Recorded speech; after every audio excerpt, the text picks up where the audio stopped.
We always say 1 temple is all you need. A temple won't hurt, yes, exactly. So, Junyangja, for 1 temple, will you come home to us? Right away? No, unfortunately not. Sad. Sad indeed. But still. Send it?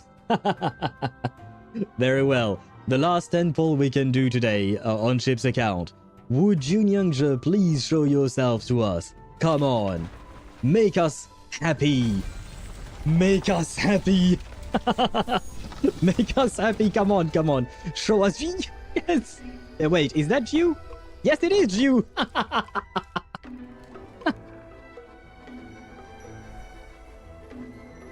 Ah, brother. Brother. What more do you want in life? Yeah. What? Oh, it's this thing that did that. Director, I'm from the Department of Void Matters, sir. I can dance. The fuck? One sings, one dances. Wait, he's actually dancing? Out of nowhere without music?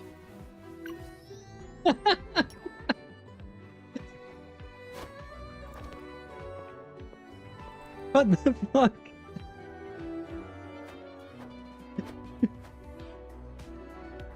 What the actual fuck is going on? And I can do some custom mods on your bike. Okay, that might be a bit more useful, I guess, but...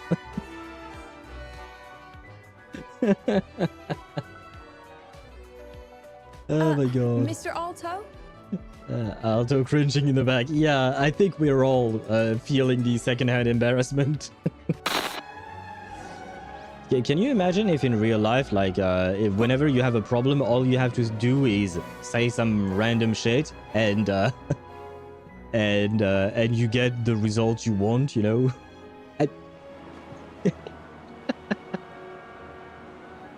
Are you kidding me? Oh my fucking god.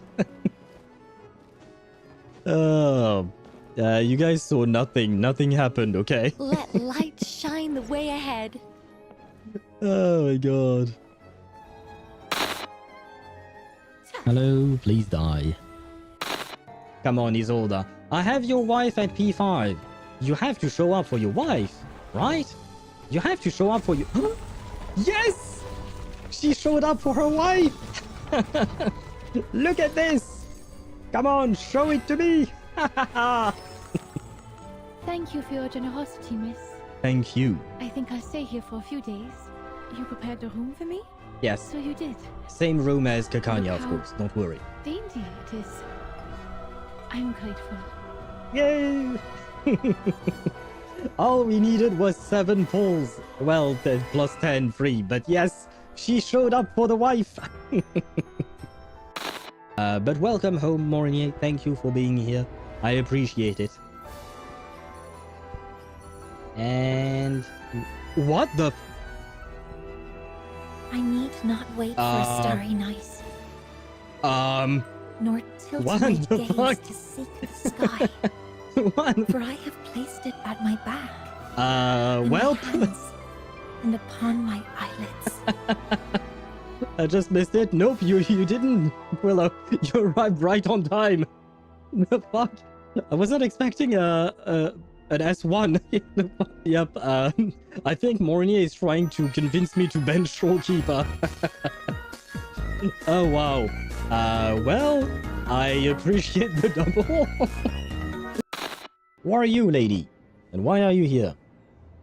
Who are you? Oh.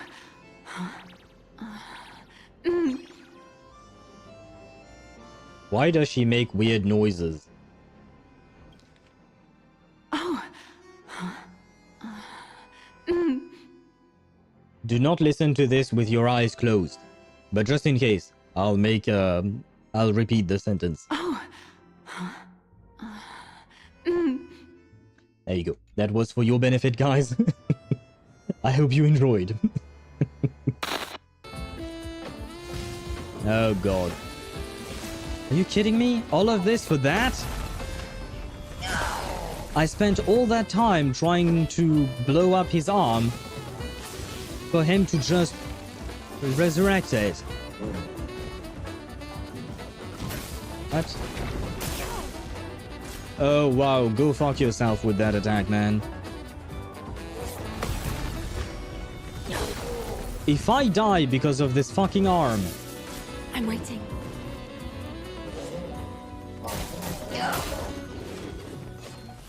Go fuck yourself. No, like seriously, just go die in a ditch, jump off a bridge, yeet yourself off a building. Ranking who could save a pair of legally distinct towers from a rogue play. What the fuck? I will go back to B Sunday. What the fuck is that for a night? Unhinged is the right thing to mention. Yeah, it's the right description for his thumbnails and type. This should be it, right? You're not going to make me go all the way to Hard Pity, right? We're already quite late, Columbina, right? You know that. And you're supposed to be nice. You're a cute potato and all of that. Come on, Bina. We believe in you. Please come home to us. Yes. Okay, good. Now all we have to do is win the 50-50. Come on. Ah, we believe. We believe. We believe in the power of the moon. Where is the moon? Show me the moon. I don't know if this is good luck or not. Well, the bell, please bring me luck. And please bring me the moon. I said the moon. God damn it. I said the moon. The moon is here. Den Löffel abgeben. Okay. Oh, casser sa pipe. Ah. Oh, it's funny. What you wrote down as pass the spoon, I put it in Google Translate just to hear how to pronounce it. And they translate it as casser sa pipe, which in French means to break your not your pipe, your yeah, is that a pipe? Wait, how do you say pipe? Wait. No, not a... Oh my god, not a blowjob. Oh my god. That's not what I meant. Google Translate, what the fuck is wrong with you? Fucking hell. Because, peep in French can also mean blowjob, but that's not what I was looking for. I'm looking for the thing that you smoke. Just watch out for the rocks. I am trying to watch out for the rocks, but what rocks are you talking about specifically? I don't see what I'm supposed to see. It would be easier if you aim your camera to the ground. Okay. I see 3 balls. 2 balls. Oh. Oh. Is it the one? Is this the one? I see. I see. Well. My wife would not be proud of you. Fork found in kitchen and water found in ocean. Hidari found in your bedroom. You wish. You wish, Aisha. Understandably so. Oh!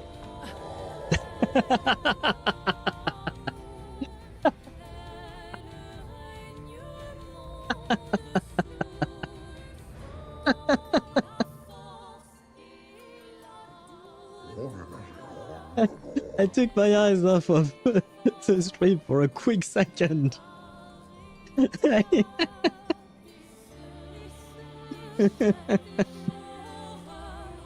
You know, sometimes shit do be happening, you know. We will miss you, D20. Don't worry, Shape. The D20 is still here. It shall forever be in our heart. We end this with a natural 20. I think this whole playthrough was a natural 20 indeed. I swear it's not rigged. It's just, you know what, I think this is absolute cinema indeed. But you'll see in just a moment. See, there are some enemies here. Time for class. Look at the camera. Stop running away, please. Ouch. I said stop running. Perfect lighting.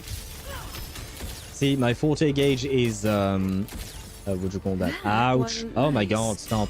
My forte gauge is filled up, and there you go. As soon as my forte gauge was filled up, upset your professor. I got my Will you fucking stop? Gotcha. I said stop. Now die. Scattered memories. You're pissing me off. Take shape. Say before coming in. Wait, how does she cough? She doesn't breathe, right? Breathe, not breathe. Fuck. Wrong word. I mean, I guess she doesn't breathe either. Yeah, no, never mind. Not long after, my father brought me a few. And today's old Junspec. Oh, well, that's certainly a start. I can't even speak. Yay. Well, I wanted to make a jump scare, except I guess my mouth jump scared itself to the point of not being able to actually say the things that it wanted to say. Ain't that lovely? Anyway, let us start with the usual hello. Can I hear myself on Twitch? I can. Can I hear myself on YouTube? I can as well, which means that everything is working except for my brain. It seems like, to be fair to myself, I had a very long night last night, and I am very tired. But that's kind of usual for me, I guess. Whether it's the and no matter what I do, I always end up tired, don't I? Is the white... the contrast on the webcam is screwed once again. Let me make that better before we start. Why do I do that? Properties? Yeah. Yep, there you go. Well...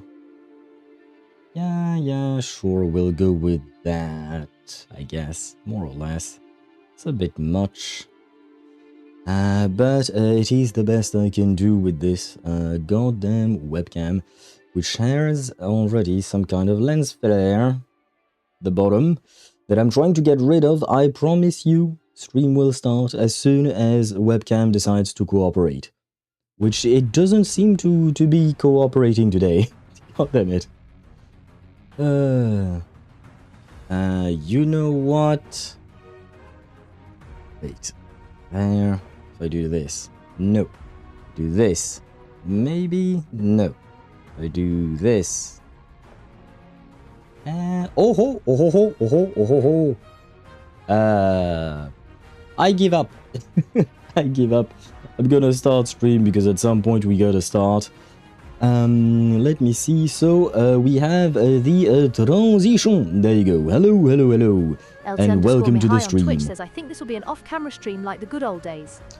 No, especially because I changed a lot of things for my setup, and I haven't changed them so that we could reuse my my old PNG avatar.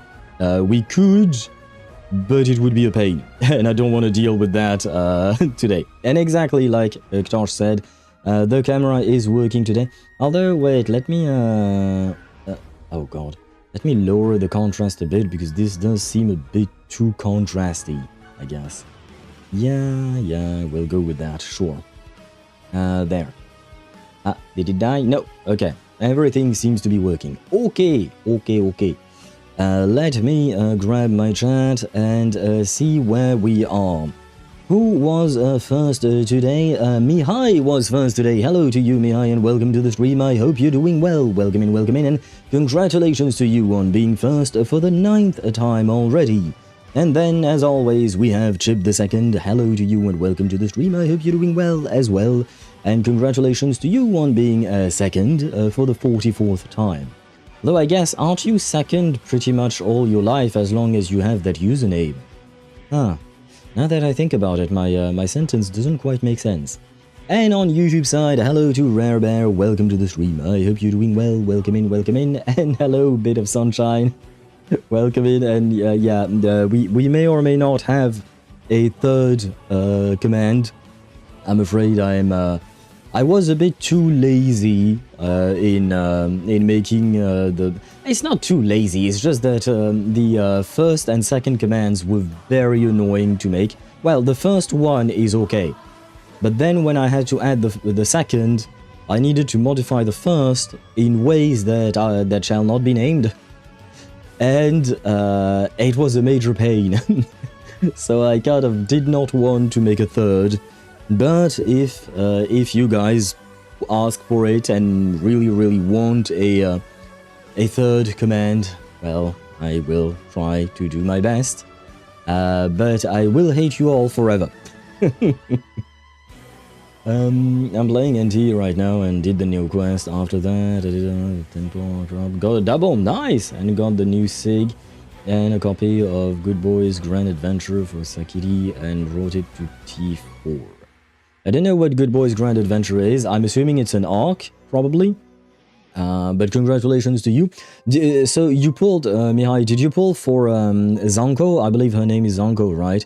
The new samurai katana wielding mommy, basically. Basically, I don't know exactly how to describe her, given the fact that, well, I've never met her, you know. So it's not like I have any inkling of an idea of what kind of character she is. But, wait, I lost my chat because I tried to do some things. Ah, there you go. But yeah, did you pull for her indeed? And I think, but since I got the new SIG, I don't need to pull for Zonko. I was gonna pull for her. Oh, okay, wait. I was gonna pull for her anyway, but still. I'm confused. What do you mean, since you got the new SIG, like the new signature weapon, aka an arc? Or are you talking about something else? Because for me, if you're talking about an arc, then I don't know why you wouldn't pull Zanko. But yeah, your statements have confused me, Mihai. Also, NT survived on my PC. I saw the screenshots chip on the Discord server. But I need to reinstall my GPU drivers because I'm getting stutters for some bloody reason.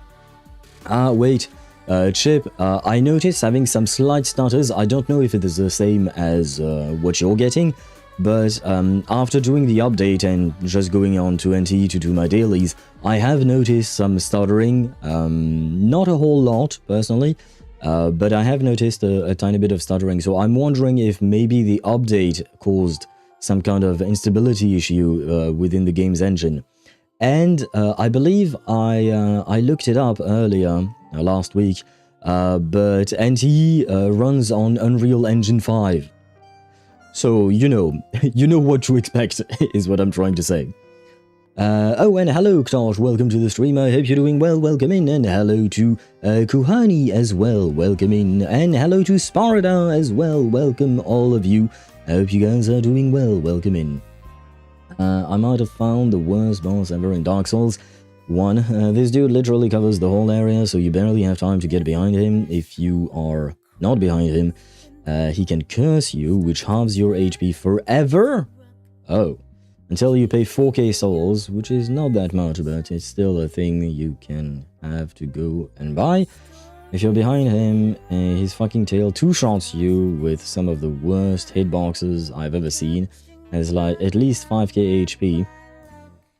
I deal around 150 per attack. And my Uchi Katana can't even proc blood loss because the boss feels like it. It's immune. I would assume that means that the boss is just immune to status effects. Is my guess. But like I said, I've never played Dark Souls, so I can only venture a guess there. It's one of the bosses I have to fight to get his soul and feed it to the Lord Vessel, which unlocks Gwyn, the final boss in the game. Blood loss makes the enemy lose HP %, so it's an amazing effect for bosses if you forgot. Forgot what? Forgot what blood loss is? I mean, it's pretty self-explanatory. But yeah, I mean, I didn't know it was specifically HP % loss, because it could have been a flat number or something like that, but HP % damage is very much worth it, especially like the bigger the HP bar of the enemy, the bigger the damage you will deal. Al walks off a cliff. Ah! Right, that was my Lune clip in Expedition 33. Man, you know, I was focused, if I recall correctly, I was like talking to chat or something like that. I wasn't really paying attention to where I was going. And, you know, we were like inside of a train station, basically. Why was there a giant hole in the ground in the middle of a train station? Even if it is covered in ice, you know? I have questions, and I will deflect the blame on this one. A bit of additional favors. Can you also screenshot the polls when you get the 6-star? Thanks. Sure, of course, I can do that. Oh, and by the way, we are going to launch Reverse 1999 for a quick second. We might not spend a whole lot of time there, because one 10 pull is all we need, right? And we need not any more, right? Probably, hopefully, maybe. But the fact is that, like I've mentioned, we are going to do pulls for Chip. So we're gonna jump onto Reverse for a sec, and then we'll start Genshin, as always. Oh shit, that reminds me, I forgot the... I should have gone into just chatting, my bad. Let's go with Reverse there, and I'll update it once needed. The camera works, or am I not understanding something? No, the camera works, you're right about that, and like I said, we won't be doing an off, what do you call that? An off-camera stream, at least not today. Got the SIG first, and now I'm going to pull Zanko. Got the SIG because I'm pretty confident I'll get Zanko as well. Oh, okay. That's a choice. Shh. See? Oh my god. Well, you guys don't see what just happened, but I was supposed to log into Chip's account. I logged into my account. Oh, well, I was going to say, you know what? Maybe I should pull on my account as well, but at the same time, we are going to what do you call that? To have a proper Reverse 1999 stream later on. Next week, most likely, I'm afraid. Let me grab Chip's login info. I know you guys can't see anything, and that's absolutely normal. Well, I mean, I guess you guys see me, which is good enough for now, okay? But right now, I need to log into Chip's account, and thus I cannot show you my screen. There, I believe we got... Nope. Okay, there you go. Log in. Aha! Aha! Aha! I have logged in indeed. And I'm going to switch scenes in just a second. Unreal Engine 5, I mean Expedition 33 survived on my PC, why not? NT, god damn it. The muscle memory, Chip, the muscle memory is crazy. But yeah, I mean... Wait, let me switch scenes because things are happening on Chip's account and I'm scared.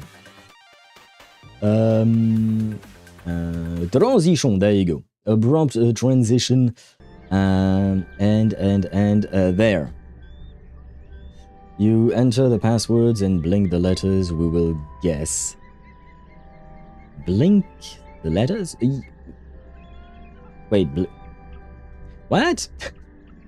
But I'd rather not, you know, first and foremost, I don't want to show Chip's email address, I'd rather not dox him. You know, there is that. But yeah, no, you know, I try to be as careful. Ah, sorry. Sorry, Chip. I was going to go and press all the red button things because it annoys me. But this is not my account. This is Chip's account who has saved up. How? Right. Ow. By the way, let me switch that. We should be into Reverse on Twitch. Please, Twitch update. Thank you very much. You have saved up. Wait, where do I see that? I forgot. Wait, you know what? I can... Nope. We'll go here. Here. Ah, yes, there you go. There. 53 plus 20, so 73. On drop counter. Yeah. Eventually, I got there. Through different means, but we got there.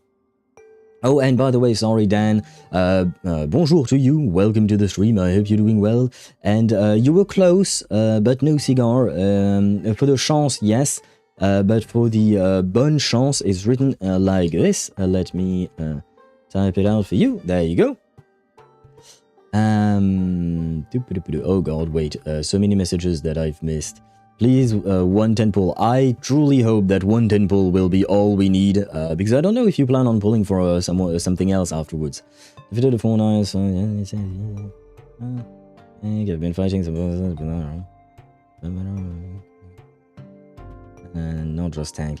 I suppose, okay, yeah, no, Tosh, I suppose that, mobility might be better, because tanking hits in Dark Souls might not be a good idea, especially, you know, when bosses can two-shot you, so with the tail and whatnot. So you might probably want to just dodge instead of face tanking things. Authentic seems like a silly password.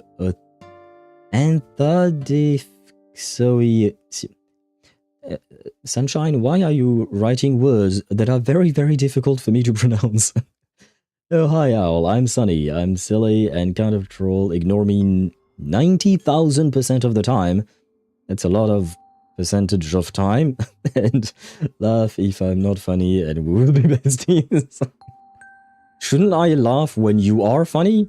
Because does that mean that I should not laugh when you're actually funny, but only laugh when you're not funny?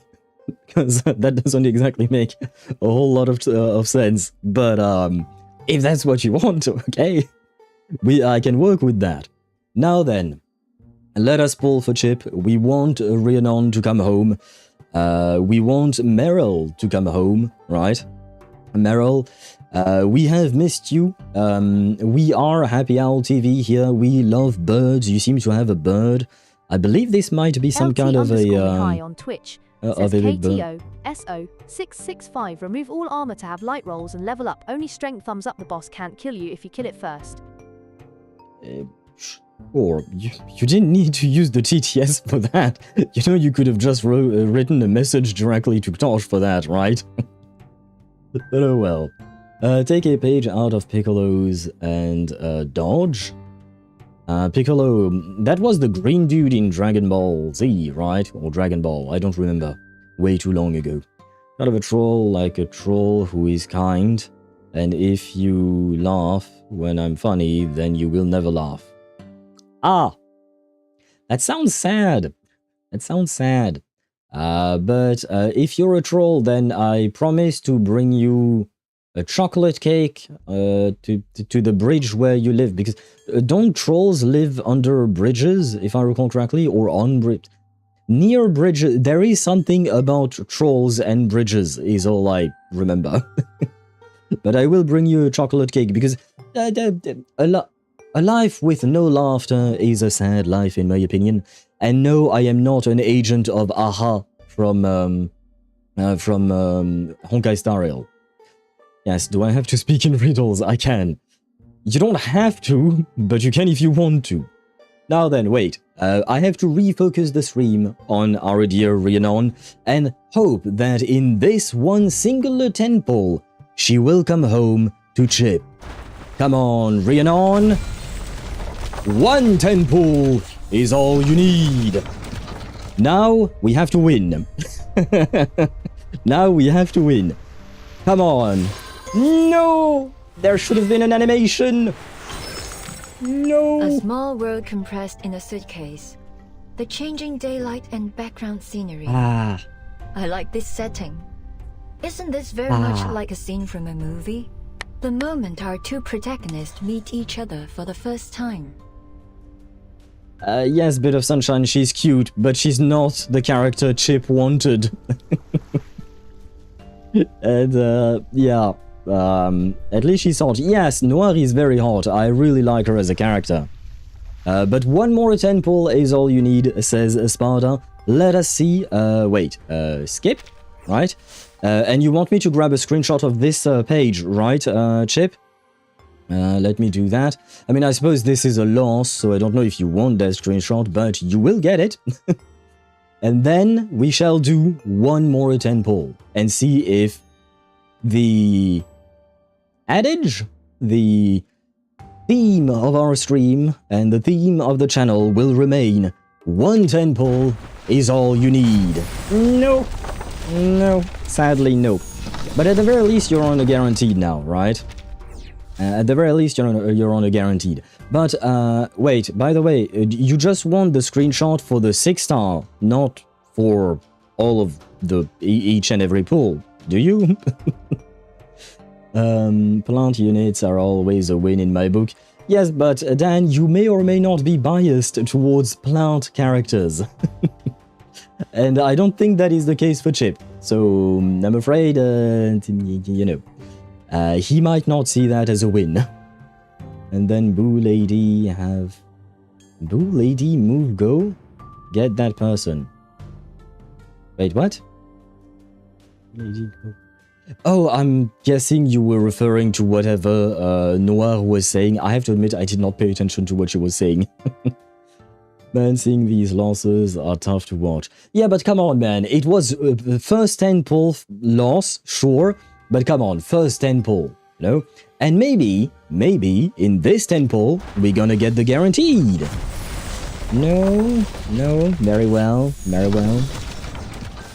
Okay, so that's a second oof, right? That's 2 10 pulls. Let's go for 3, a third one. And we are starting to dip into the bunnies. Or the clear drops. Ooh, this one stings. This one stings. The purple, yeah. This one, yeah, it, not good. Let us move on to a completely different, pull, okay? Because this is not a great screen to watch. So, where are we at? 3 10 pull, so 4th 10 pull. We are crossing over the halfway point until Hard Pity.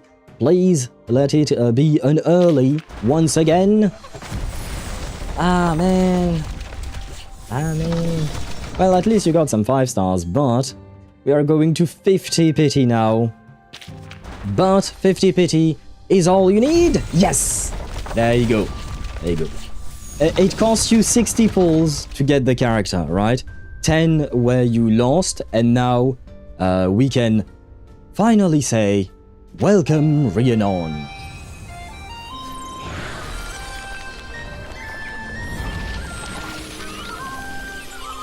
She's very cute, I will say that. Wait, she's riding a giant bird? Button, I knew you'd catch up.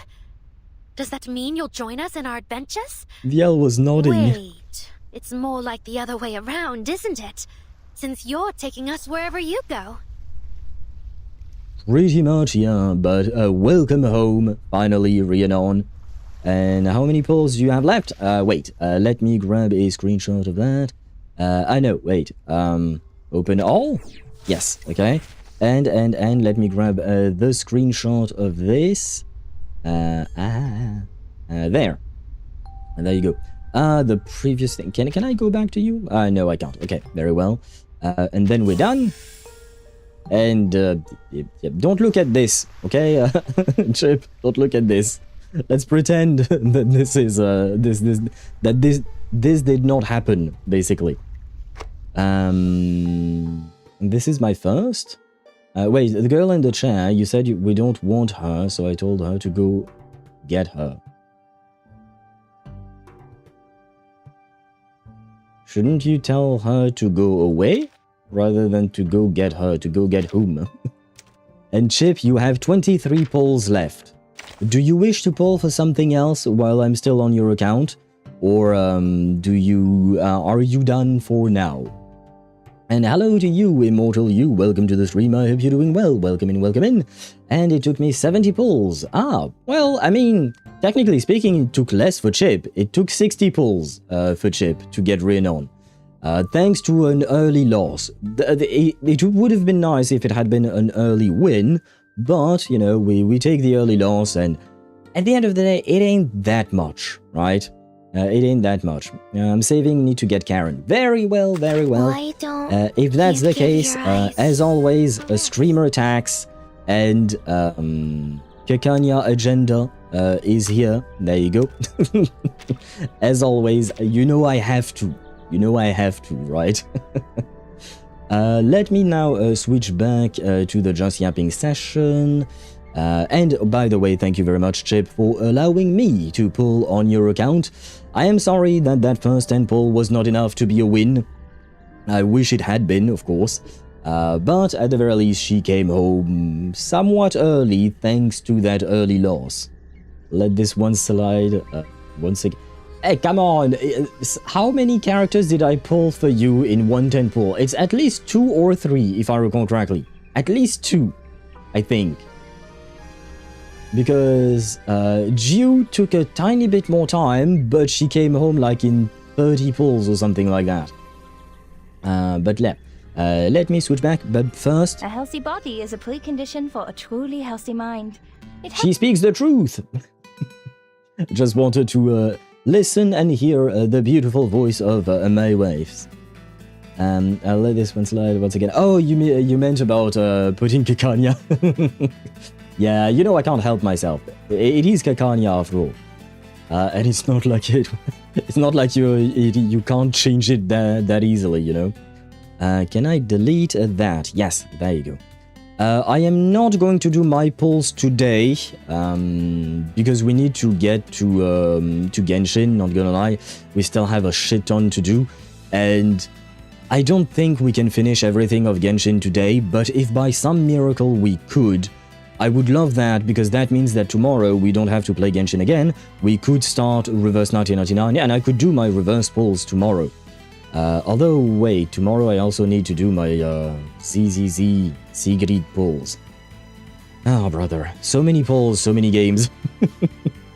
But oh well, merci beaucoup, je t'en prie, Chip, which means you're welcome. I suppose you could go with de rien, but je t'en prie is a bit more formal, a bit more polite, I suppose, but they both mean the same. Oh, and hello, Emmy Fire. Welcome to the stream. I hope you're doing well. Welcome in. And 23. I don't know why you said 23. Do you mean like it took you 23 pulls to get her? To get Rhiannon, I mean? This is my first pull. I don't know what's happening. What's happening? Ah, wait. No, go get the one we want. Oh, okay. My bad. Wait, a bit of sunshine. Have you never played a gacha game before? But please do tell me if that is the case, so that if you need me to explain something, feel free to ask. If you nope, okay. In a gacha game, it's just the monetization system, but basically they are live service games such as Reverse 1999, the one you just saw, and the one that I'm launching in the background now will be Genshin Impact. And basically, they are live service games, which means that they continuously receive updates with new stories, etc. But more importantly, in those games, you form teams of characters, and maybe 3 to 4 characters are usually in a team. And you played them together because they have synergies together, they have specific builds, we can call it like that. And the thing is, in these games, you are trying to get these characters. So these characters release basically every month or every 3 weeks, it depends.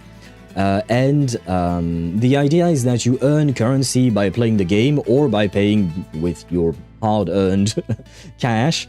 And you then try to get the characters that you want. You don't have to try and get everyone because, well, then you would need to spend money. Otherwise, you won't be able to. But, cash, oh bless. Well, credit card, or debit card, whichever card you want.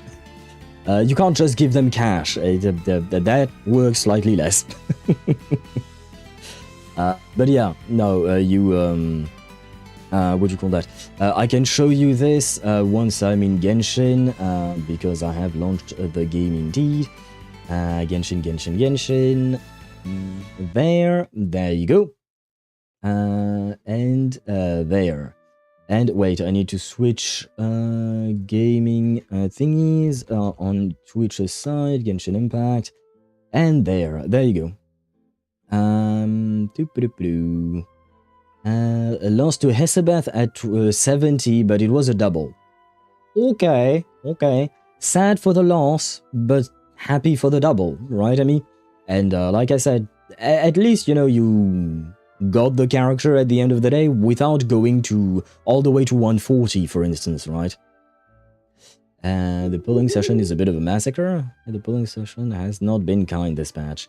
Really, for you either? Well, I mean, didn't you... I know it took you 70 polls, it took Chip 60, it took Emmy 70 as well. Oh god, I'm kind of scared now for my own polls. I don't know what is going to happen for me. Did I miss a message from you? I remember that guy that's always paying. I would say 124k because it turns out the price is bigger every time I level up my character, not every time I kill an NPC. Does that mean that every time you level up your character you're gonna have to pay? Or do you just pay once and you're good with that and that's it? What if you don't have Kakanya? How dare you, immortal you? Why don't you have Kakanya? No, I know, but I'm a mom. My kid begs for Roblox. Oh, wait. Roblox, that's in Roblox, right? Because I've never played. But I see. I see. And yeah, as I was saying, you can pay for it with cash. But basically, same deal here. If I wanted, I could do a 10 pull here and get the character Odette. Or I could try and get the character Arlecchino. And basically, you can see that I have a roster of characters here. It's kind of a half hidden behind my my webcam, but you know, there are plenty of characters. And that is what you were witnessing earlier, a bit of sunshine. I was trying to get a specific character for Chip. We managed to get her, but the idea is just that you... it's kind of a lottery system, I guess. Every pull you do, every wish you do, has a percentage chance of... like, this is one wish, or you can do by 10. And basically, there is a percentage chance of getting the character. For every pull, you have 0.6% chance of getting the character. In this game, in the other game, the percentages are different. And once you reach 90, if you haven't gotten a single 5-star character, the highest rarity type of characters, then the game will give you one, but you have a 50% chance then that it will be, for instance here, Arlecchino, or it could be another character, just like with what happened to Chip. We got a 6-star, because in that game the highest rarity is 6 star, and we lost the 50-50, because we had a 50% chance of getting a Rhiannon, which was the character that we wanted. But we didn't get her at first. We got Noir, who is a completely different character. And later, we got the guaranteed, because once you lose a first time, you lose the 50-50 and you don't get the character you want, the next time you get a 6-star, you will get the one that is on the banner, because these things are called banners. There you go. I hope that explanation was not too overwhelming or too complicated. And... if you have more questions, don't hesitate to ask. Let me see, wait. You should add streamer tags on all Gacha game accounts you pull for viewers. On Reverse, you put Kakanya. On ZZZ, you put Evelyn in the showcase. In WoWa, you put Zani, and so on. Well, oh, that's why Immortal you said, what if I don't have Kakanya? That is a good point. Well, do you have, maybe if you have Isolda, I will go down the list of waifus, basically. But I've never done polls for anyone in ZZZ, I think. Have I? I don't think so. I think I've only pulled for Chip in Reverse 1999 and Ktosh in Genshin Impact. I believe. I don't think I've pulled for anyone on other games, as far as I know, or as far as I can remember at the very least. Went out of the blue and went Mercuria P2. Oh, do you mean for the character selector? Or the portrait selector, I suppose. And Kakanya and Lilia are the only 1.x units I don't have. You don't have Lilia either, you? Oh my god. How could you not have our favorite Russian alcoholic child soldier? How could you not? I liked it. Oh god. If we weren't saving for Her Majesty, Father is a must pull. In terms of lore and how interesting of a character Arlecchino is, yes. In terms of damage and being a main DPS, no. She's not a must pull. If you were to pull for a Pyro DPS, go for my Wicca. She is essentially stronger. She has power crept the game by far when she dropped. And even her, I would argue, don't pull for her anymore, just because nowadays you would want to pull for either lunar reaction characters or now stellar reaction characters, because they are going to deal more damage than, well, Arlecchino, she's still strong enough, she still works fine, but she is a 4.x character. Unfortunately, characters are phased out, slowly but surely, you know. It's always been like that. Also, can you send the screenshots real quick? Ah, yeah, sure. Let me send that. Wait.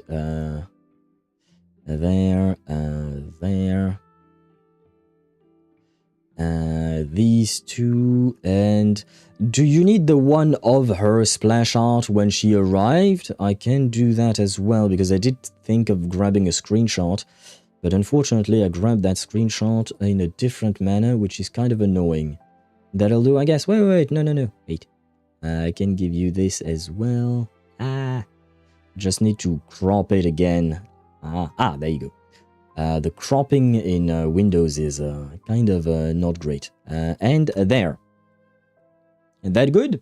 Do you need anything else? There. There, that I can close, and we can teleport back to Snezhnaya. Nope. No rude. Okay, so we need to cross our fingers and toes. Gotcha. Yeah, basically, it's a question of luck, basically. Yes. Thank you. You're welcome, Chip. You're welcome. I've never pulled and I've never gambled. Well, in my opinion, these games are great in terms of gameplay, story, etc., etc. That's why I play these games. On top of that, they are free to play. You don't have to actually pay anything. You can install the game tomorrow and start playing. However, the monetization system of these games with character pulls and basically the game is engineered to make you want to spend money, basically. Or you have to have good self-control and be patient. I happen to be patient, though sometimes I do spend from time to time, but I happen to be mostly patient, and many of the viewers here play these games completely free to play. They don't spend a dime in these games, and you can do just fine like that, but you have to have self-control, in my opinion. And if you are prone to addictions, I would highly recommend not playing these kinds of games because well, you know, what do you call that? Gambling addiction is a thing, you know, so you have to be careful. And for anyone who doesn't know about gacha, I always say that basically. It's either you think you're okay and you won't have some kind of gambling addiction, or you think it might not be good for you and thus you stay away from it. Oh, and by the way, hello to you, Swivy. Welcome to the stream. I hope you're doing well and happy lurking to you. You saw my Stygian. I finished Stygian with Arlecchino on Menacing. Father is still strong enough. She's not child. Come on. Yeah, no. I said as much. I feel like you guys have not listened. I said yes, she is strong enough, but nah, wait. There's something on my tongue. Nah. Is that a white hair? Am I eating my own white hair? God damn it. Anyway, sorry. What I wanted to mention was, yes, what I said was, yes, she is strong enough, but there are way stronger characters nowadays, and in terms of meta, Arlecchino is not a must-pull. I was replying specifically to what Sparta had said, her being a must-pull. She is not. If you're talking in terms of meta, she simply is not. There are way better characters that you can invest into and pull first before pulling for Arlecchino. And don't get me wrong, you guys know that I love Father. I genuinely love her as a character. She's very interesting, and I love Erin Yvette, I believe. Yes, is the name of the voice actress. She portrays her wonderfully. But the fact is that, yes, Arlecchino has been power-grabbed by other characters. It's just, that's just the cold hard fact, I'm afraid. Didn't spend a dime? Well, I say it depends, Chip, right? You may have spent, I may have spent, Mihai may have spent, but I believe that, for instance, Sparta is completely free to play. He doesn't spend a dime. And Dan is also free to play, I believe. Meanwhile, Hollow Dream, let's not give players the currency they need to pull and speedrun the events. What is Hollow Dream? I have to admit, I don't know. Is that a different game? Spend it all, chat. Fuck. Technically, I didn't spend a dime in bucks, however. It's a different meaning. Do you just mean that you spent a different currency, Chip? Because, shit, I don't remember what the currency is in your country. Agreed, the last collab patch had an offer for 95 cents, but I still refused to ensure that I don't open the addiction floodgate. That is good, and I want to praise you. Oh, you know what? You know what, Dan? Wait. There you go. Dan, this is for you. Hey, good boy. It's... I genuinely want to praise you. It's not like in a mocking way or anything. I'm genuinely happy that you think maybe starting to spend in a gacha game would open the floodgates for addictions, and you stayed strong and you didn't actually cave into the FOMO tactics that these games use. So that makes me happy for you, basically, because again, having that kind of self-control is not easy, and it doesn't come easily to everyone. So it is important that we recognize the positive things in the world. Naya rated you and I thought you were nice, so I'm here. And I'm listening to everything. I understand the words, but I comprehend 1%. That's a me problem. I think it's mostly just because you're not used to the games that I'm streaming and that we are playing, right? It's just that these games have very specific systems. I mean, you know, games in general are very different to each other, and you're not familiar with these ones, so it might be a bit confusing. And like I said, if you have any questions, feel free to ask. Either me or chat will try to reply. And just so you know, generally speaking, I'm less focused on gameplay. I mean, I will play the game, of course, but I'm more focused on the story, basically. Gacha-based VTuber agency. Oh, you mean for the Hollow Dream? Wait, but why then Immortal You was talking about giving players currency? If it's a... Hey, I am... See, a bit of sunshine, you're not the only one who is confused about things. So am I. Sometimes I do not understand chat. Be right back, gonna eat gujapki? Wait, how do you pronounce that? Pigeons? Wait, you're gonna eat pigeons? How dare you eat my brethren? Or my long-lost cousins, I guess. How do you pronounce this thing? Gowomki. Gowomki. Are you fucking kidding me? Gowomki. That's what the Google Translate says. And, stuffed. And by the way, yes, Rare Bear, Gowomki, I think. And it is how Ktosh wrote it. Just in case you don't know, Ktosh is Polish as well. And apparently Gowomkis are stuffed cabbage rolls. So they have nothing to do with pigeons. Right back, switching to mobile as well and trying out how Rhiannon works. That is a good point. Please let me know, Chip, how she works. I still haven't looked at her kit at all, so I have no idea how she works. It's so sad I don't know any of the characters in your team. Really? This is Varka. Rare Bear, this is the Grandmaster of the Knights of Favonius. This is the guy who left Jean to go on an expedition to Nordkraj. My Polish brethren, yep, Ktosh is indeed from Poland as well. I think we talked about that before, right? I think. But, wait, one thing at a time, because otherwise my brain hurts. This is Nicole. She's my favorite character in the game. And Nicole is one of the members of the Hexen Circle. And she is an angel. Well, I guess I don't know where you stopped in the story, but if you don't know, Sealies, you know the thingies that, the blue thingies that you followed around and at some point they led you to some kind of a treasure chest?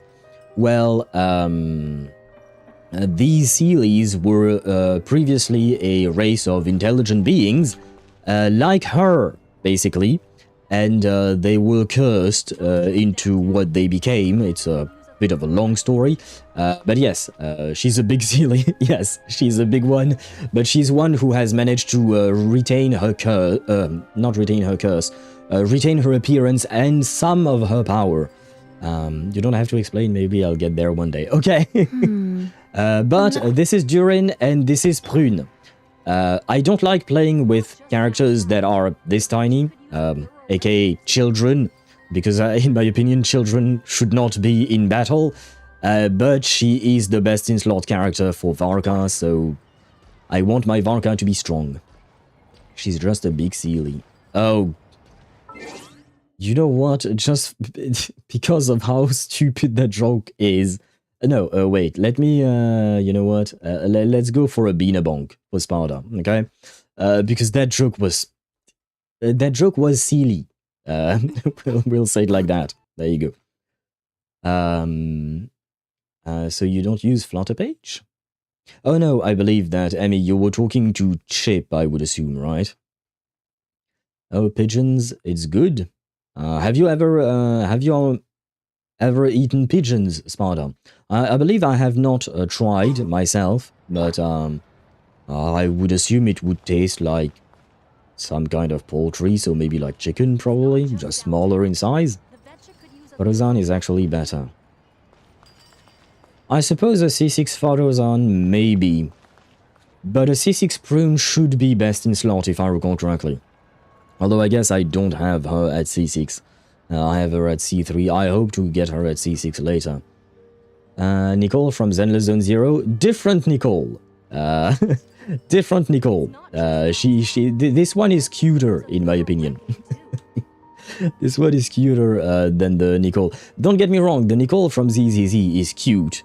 But, the only thing I can say is boobs.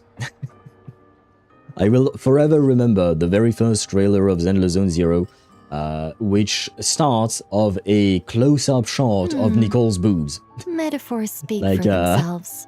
They knew what they were doing, the devs, or whoever was doing this in the marketing department. They knew what they were doing. Anyway, guys, it's been an hour of yapping already, and shit, ads are probably going to start at some point, but we are going to start the story because, not gonna lie, my voice is also quite tired. I went out last night, I went and touched grass, and I only came home at 6 AM, if I recall correctly. So I have to admit, I am very tired. My vocal cords are also quite tired because I was in a bar, in several bars, and they were very loud. So in order to hear each other, we had to yell sometimes. So I will let the characters do the speaking, and I will hopefully do the commenting, which is pretty much what I always do. Peak content, just yapping. Peak content indeed, but at some point, you know, there is a game that we're supposed to be playing. Don't remember where we left things off. Miss Vodyanitsa, prima donna of the Korolievsky troupe. What a surprise meeting you here. Will you be sitting in on a session of the Vetcha? By the way, let me know if volume is okay in terms of the voices. I think it should be.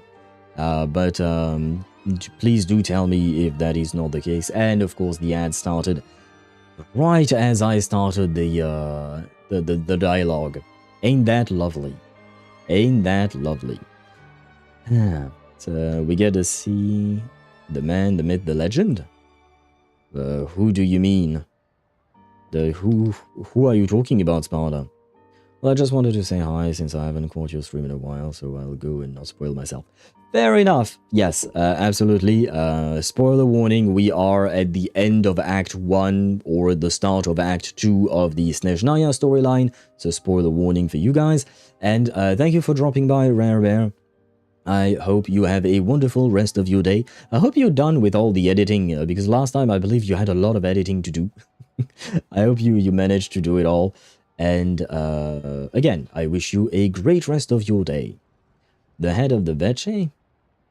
Oh, right, you mean Pulcinella, right? Well, I don't know if he's the man. He's not a myth. He could be a legend, why not? Just not a fan of him. I don't think he's all that nice, at least from what we've heard about Pulcinella. Maybe we'll learn something different today once we actually meet the guy, because, you know, you can't actually judge him without knowing him, but given his actions, some things can be good, some things can be not so good, right? Yeah, I did a lot of shorts and got rewarded by Reverse, so worth it. Nice! Congratulations! I'm assuming... Oh, right, wait. Did you mention that? Yeah, no, I can't read... can I look at your previous message? Oh, yes, I can. Did you mention... harassment at all? Yeah. I mean, never mind. I thought you had mentioned before that you got Rhiannon, but congratulations on your Rhiannon, Rare Bear. Career politician? For Pulcinella? Yes. Basically, yes. So, just as any politicians, he's probably going to be grey, you know what I mean? Like, he's going to do some morally questionable things, but also some good things from time to time. The question is, does he have a good heart at the end of the day? Like, does he do questionable things in order to help people? Or does he do it to further his own gains, right?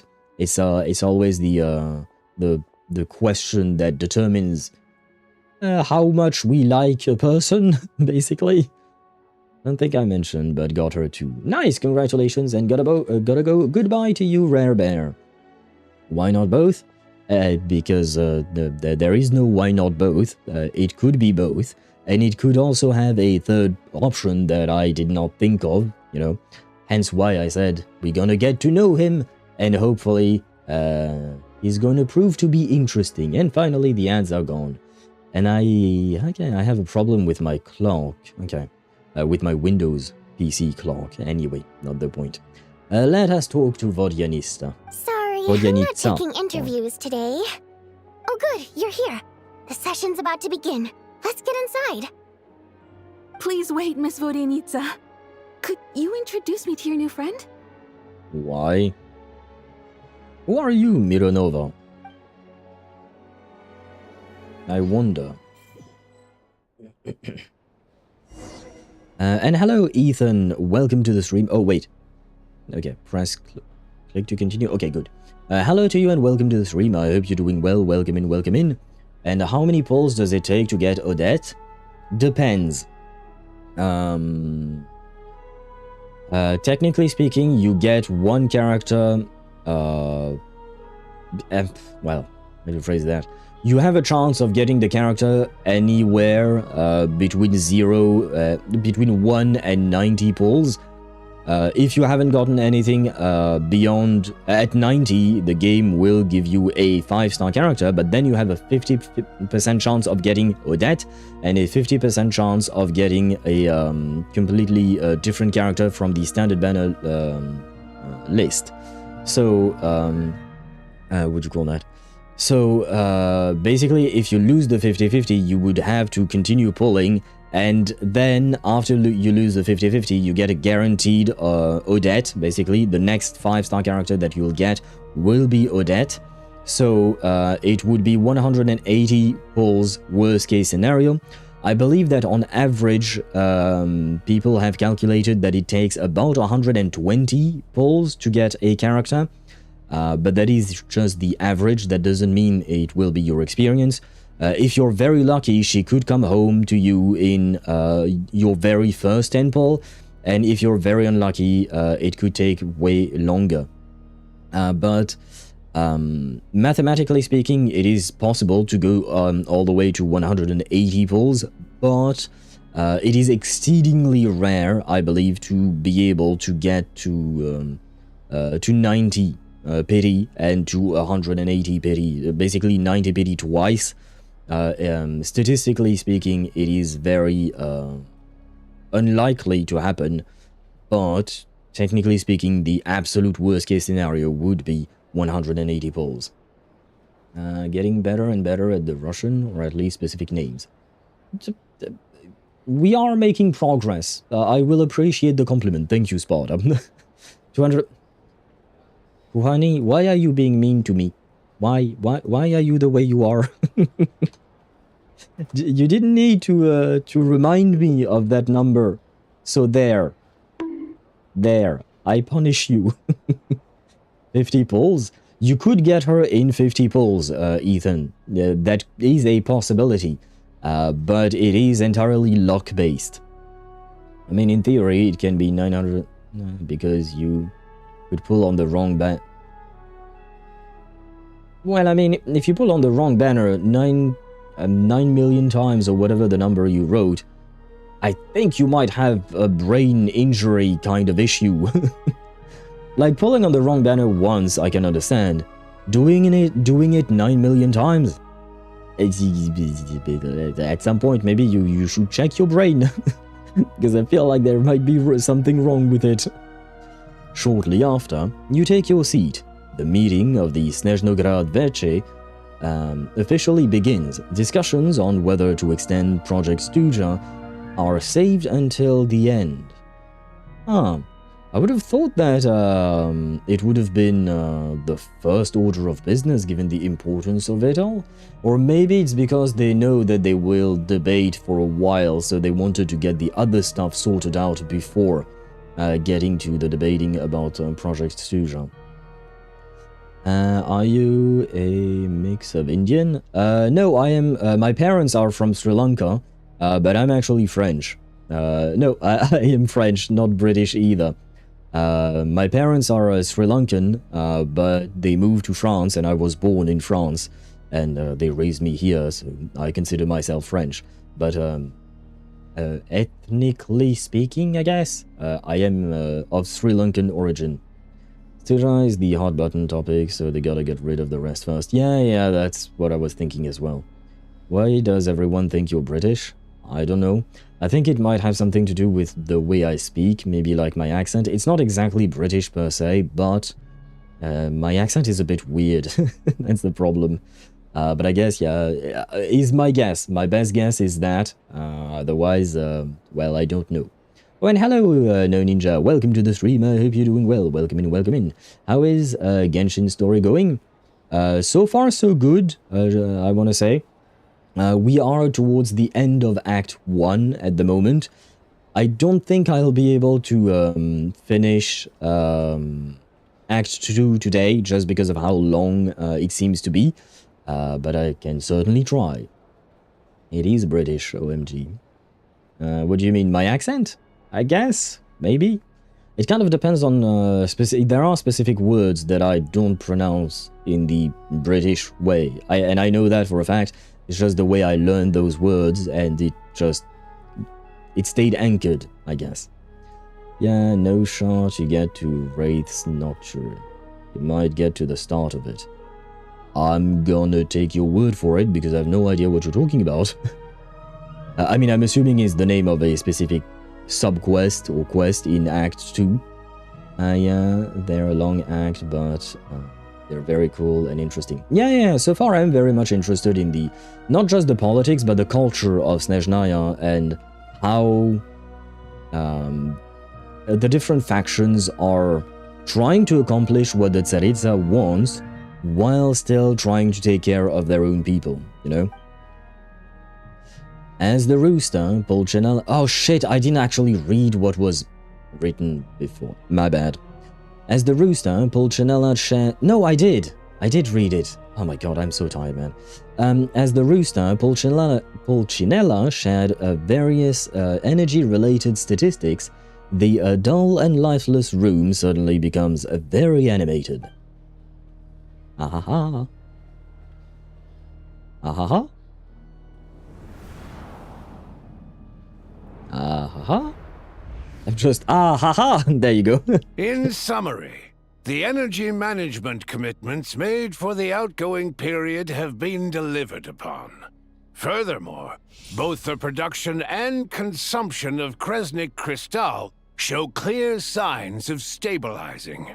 I wonder who the voice actor is for Pulcinella, because I don't... Oh, my bad. Not what I wanted to do. Wanted to grab a screenshot of his presentation. I'm not gonna do my gachas. Good luck to you, and happy gachaing to you, Ninja. I hope that your dailies will be fun. The Act 2's name, like Everwinter Without Mercy. The fact they started with Everwinter Without Mercy, that concerns me. Why does that concern you? Why he kind of what, Ktosh? But careful what you say. The bonk hammer might, what do you call that? Might fall upon you. Dave B. Mitchell? Thank you, Sparta. I'm assuming you're talking about the voice actor for Pulcinella. I have to admit, I don't think I've heard that name before. But I kind of feel like I've heard his voice before. The relevant agencies have assessed the present circumstances and determined that the status quo can be sustained until the next period. For detailed statistics, I would refer you to the industry reports that have been distributed to all persons present. It should also be noted that while the recent blizzards have led to a significant increase in people's energy expenses, this is strictly a short-term phenomenon associated with a remotely located monster. Right. I suppose the Project Stuja was going okay until that monster appeared and created this blizzard, right? Because that means the people need more Kresnik Crystal, sorry, that's how they say it, Kresnik Crystal, in order to heat themselves up. But once the Tsaritsa, Anastasya, once she deals with the monster, then no more blizzard. And, I mean, it's still gonna be cold in Snezhnaya, but at the very least, she'll be... The people won't suffer as much and won't need as much crystal, right? So, good luck to you, Anastasya. I hope you slay the monster. He's kind of short. He is very short indeed, Ktosh. He kind of reminds me of, you know that one general from the Xianzhou in Genshin? I forgot his name. I'm sure Sparta knows the name. You know, the very short old guy, general of the Xianzhou. He was just an NPC. He was never released as a playable character. And I know you wanted him as a playable character. Well, if we go by the trailer, the Kresnik torch is going out. Really? Oh shit, I have to admit I did not remember. Well, good luck to all Snezhnayan. I hope you survive. Here you are. Yuan. Oh my god, Chinese names are so complicated to pronounce. For me, at least. Her Majesty the Tsaritsa is giving her full attention to this matter. we should have every confidence that it will be dealt with swiftly and conclusively. Wait, Sandrone, Child, and Pantalone are there. Oh. But I don't see Arlecchino, for instance. Ah, we are here as well with Vodyanitsa. Vodyanitsa. Yes, that's... I keep messing up with interverting some of the letters in her name. A financial report on disaster relief is also present in this report, courtesy of Pantalone. Why does it keep getting noisier here? They cover the same old ground every single time. The rooster never seems to mind, but everyone else is getting tired of it. Then why are we doing it? I'm assuming there is a reason that they keep doing the same thing over and over again, even if it is not interesting and not anything new, right? Why does all the women have big tops? Do you mean big boobs? Welcome to gacha gaming, Ethan. Women will tend to have generous curves in gacha games, and so are men, I guess. They are more or less quite beefy, muscular, and whatnot. Well, I mean, it kind of depends. Never mind. Kind of depends, but basically, characters in gacha games are the product that is sold by the company, and they want these characters to be the more appealing, as appealing as possible, because then people might spend to try and get them. And yeah, basically, they just want to make all characters hot so that you want to pull for them. And, well, in our society, I suppose, big boobs equals money, I suppose. In the sense that big boobs sell, is what I'm trying to say. And, unfortunately, I want to say unfortunately because I personally am kind of not really happy about it, but just like, what do you call that? I do feel like the characters are over-exaggerated with their body proportions, and it is, I mean, that's not just for gacha games, it's in any games, really. Most female characters have body proportions that, sure, they do exist, yes, but they are really not representative of, I don't know if there is an average woman, but it's certainly not representative of the, of anyone really that you tend to see typically on the street or something like that, right? These women all have huge boobs, huge butts, etc. Again, selling the characters. Do you come on Omegle? Wasn't there, yeah, a website called that? On Twitch says common denominator. That's the word you were looking for. No, that's not. No, I don't think I wanted to use those words at all. I don't know. I don't remember in what sentence you thought I wanted to use those words, but no. Not once did I think about that. And to answer you, Ethan, I've never used, I believe Omegle or Omegle, I think it might have been pronounced. I believe it's a website where you share your webcam with someone else and you can switch around or something like that. I've never used that website, if that is the website that you're talking about, and if it's something else, then I'm afraid I don't know. Should I give up on the boss that can curse me? No. Are you sure? No. Ah, should I fight the boss? Maybe? I'm fighting the third boss, then I heard he's annoying. Because he's like those necromancers, but with a bigger health bar and more damage. Well, I mean, he's a boss, right? He might be a necromancer, but it is a boss, so he might retain the same kinds of mechanics as the regular necromancer. But of course, he will hit harder, and it will take more hits to down him, I suppose. There's a general lack of trust. People aren't seeing any tangible benefits that affect them directly. Of course, None of that will be reflected in any of the reports on the table. Yeah, if it weren't for these hard copy documents, I could have at least made something up. I've been meaning to ask, why are you still here? Oh, don't mind me. I'm just out here trying to hit my interview quotas. Bring out the kvass. Ever read it?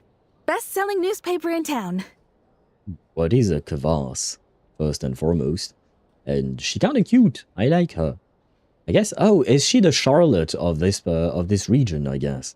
If she's working for a newspaper. If I remember correctly, you guys don't even have a sales permit. Oh. You have to sell from stalls on the street. You didn't have to say that. That sounds kind of mean. That sounds demeaning for her newspaper, you know? Okay then, best-selling street stall newspaper in town. Still counts. She sounds very cute, I will say. We will now open the floor to the representatives. If there are no further substantive issues to discuss, we will then proceed to a vote on this motion. Snezhnaya has a long tradition of treating members of the Fatui armed forces and their dependents favorably. But recent surveys shows that Fatui families in remote areas have access to 15% less crystal than the average civilian family in Snezhnograd. It's been said many times before, but it bears repeating now. There needs to be a clear and consistent rationale behind how crystal is allocated, or we will soon face immense public backlash. Perhaps you wouldn't need to keep repeating yourself if you would hear me out for once. I say again, true consistency exists only in principle. In the real world, fairness is relative. Yeah, but as a member of the administration of this country, you should endeavor to have fairness in your country.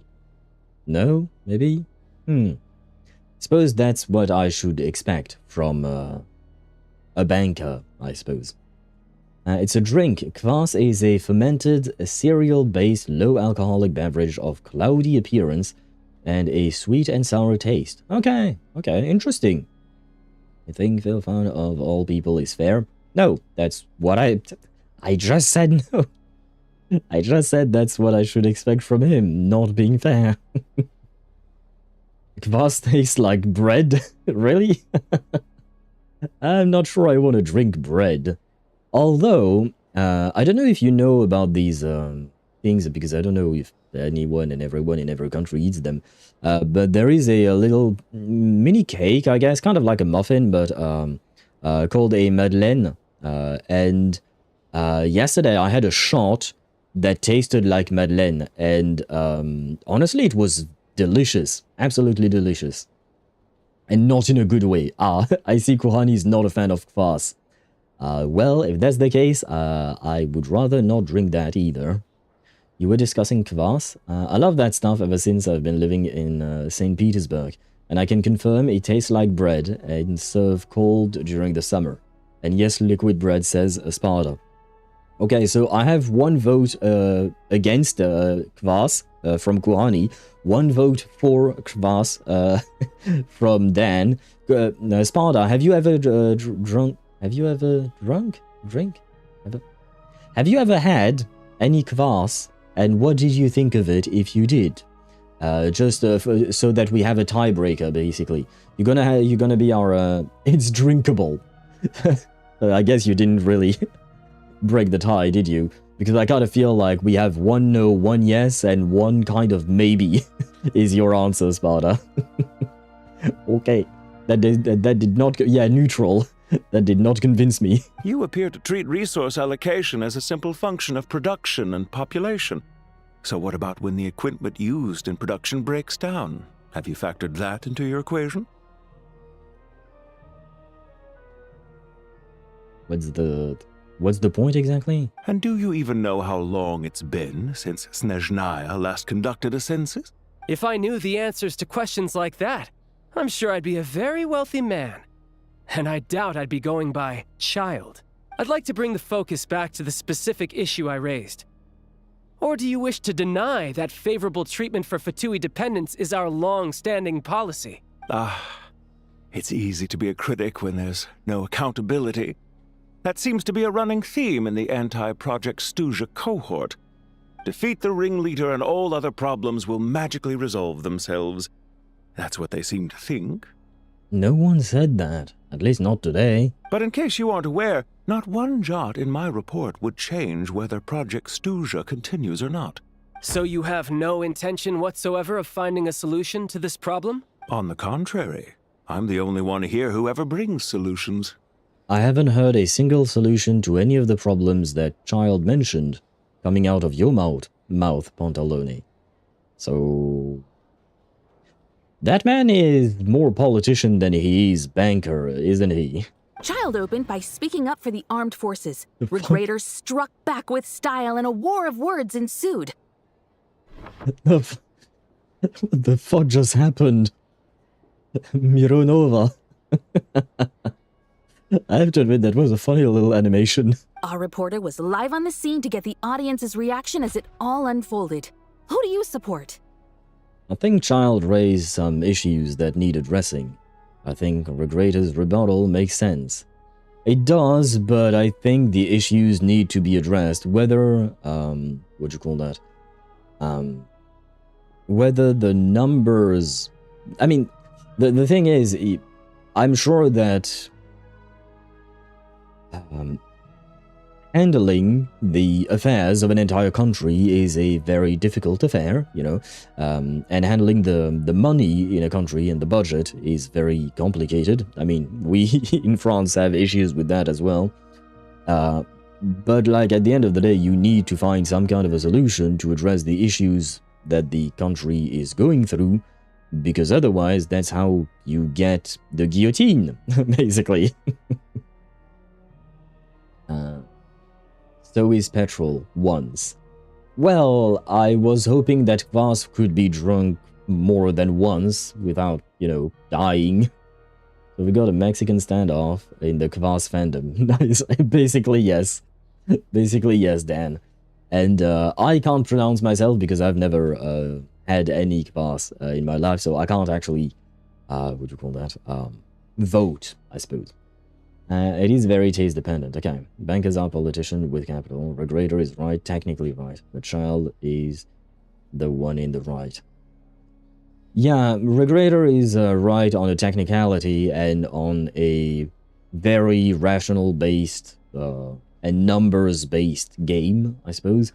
But Child is right in the sense that it is the right thing to do to address these issues and to alleviate the problems of the population, right? The people have spoken! Child received raucous applause from the crowd as he pushed Regrator onto his back foot with a relentless barrage of questions. It had to be seen to be believed.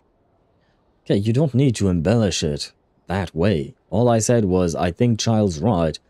There was no applause. Now you see why they don't have a sales permit. Yeah, basically, girl is lying.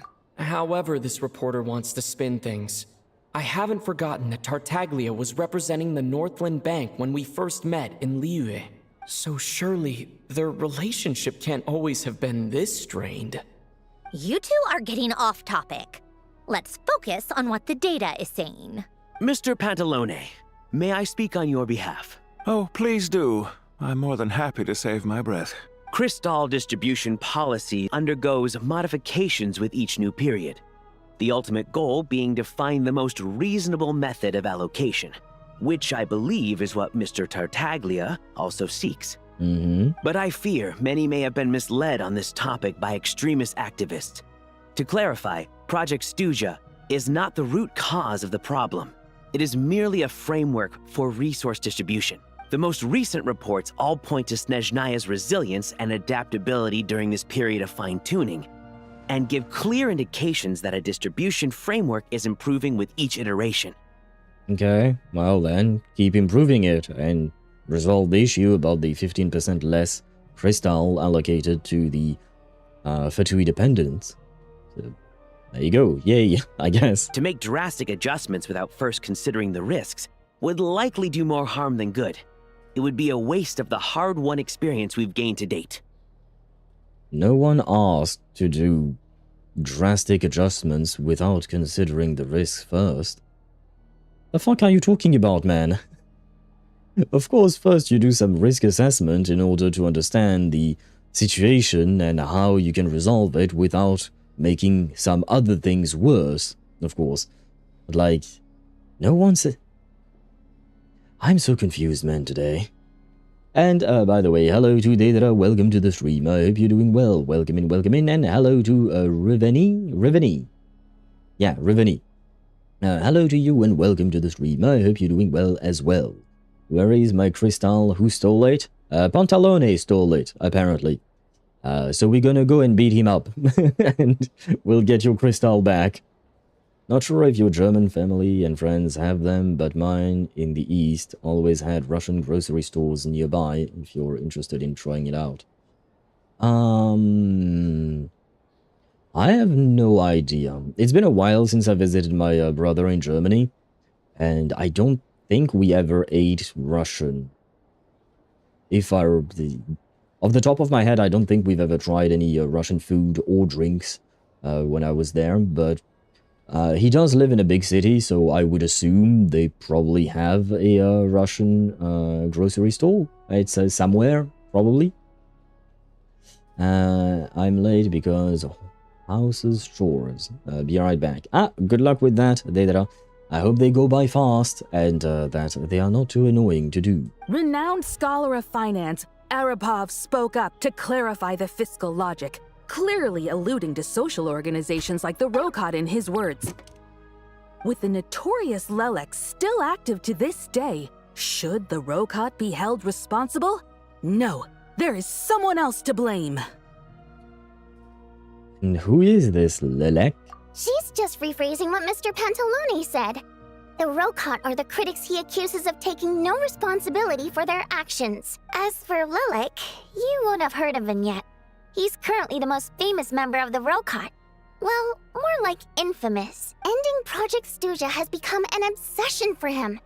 Unlike the more decent ones among us, he believes that votes in the Vetcha are all that matter. So whether it's threats, coercion, or bribery, he'll use whatever means necessary to get people to change their vote. Whoa, there is more to the Rokot than I thought. And since we're already on the subject, what do you think of Lelek's methods? Are you for or against? I can sympathize with him. Hard to say. I suspect there is more to his story. He seems a little extreme.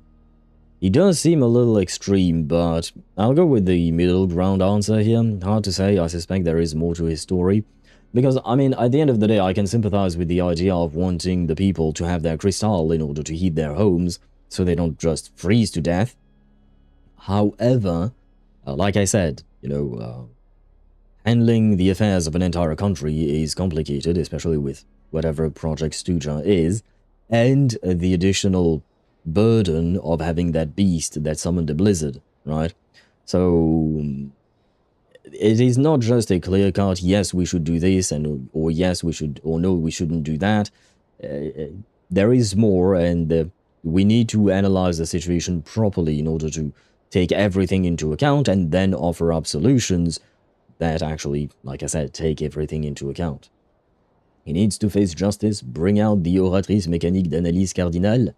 Don't worry, I can ask my buddy Nouvellette, who is, well, French, you know, and as you know, all 68 million French people, we all know each other. So I will ask him to bring out the... According to the judgment of the oratrice mécanique d'analyse cardinale.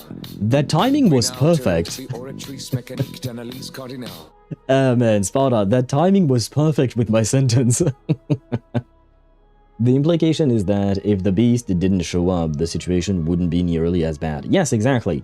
So first, we need to assess the situation now that the beast is here. Then we need to see when exactly the Tsaritsa thinks she could defeat the beast. And taking all of these things into account, they should allocate their budget differently, right? As long as the beast is here, they should have a specific plan for that. And once the beast is gone, we can go back to a different plan because, you know, the situation has changed. We killed the beast. We killed the beast indeed, yes. Which is why I question why Her Majesty only took the Druzhna. Maybe she thinks she's strong enough to just destroy whatever beast it is? I'm back and you can greet me properly. Ah, welcome back, Deidara. Hello to you and welcome to the stream. I hope you're doing well. Welcome in, and I hope those chores went by fast, like I said. If there is a beast, then there is a beauty, right? A gooning beauty. I don't know about the gooning part, but yes, there is a beauty. Anastasya, the Tsaritsa. So, yeah, we have the beast and the beauty is going to slay the beast. Why didn't she go herself and her harbingers? No kill, like overkill. I'm assuming it's just because, number one, they've lost quite a few members of the Fatui over the past few years, between La Signora, Scaramouche, aka Wanderer, and, wait, who else? There was someone else, I think. Wasn't there? Dottore, etc., right? So the Fatui are basically, the Harbingers specifically, are dying left, right, and center. And they are key political figures, and they have jobs to do, right? So if all of a sudden you just... Basically, imagine that you have an issue, and you take all of your ministers and your prime minister with you in order to go to battle and fight the enemy. Sure, no kill like overkill for sure, but that means that you leave your country without the heads of several departments of your, or ministries, you know, of your government. I don't think that's a good idea either. Does Traveler solo run over? Yeah, no, the bot is right. Traveler does not solo run over one bit, in my opinion. Anyway, hard to say. I suspect there is more to his story. Well, whatever the story is, his actions benefit us all. We stand with Lelik.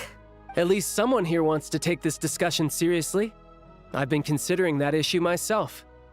What you really need is more precise regional data, right? I think it would be easiest to let the Fatui handle it, since they're already in charge of Crystal shipments anyway. We may as well get them to collect some data while they're at it. Whatever you need, you can ask the Fatui to look into it for you. In terms of supervision, I think the Druzhna would be a good fit. I had hoped to discuss this with Miss Vesna, but sadly, she's not present. Not ready to be released yet. I will be happy to take a note of your suggestions and present them to Commander Vesna for a decision upon her return. The Commander has always taken a keen interest in Project Stuja. However, given the Druzhna's demanding workload, I'm afraid it may prove difficult for them to provide any practical support. Let us refrain from jumping to conclusions until a concrete and actionable plan is in place. My apologies, Lord Rooster. There are numerous issues to address here, including manpower, time sensitivity, and reporting lines. Nevertheless, I support drafting a proposal. Follow the usual procedure, and it can be raised as a new motion for all parties to evaluate at the appropriate time. In that case, I'd like to share one thought before the proposal is drafted. The issue of time sensitivity was raised just now, which I presume relates to the official reports. In fact, the Energy Commission already collects regular statistics on each urban center and its surrounding area. Would these be of any use? That's a good idea. I read every issue of Svietlolaidovka's report, and although my focus is mostly on the section about equipment operation, the energy consumption statistics also yield a lot of insights. I have to say, ever since Pantalone stopped talking, the discussion is going far smoother. Like, let's be honest. At first, when Pantalone was replying to Child, or Tartaglia, the discussion was at a stalemate, I guess. They were just bickering, at least that's how it felt. And now that Pantalone just shut the fuck up, people are actually trying to provide solutions and ideas and stuff like that. So I think this whole matter would be better solved, or it would be easier to solve it if that motherfucker wasn't there, basically. If it's a big enough problem, which this seems to be. Yeah, but again, you don't just take, for instance, your entire army to go and deal with that. And the thing is, we don't know how big of a problem it is. That's the thing. You're assuming that this is big enough of a problem to warrant the use of multiple Fatui Harbingers, which is really not a, what would you call that? A thing that we know for sure, and more importantly, we know that Anastasya, the Tsaritsa, is a smart woman, right? I think she knows how to handle her country because, well, she's been doing it for the past 500 years. And as far as I can tell, she's been doing it quite well, right? So if she doesn't think that the Fatui Harbingers are needed to slay the beast, I'm inclined to believe that she's probably right and, you know, she doesn't actually need the Fatui Harbingers to slay the beast. I bet one day Traveler will defeat her after coming back with the power of friendship or borrowed powers from the Tsaritsa. Could be, yes. At some point, one day, maybe the Traveler will be strong enough to defeat a Shade. He might even be strong enough to defeat the Heavenly Principles themselves, aka Fanes. Remains to be seen when exactly will that happen, but it's certainly not going to happen today. Madame Sandrone, yes, your waifu is here indeed. Pantalone, shut the fuck up. Basically, yeah. Basically, yeah. She's smart enough and probably strong enough. Just in my head, the Druzhna are an unknown capacity. Don't want to read into their strength too much.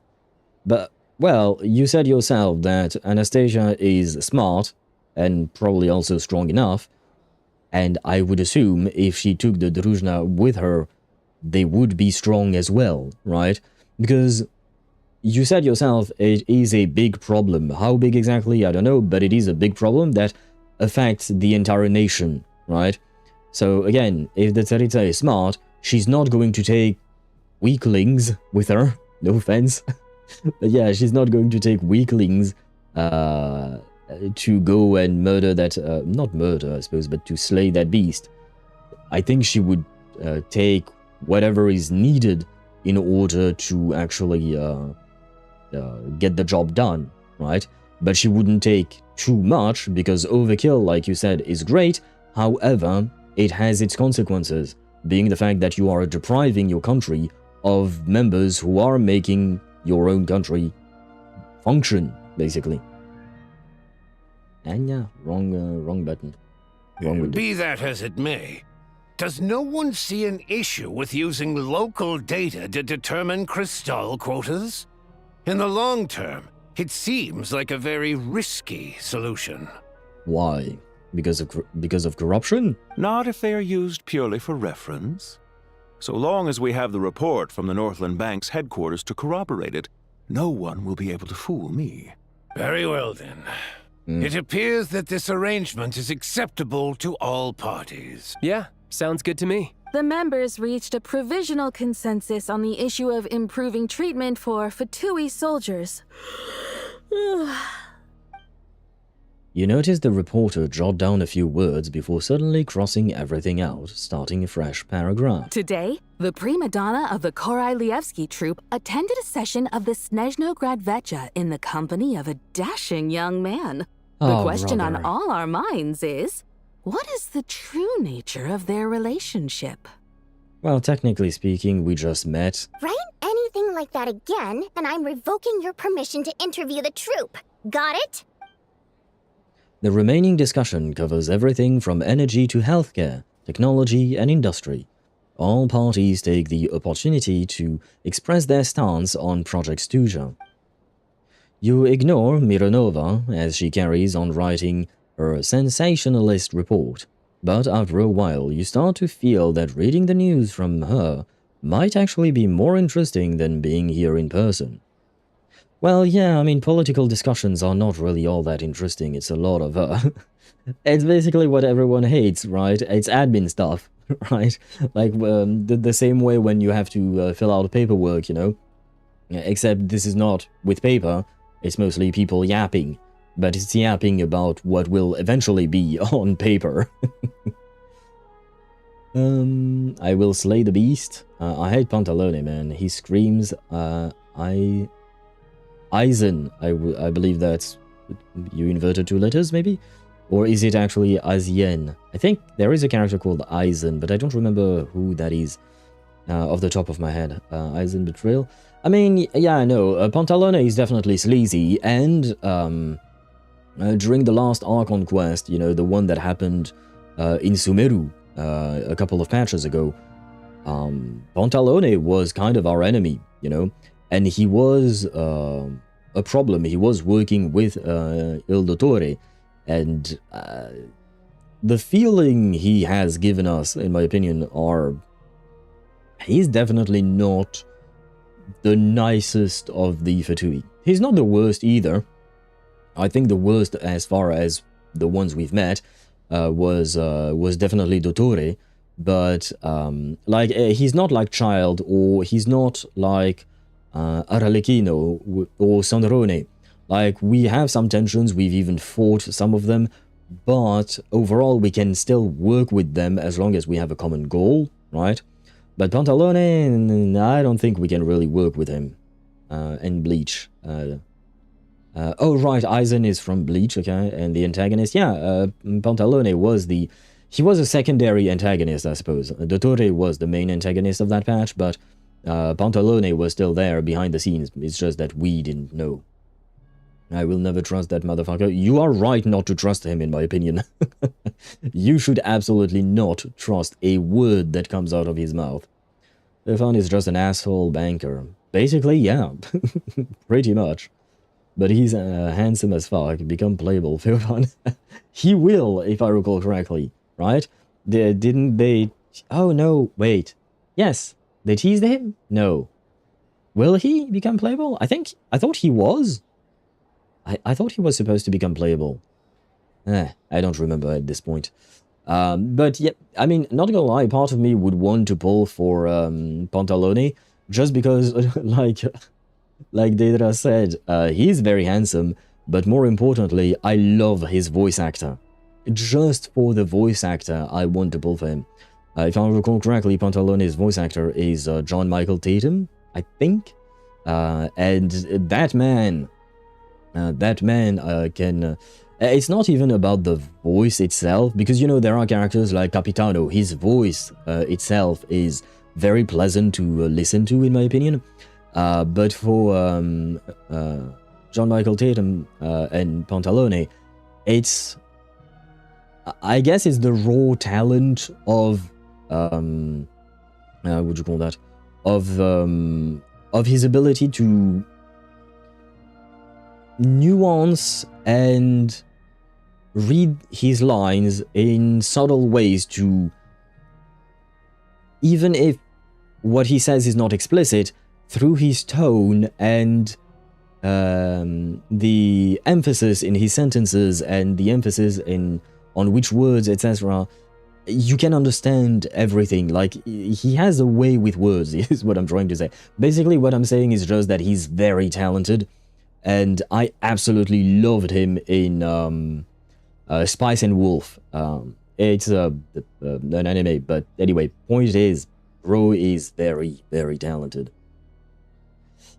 Also, is this the first point, X.0 with only one character? No, I don't think so. No? In 6.0, we only got Flynn's, right? And in 6.1, we only got... Oh no, we got Flynn's and Laoma, I think. And then in 6.1, we got Nefer. And someone else, maybe. I don't remember. Laoma, I don't exist. No. See, I remembered Laoma. I remembered her. And I kind of wanted to pull for her, but, well. At some point you gotta save, you know. Anyone who works with Dottore is an enemy of mankind. Honestly, yeah. I agree with that statement. Travail teased the rooster as playable. I doubt that. I mean, why not? It would be very surprising, unless they made some kind of new model for him. The director, we need the director? Well, yeah, no, I want Piero as well, of course. I would absolutely kill, not actually kill someone, but I would love to have Piero as a playable character. He would be lovely to listen to, first and foremost, but also he's such an interesting character that we haven't really seen much of yet. But yeah, Absolutely, that I would love for him to become playable. He can yap whatever I want, but how he hate the gods as long as I'm next to him. No. And he outplayed everyone in Sumeru at the end. He's very smart. Yeah, no, absolutely. Pantalone is a very smart man who knows how to manipulate the situation for his benefit. I mean, that's basically the job of a banker, isn't it? He's being an asshole, but calling me out to his face would make you look rude. Sure, I guess. But it's also that it's not like it's gonna serve any purpose, I think. Back in a few, gotta take care of something. Good luck with that, Riveni. I hope that whatever it is that you need taking care of, it will happen promptly, swiftly, and pleasantly. 5.0 Kinich and Mualani. Welona? I'm assuming there's some kind of play on words, but in Spanish. Exquisite chest. Yes, exactly. That's not why I wanted to pull for her. I like her deer form, basically, and I wanted to pull for her for Nefer specifically, because I wanted to pull for Nefer as well. But again, what do you call that? Choices had to be made. Yeah, first exploit, with only Odette. God, Renova arts are getting wild and wilder, and Muelona means return in Spanish. But Deidra said what? So I'm assuming that means maybe my, not my, but Google Translate might have mistranslated? Now then, if there are no further contributions from those present, we shall proceed to the final vote. Hey, check it out! Is that Shuganov? What made him vote against? Why now?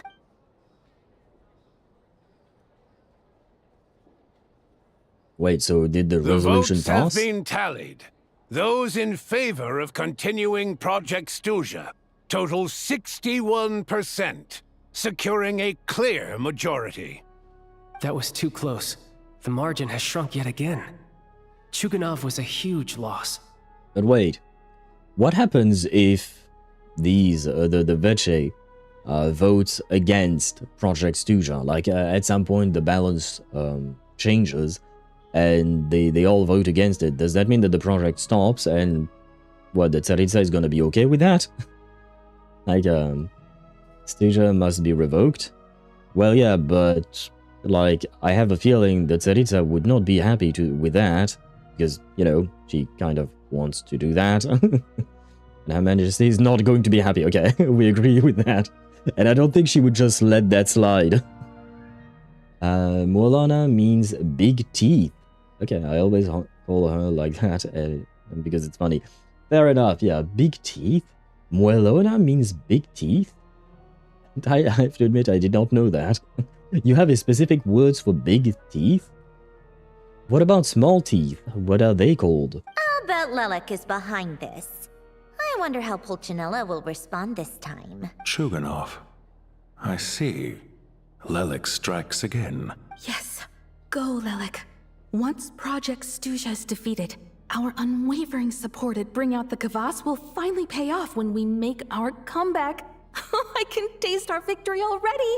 I might have some bad news for you, girl. In accordance with the result of this vote, Project Stuja will remain in effect until the next VII period. Finally, may I remind us all. I love the twirling mustache. We debate only for the greater glory and solidarity of our nation. May the aurora shine ever on, and the tundra always stand firm. For the motherland. The session is concluded. Talk to Vodyanitsa. Where is she? Hello? I have to say, I really wasn't expecting Chuganov to vote against Project Stuja. Why? What's so strange about that?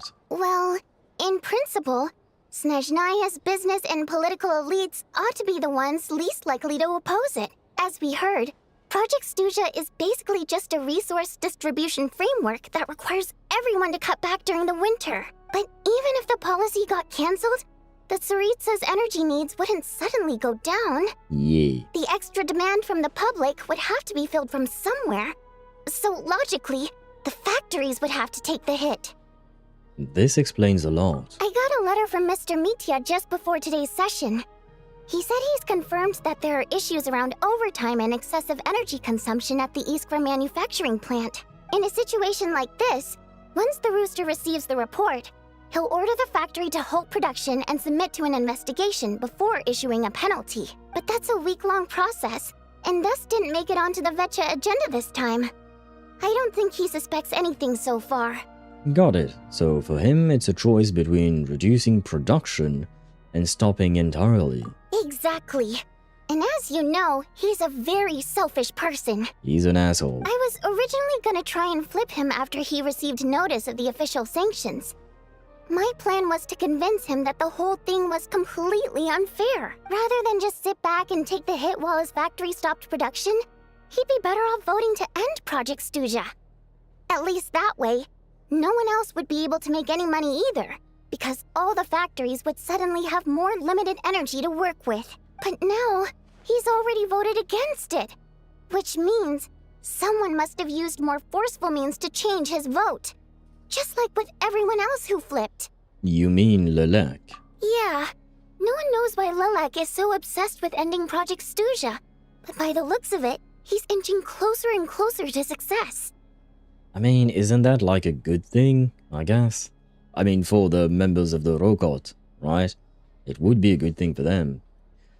Oh god, during the second year of the Tsaritsa's reign, the humans of Port Bellevaudie decided to take advantage of the succession crisis and rebelled against the Fey ruling class by declaring self-governance. The Fey noble Grand Duke Drevogorier attempted to quell the rebellion, but to no avail. Book A Brief History of the Pale Starborn. A lot of shit happened after that, but the ending is finally the Tsaritsa sent Port Bellevaudie an ultimatum, demanding that either the rebels surrender and hand over their instigators, in exchange for clemency, or face total destruction. These terms were accepted and the rebellion ended without further incident. Why did you write all of that, Sparta? What was the point you were trying to make? Lelek must have strong motivations, given how he'll stop at nothing to achieve his goal. Maybe he knows the full truth of Project Stuja. Maybe my next step should be to focus on him. Oh, right. What are your plans for the rest of the day? Shall we head out? Hey, comrade. I noticed you were here during the debate. Hello. Please stop using that word, child, please. I didn't take you for a political enthusiast. Well, not exactly. Greetings, Harbingers. I just happened to have some free time today, and my new friend here thought it might be fun to check out the Vetcha. Ah, Odette must have introduced you. Looks like you two are getting along pretty well. I'll leave you to catch up. I should head back to the troop. Sure. Break a leg and all that. I never quite understood this sentence, break a leg. Thought it might be fun to check out the Vetcha, did you? Things are never that simple with you, Traveler. There's no way you're here for kicks and giggles. Tell me I'm wrong. Well, I mean, who would go to a political meeting for kicks and giggles? Hey, comrade, no, Deidra, please don't use that word. Greetings, Harbingers, indeed, and I'm happy to see them more and to see multiple of them at the same time. To show what she did when she took the throne, what do you think she'd do if she'd be mad about Stuja? Yeah, no, it is basically, as I said, she would not take that kindly, and hence why I mentioned it myself. The point was that even if Project Stuja were repealed by the Vetche, she would not just do nothing. I don't think the project would actually stop. She would not actually allow that to happen. Is my guess, of course. I can go if I can listen and see you Biker Sandrone? I can go if I can listen and see you. Biker Sandrone. Okay, I can go if I can listen and see you. That I understand. Why Biker Sandrone? Since when has she ever been on a bike? Discuss. Oh, do you mean a bicker? I think to bicker is written B-I-C-K-E-R, I think. But is that what you meant? Let me check actually the spelling, because I have to admit, I don't quite remember. To bicker.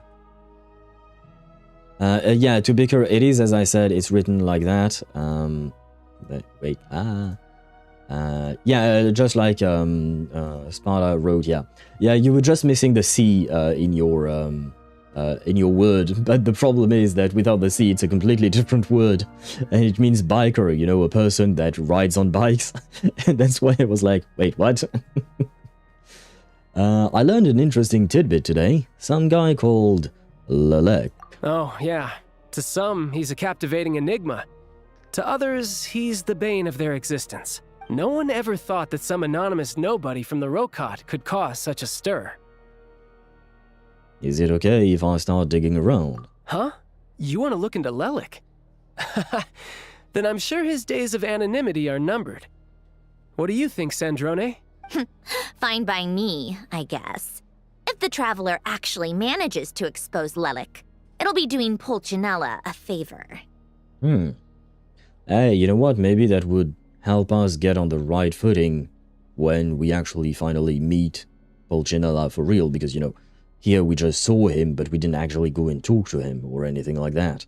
In return, it seems fair to let him in on what we've learned so far. Oh.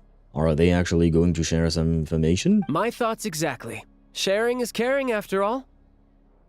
Sure, yes. Head back to Glupov and grab the files on Lelek. It's easier to just pull the records than go through the rigmarole of getting the Traveler a visitor's permit. As you command, child, sir. Why is he so intense? Why is bro so intense? Thank you. You're welcome, I think. I don't know why you're thanking me, Deidara, but you're welcome. I'm guessing maybe it's because we tried to help you out with the spelling of the word. 4,069 gems for Her Majesty. That's an odd number for the correction. You're welcome, of course. But I suppose, Sparta, you should be able to get even more, right? Because right now you're still in the middle of Natlan, if I recall correctly. So you have Natlan to do, you have Nordkrai to do, and you have then Snezhnaya. Although I think you are mostly done with Snezhnaya, maybe? I only saw, I believe that was just one region of Snezhnaya that you completed to 100%, if I'm not mistaken. Cleaning out Snezhnaya right now. Okay, yeah. Yeah, but that means that you still have the rest of Snezhnaya, but on top of that, you have Natlan and Nordkrai as well to clean out, right? Also, are we in Act 2? I don't think so. I think we're still in Act 1. I think we are still at the beginning, at the end, sorry, of Act 1. In that case, since we're going to be waiting anyway, I'll have someone brew a pot of black tea. Ronova-sama, I'm hoping that we can see her at least tomorrow. One common thread among the many incidents Lelek has been involved in is that the victims are all too scared to share any real information about him. Clearly, he must have threatened them in some way. His modus operandi is to silently infiltrate the scene and leave a threatening letter behind. But neither the letters nor the crime scenes ever yield any clues to his identity, so all these files have to offer are short statements by the people affected. They don't give us a lot to go on. Well, I mean, bro is being careful, of course. When you're doing bribery, coercion, and stuff like that, you can't exactly do it in the open. Especially when you're going against the Tsaritsa and her Fatui Harbingers. On top of that, that the 49 personal story quests, not hangouts, the story quest. You have 49 personal story quests?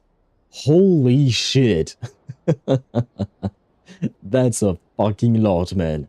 That's gonna take you a while. Because by my count, not on stream, but when I do them on my own time, each personal story quest is about 2 hours long, if I recall correctly. Goddamn, man. Goddamn. Good luck to you, man. I have 13,000 primogems. So you have what, like 70 pulls then? Is that it?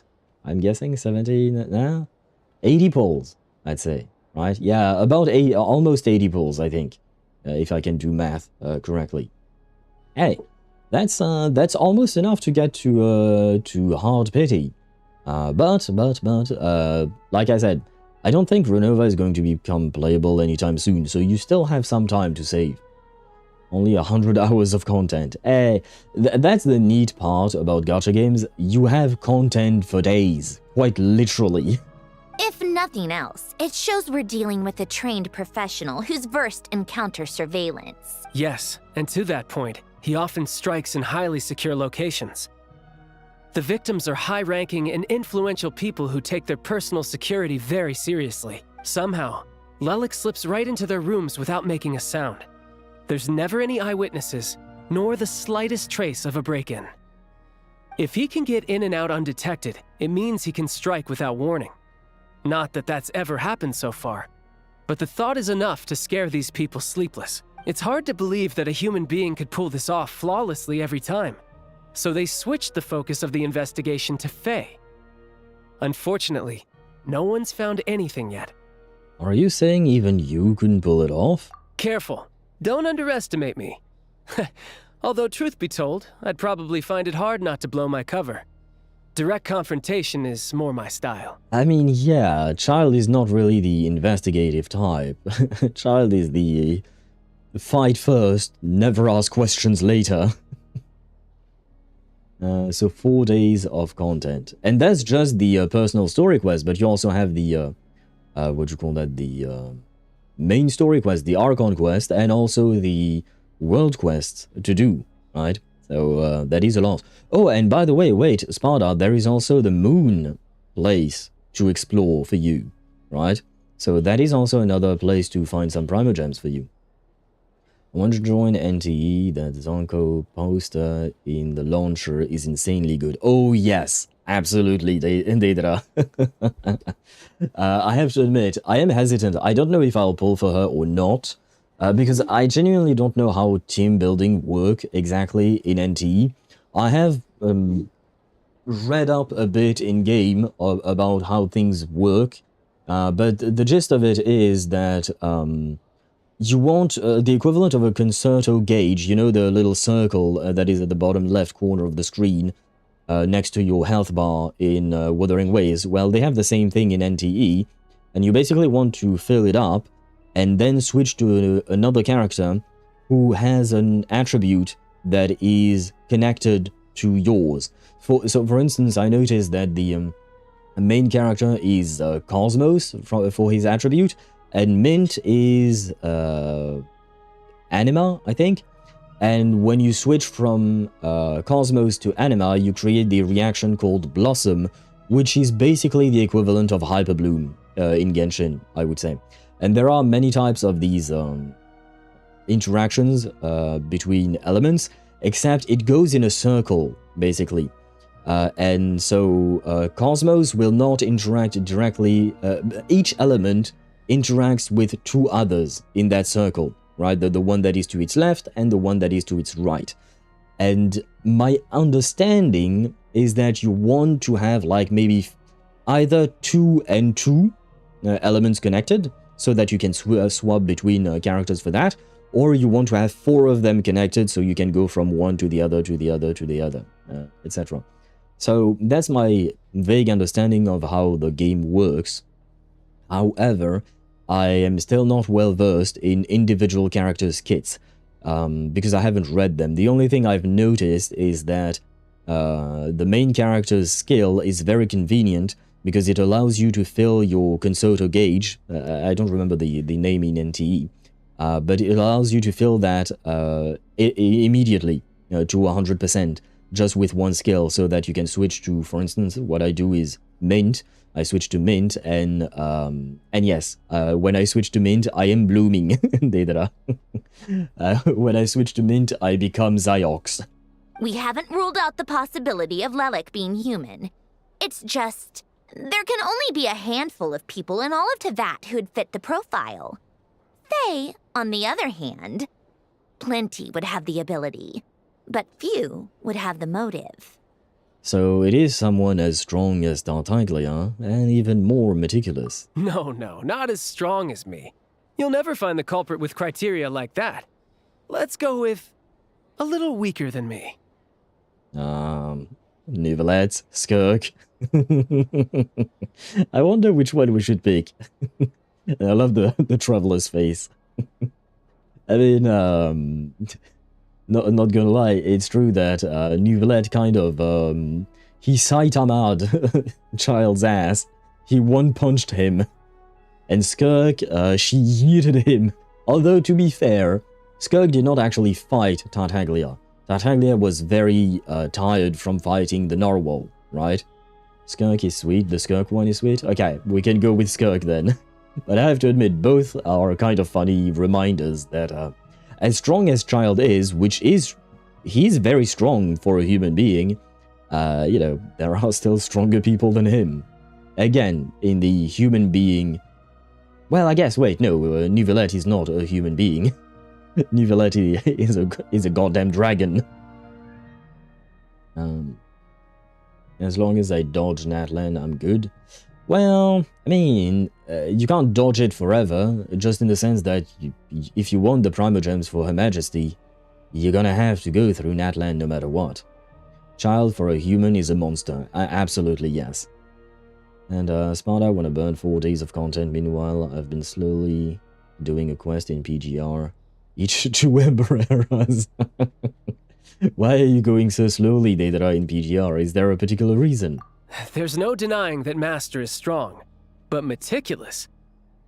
We can only hope. What do you mean? Is she not meticulous? I think she is. She's a bit of an airhead sometimes, it seems, but I think she would take... If the matter is serious enough, I think she would be meticulous, wouldn't she? He's just trying to find a reference point. Stop getting fixated on who's stronger than who. But that's the most important thing. In my opinion, anyway. Alright, let's take it down a notch or two. How about Odette as a reference point? She's someone we all know and I've seen her in action. Odette? Yeah, that seems about right. Her skills are solid, and she's always calm under pressure. Except she's Fatui, so the likelihood of her working against us is pretty low. But yeah, much more accurate than your previous example, at least. I mean, the Fatuis are not, what do you call that? Just because she's part of the Fatui doesn't mean that she wouldn't betray you. Have we ever seen a Fatui betrayal?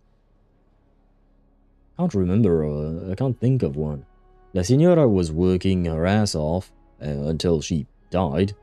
Scaramouche, I guess? Dottore? Do you think Dottore's plan would have gone against what the Tsaritsa wanted? I guess he was acting in secret, so yeah, I suppose, yeah. Blatantly, I might add. Scaramouche? Yeah, but Scaramouche is also Dottore, technically speaking, right? Because Dottore had manipulated the scene in Sumeru so that Scaramouche could be used as a vessel to become a god, right? So it was still Dottore, but yeah, Scaramouche as well, yeah, I suppose so. But yeah, for Dottore, especially when he wanted to become basically the new Fanes, yeah, I guess he would have gone against... Well, I mean, it depends. He could have potentially helped with the Tsaritsa's plan, because if he had become something as strong as Fanes, well, he could have defeated Fanes, potentially. You know what I mean? But he doesn't have to run away with a Gnosis. That is the betrayal? Doesn't have to run away with a Gnosis? I'm not sure I understand what you meant by that.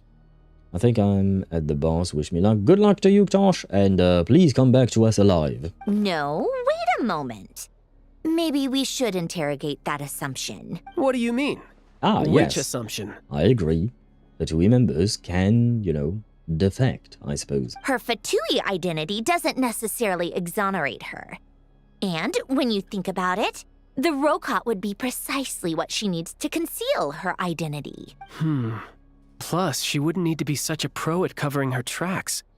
She'd already know where the Fatui will be and when. So she could choose the perfect time to act. Oh, yikes. I was just thinking out loud. Why is this starting to sound like such a convincing theory? Because it is kind of really convincing indeed. Skara taking the electronosis for himself. But again, is that really Scaramouche's decision, or was that not influenced by Dottore? Because at the end of the day, Dottore is the one who did the real research, I believe, behind the whole... Or no, he didn't do the real research, I suppose it's the academia, but I believe he helped in some way. Not exactly helping the academia, but he had his, what do you call that? His hand in it. Of course, it was of his own free will. Yes, but there is a difference between doing something because you yourself had the idea and doing it because someone else implanted the idea in your mind. Dottore just knows Kara's movements? I don't think that was the case. I don't think Dottore was just about, was just monitoring that. But yes, Dottore did the science. But so, in order to make Shoki no Kami, I think, in order to make Scaramouche a god, like, he made the machine, you know what I mean? What do you call that? Dottore made the machine, and the machine needed the electronosis. So it's not exactly that Scaramouche took it for him, it's that he knew he needed it to become himself a god, and that was all part of Dottore's plan. If I run away and you know where I'm going, who is the betrayer? I still don't understand what you're talking about, the running away part. It's not about the machine, it's about running away with a gnosis. Yeah, but the question, why are you running away with the gnosis? Is it because you just wanted the gnosis for yourself, or is it because you wanted the gnosis in order to become a god, which was all part of Dottore's plan? So, at the end of the day, it would be Dottore's fault. So, that's my point. Because you seem to be stopping at the just taking the gnosis. I'm asking the question, why did he take the gnosis? And the answer is what I said, you know? Still, what reason could Odette possibly have for trying to call off Project Stuja? Arlecchino would be the best person to ask. She knows Odette best. Unfortunately, she isn't back yet. Oh. Disappointed owl noises, I guess. Arlecchino. Rosaline used to open up to her in private about her struggles with Odette. As I'm sure you can imagine, Arlecchino is quite a lot better with children than Rosaline was. To be fair, Rosaline was not good with any kind of human being. Or living creature, generally speaking.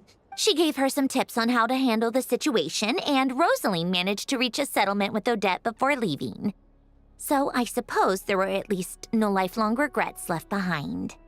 Well, at least there is that. And for myself, of course. Yeah, we are entitled to have our own opinions, Deidara. Like I said, you know, you're always free to express your opinion. I will express mine. Sometimes that we will agree, sometimes we won't. Doesn't really matter. As long as we both enjoy the stream, as long as we both enjoy the game, etc., you know. Because especially, like, when trying to determine guilt or, what do you call that? Pass judgment, I suppose, on specific characters' actions, different people will react to it in different ways, right? And father is father. Yep, exactly. Father is father, and more importantly, father is used to taking care of children, right? It's not taking care in the traditional sense, but, you know, she handles the children, I suppose. I suppose handling would be the best word, especially for a spy like her and her children. For a lonely lady.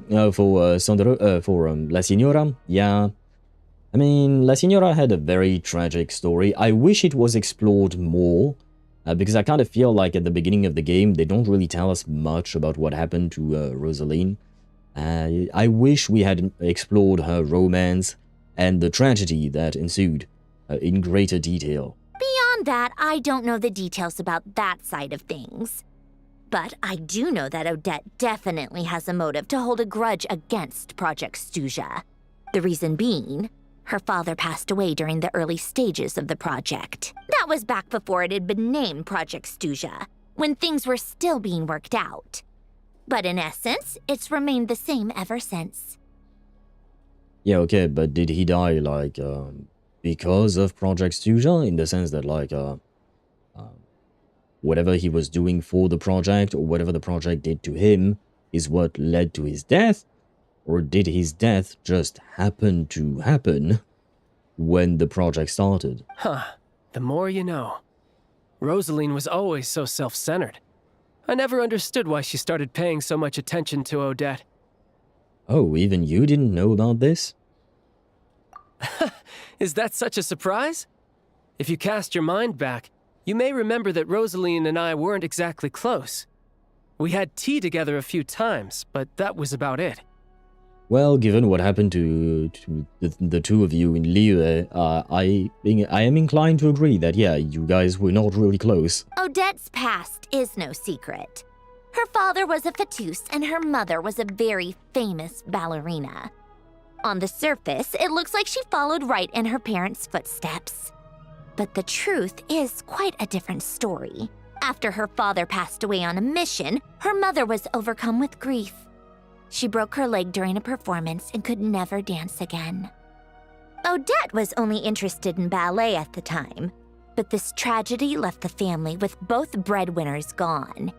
They could barely make ends meet. Per Capitano's policy, family members of Fatui who died in the line of duty had to be appropriately accommodated and provided with adequate assistance. So, regardless of how Rosaline may have felt about it, it fell to her to resolve the issue of Odette's family's livelihood. In the end, the solution they agreed upon was to have Odette join the Fatui. Right, because the alternative would have been a one-off compensation payment, I guess. In that sense, joining up was definitely the better option. I mean, I suppose that is job security, but at the same time, your job isn't exactly safe. Like, the job itself is safe, but what you're doing for your job is not safe. You know what I mean? Still, she must have had mixed feelings about it, right? If she doesn't even like the Fatui. I mean, I suppose it depends on the job, because not every Fatui is like an assassin or things like that, but from my understanding, that is what Odette is, right? It's just a theory. A possibility. But as a motive for Odette to become Lelik, it holds up. That said, I have no idea where Odette's head is at right now, or what her conflict with Rosaline was about. Plenty of people were on bad terms with Rosaline. I have no intention of trying to figure it all out. So, Signora actually wanted to mend her relationship with Odette. Yes, but there's not much point in discussing that now. Yeah, back to Lelik. Since our investigations so far have turned up next to nothing, we've got nothing to lose by trying a new angle. Funnily enough, Tonya and I had actually made plans to go to the theater tomorrow to watch Odette's rehearsal. Unfortunately, thanks to this Lelik situation, I'll be stuck working overtime again, which means you can go in my place. No point wasting the ticket, plus, you'll get to meet Tonya. Nice. Okay, why not? What's the rehearsal for? Spirit Seeker. Quite the classic ballet. It was passed down through Odette's mother's family for generations, though it hasn't been performed in years. But Odette's been practicing it diligently, and it's finally ready for a return to the stage. Excitement is through the roof. Tickets for the official performance sold out long ago. Tonya's excited for it too. She's desperate to see it no matter what. Personally, it's not really my kind of thing, but since she's my little sister, I had to figure something out. I've actually seen it several times before. The story's pretty straightforward. The lead character follows a trail of clues left behind by a spirit, gradually recovering her memories along the way. It's a tale of love and regret. So not exactly reinventing the wheel, at least by today's standards. I mean, there is no reason, or there is no need to reinvent the wheel with every story you tell. Just because a story has a premise that has been done before, doesn't mean that the story can't be interesting still. At least the hazard pay is good. Yes indeed. I suppose so. I would assume so, at the very least. Sandrone, you're 500 years old. Of course you've seen it. Yeah, that's the thing, right? She has the time, or rather, she has had the time to see it. And even if the thing hasn't been performed in years, whereas, well, for people who were not born 500 years ago, they might not have had the opportunity. Sandrone here, no spoilers. Yeah, I was thinking about that as well. A girl just spoiled us the entire plot. Nah, thank you. Thank you, Marionette. But when that classic melody kicks in and the lead character begins to dance, it always gets me. It really is beautiful. Not an easy dance to do justice to, though. I know it's always been Odette's dream to perform this piece, but I'm not sure she's really ready. Why not? In that case, I think that even if she is Lelik, we should wait until her performance is over before we respond. I'll let you take it from here, comrade. Well, I'll try to do my best. And she spoiled the climax too. Yeah. Girl got so excited about it that she couldn't contain herself and, well, we paid the price for it, I'm afraid. Tis what it is. But to be fair, I think the game just gave us all of these pieces of information about the play because they know that they are not actually going to show us the entire play, right? I mean, they could have, but that would take way too long, probably. Because a play can be, what, 3-4 hours long? It depends on the play. Can be even longer than that, technically. Sounds like you made a ton of progress today. It's good that everything's going so smoothly. Next step is to head back to the theater and get a clear answer from Odette.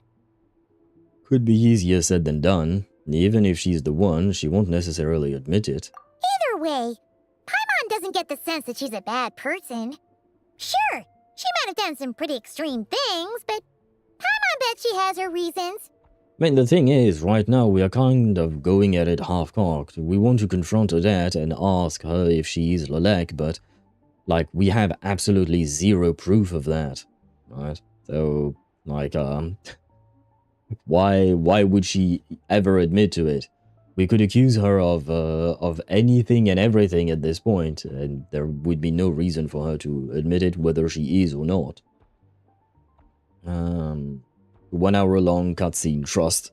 Well, honestly, I wouldn't mind an hour-long cutscene, but at the same time, it might be a bit long. Like, in terms of when you're doing, you know, especially for stream, because that's a long time of basically me just watch. It would be the equivalent of me watching a 1 hour long video, right? Except in a cutscene, you can't just pause, right? So I couldn't even yap and ask for opinions and whatnot a whole lot. So if I were to do that on my own time, sure, why not? I would certainly enjoy it. On stream, I don't know how interesting it would be, but specifically in terms of streaming it. No, some bits and pieces is enough. Imagine Sandrone inviting you to a movie, and in the road she narrates everything. Oh god, I hope not. But now that you mention it, it would be nice if we had some kind of an event like the one we had in ZZZ, where, you know, the characters, we invited characters to the movies, and we went to the movies, etc., in order to get to know them, and there was a bits and pieces of the movie as well. And there were some animations for it. Turns out I need a divine weapon for the boss fight, because unless I kill his troops with a divine weapon, they will keep respawning without them. The fight is pretty easy.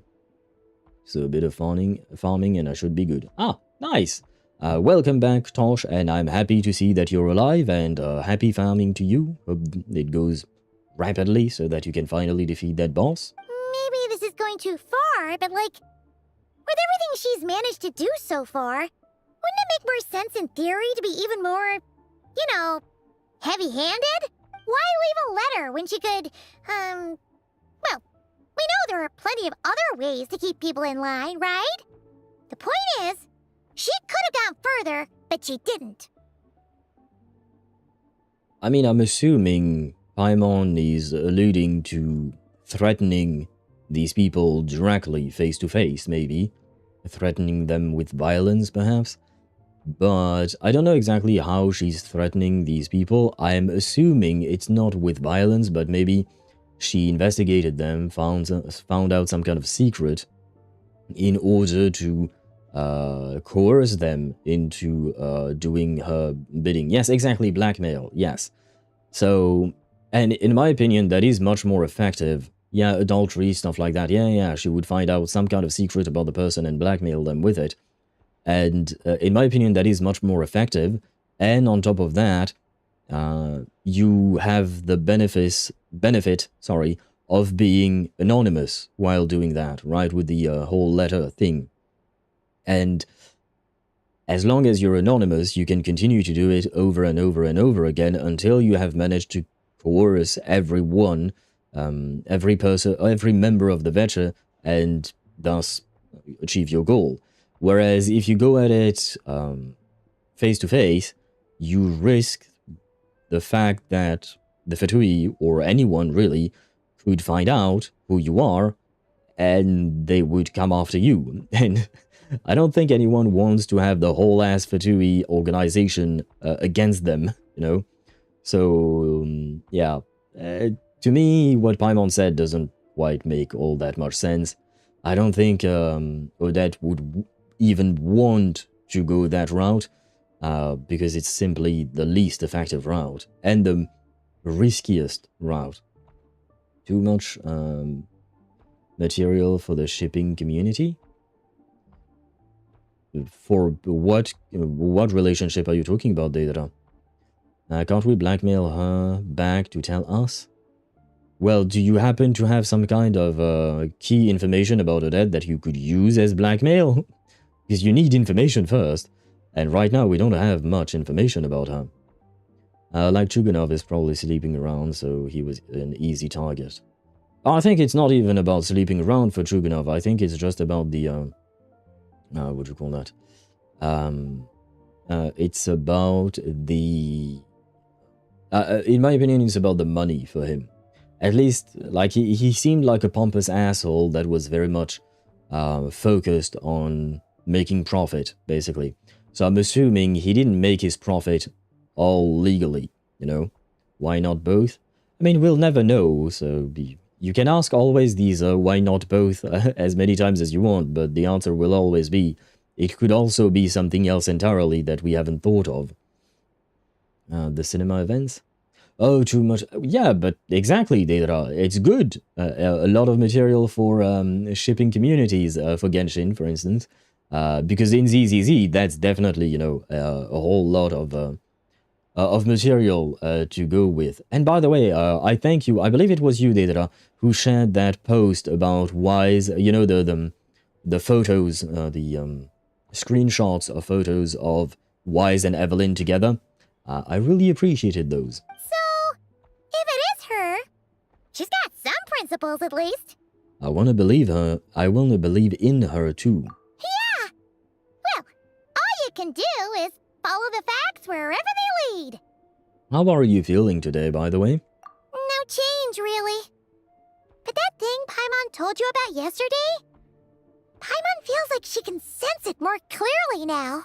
Okay, so either it became closer or more intense, or you've adapted and you are slowly learning to control your ability to sense it, I would assume. Hearing you talk about your day makes Paimon itch for an adventure. If only she could be there with you so we could experience it all together. Yeah, I wish you could be there too.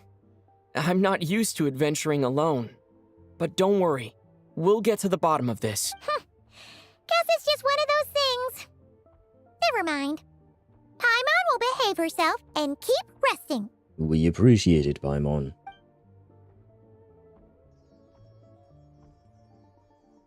If Odette is Lelik, she may well have inside information on Project Stuja. Her father was involved with the project's early implementation and tragically died in the process. Now, she's dedicated herself to bringing it to an end. It's hard to imagine she could have gotten this far without knowing anything at all about the Tsaritsa's true intentions.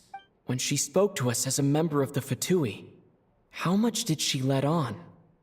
And how much was she hiding? Only time will tell.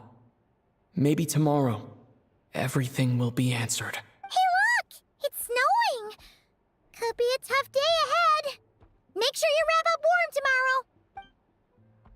Well, if only I had, you know, an actual coat or something. Oh, there you go. We finally completed Act 1. And now we are starting Act 2. Goddamn. Wow. It took us a while to get to this point. Again, I'm not complaining, as in, I'm unhappy that the quest is taking so long. It's just, you know, in terms of timing and having to push back other quests in other games, etc. It is really not ideal. 4,000. So I'm like, what, 12k away from 16k? Yeah, pretty much. Though, in my opinion, 32k should be your goal. Well, slightly less, I guess. You could go for 28k or something like that, maybe. Just to have almost like 200 pulls. Oh, you have a guarantee, okay. And you don't plan on pulling for anyone else other than the Tsaritsa then? And do you not want her weapon too? Because if you want her weapon, I would argue it's better that you save even more, because the weapon banner is a bitch. Winter Night Lasso fit for the Harbinger when? I wish, man, I wish. And I want one of these outfits, but for the Traveler as well, now that he's in Snezhnaya. I'm struggling not pulling for father. Okay. Well, I wish you good luck with that struggle. I understand. I understand what you're going through. There are many characters that I've been wanting to pull, but unfortunately I had to make the hard choice of not pulling them, such as Nefer, my green Yelan. So far so good. Oh well. I don't know if we'll see the Tsaritsa in this quest, but maybe that will give you some incentive not to pull for father and just wait for Her Majesty. Am I going? It's not that far. Vesna is hella cute, but we need to meet her properly. And I saw some things of Vodyanitsa that makes her hard to skip. What do you mean? About Vodyanitsa? I mean, is it just because she's a mermaid? Wait, where am I going? Oh, okay, no, wait, I know where.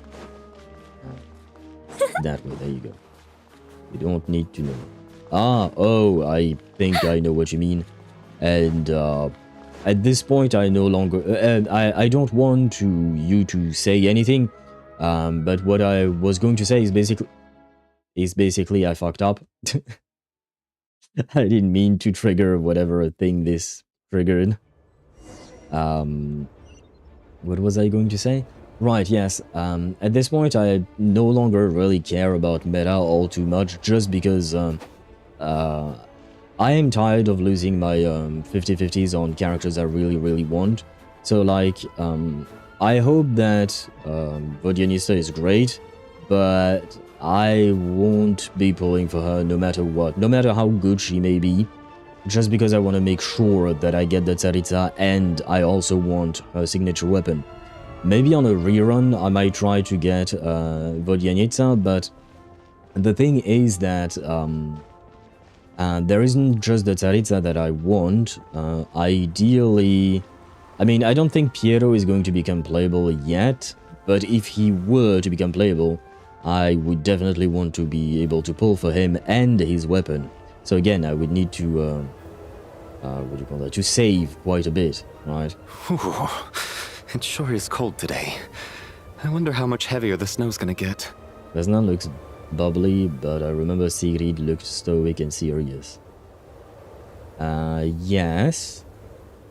Are you comparing the two just because both of them are royal guards? Vesna's gonna be the problem, because leader of the Druzhna. Why would Vesna be a problem? Here to see Odette? I just need to see your tickets for the preview. Perfect. Thank you. I'll hold on to your tickets. Come on in. It's freezing outside. Thank you. Maybe he should come out inside as well, so he won't freeze to death. I mean, you can still check the tickets inside. You know? I think I'll leave the Lelic question until after the show's over. Then I'll go find Odette. She's the leader of Her Majesty. Yeah, no, I got that. Child said he was originally going to come with Tonya. So I'm guessing Tonya's already here somewhere. I hope we find her, because the last time we only met the little kid. Oh, I mean the little kid. The brother, right? But yeah, sorry. What I was going to say about to Sparta is, yes, I understand. I know what the Druzhna is. My question is, why is that a problem? Oh, Piero's aura is unmatched. Absolutely. I 100% agree with that. And we don't even see him aura farming for real. Yeah, I know. Yeah. He was just standing there menacingly in that cabin, you know, where we found Paimon again. He was standing still. Meanwhile, the shade of death cursed Unreal. I'm not sure why you're connecting these two. I mean, I know they are connected indeed, but not entirely sure what the intent or your point was. That's all the reason I want Snezhnaya Jean, because she's attacking my funds mentally. Oh, that's what you meant. I was thinking that, no, because I think I read a message from Daedra mentioning meeting Vesna or something like that, and right after that, you said, not meeting Vesna. No, never mind, it was about Vodyanitsa, I guess. It makes it hard to skip, and then Vesna's gonna be a problem. Yeah, I got confused in my head, basically. Like I said, I am kind of very tired today. For a change, but I'm trying my best to make my brain work. And the biggest female aura farmer is father, of course. Absolutely, yes. Can you imagine, I know this is never going to happen, but can you imagine the power couple between Piero and Arlecchino? That's a couple of aura farmers that the ship would be insane. Is there anyone here who looks like a Tonya? Let's see. It's a small audience. Makes sense for a preview. Oh. But well, wait. Hello there. I do see some familiar faces. Yeah, Valerie and Meteor, right? Mr. Chuganov's back again by the Oh, I looks guess of it. that guy too. Oh, and is that Mitya? And that Fatui officer, Valeri. Guess he must be playing cat and mouse with Mitya again. Valeri, that's how they pronounce it. It looks like the show's starting and I still haven't found Tonya. Never mind. I'll just have to take a seat for now and see if I can catch her afterwards.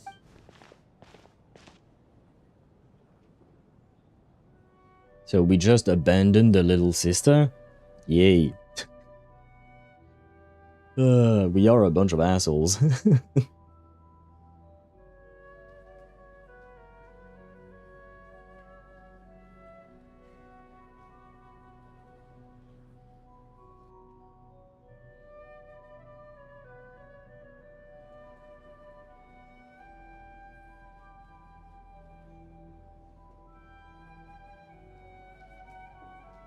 Wait, if he starts writing things down, and Vodyanitsa has her performance after Odette, then, isn't that going to be a problem? She's going to be mad again.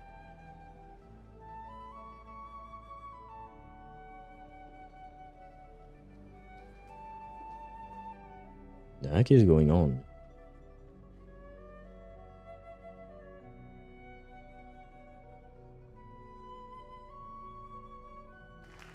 This was a bit of a weird cutscene. Hello, members of the audience. I'm a staff member here at the theater.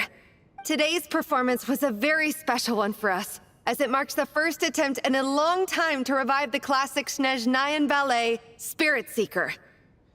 I kind of feel very sad that there is like 1, 2, 3, 4, 5, 6, 7, 8 people in the whole place. Oh, and I guess we found Tonya.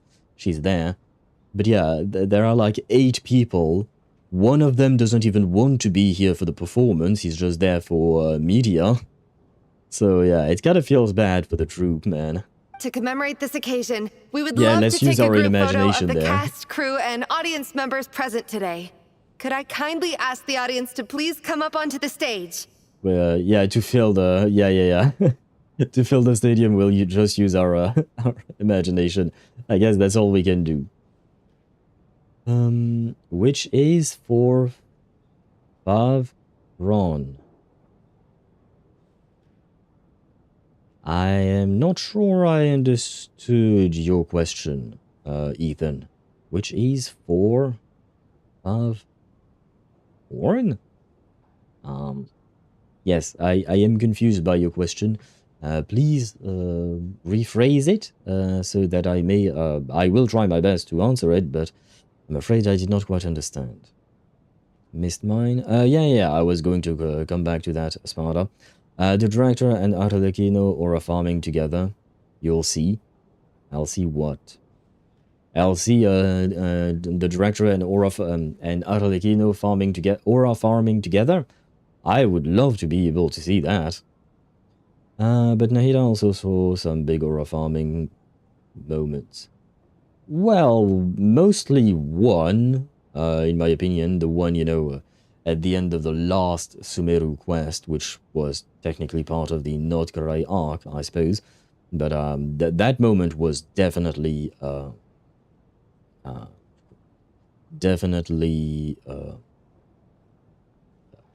very badass of her. And I was impressed and very surprised as well. Which is your favorite? Oh, so are you just talking about porn and you're asking me for my favorite type of porn, my favorite porn actress or something? Not gonna lie, this is neither the place nor the time, Ethan. We can talk about a lot of things on stream, but it also kind of need to make some sense, and not gonna lie, your question is kind of not exactly out of line, out of pocket for sure, I will say that. So yeah, I will try to keep the stream focused on the game and such, I suppose. Launch Tactical Radish. Yes, and the Tactical Radish has dealt a humongous amount of damage. Making the Tore delete his clothes. I don't really see that as aura farming. That was more of a negotiation, I guess.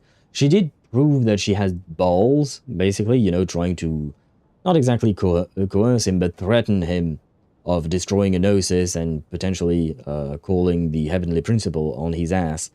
It was very nice, but I don't really consider that aura farming personally. Sweetie Fox, I'm glad you like her, Ktosh. I do know of her, but I will not go into further details, because I really don't think there is any point in that conversation, not gonna lie. And trapping Skara in a samsara, he thought he won, but it was a dream. Yeah, but again, I do find that badass, but I wouldn't call it aura farming. Like, there is a slight nuance or difference between the two, at least in my mind. I don't know the exact definition of aura farming, but the way I personally understand it is slightly different than that. Well, we now know destroying a Gnosis doesn't wake up Fanes. Do we, though, Sparta? Because we are assuming that the Pyronosis was destroyed, but we don't actually know that for a fact, and I believe there were suspicions about the fact that potentially the Pyronosis had not been destroyed because there was no, there was no residue left. I guess there was nothing left of it. So, yeah, point is, we don't really know if it is or not. Aura farming is basically being cool by doing very little. Yeah. But there is something more to it in my mind. Again, my mind. I insist that this is an opinion of mine. And I don't know exactly how to express it. How big is it? The fuck are you talking about, Ethan? I'm gonna be very direct with you. If you keep your line of questioning, I will start deleting your messages and potentially even ban you, because there is a point where you will cross a line, given the line of questioning that you seem to be going with. If you want to ask other questions about the game or anything else, really, why not? But there is a line not to be crossed. And yeah, I am not going to just derail my stream for weird-ass questions like that. So, just like Ktosh said, chill, man, or you will get banned. I'd rather be... I'm not gonna lie, I am tired today, like really, really tired, and not especially in a good mood to begin with. So, I'm not gonna have a whole lot of patience, but I'd rather still express it and make it clear to you. Stop with that line of questioning if you have other questions or if there are other things you want to discuss, for sure. But yeah, take a breather and think about the questions you ask before writing them. We already know Pyronosis is gone. We don't know for a fact that it is destroyed. All we know is that we don't know what happened to it. We think it might have been destroyed, but there is a possibility that it was not destroyed, like I was saying earlier, because there was nothing left, and they, what do you call that? They made a point of, what do you call that? Of mentioning, oh wait, the Pyronosis might be destroyed, but we didn't find anything else. Like, we didn't find any kind of ashes or anything once it was destroyed. So that's why I'm saying unsure, and I'm guessing that someone must have somehow found it. I'll taking a page out of Fane's book. Oh, come on. Hey, at least I was nice. Hey, you know what? No, you can't say that, Sparta, because, and I know you wrote that you were being sarcastic, but if we think about it seriously for even a second, you keep mentioning that you're unhappy with Fanes because Fanes doesn't explain shit and doesn't teach the humans not to touch Abyss stuff and whatnot. Sure, fair enough. But I did take the time to tell Ethan, to explain to Ethan the whys and the whys of the don'ts, basically, right? Why he shouldn't be writing such things, right? So I did explain it to him. So unlike Fanes, before dropping the nuke, I at least explained why the nuke is about to be dropped. Exactly, I gave him a warning. I didn't immediately ban him or anything like that. He can still write if he's still there. But the point is, at least I'm explaining shit.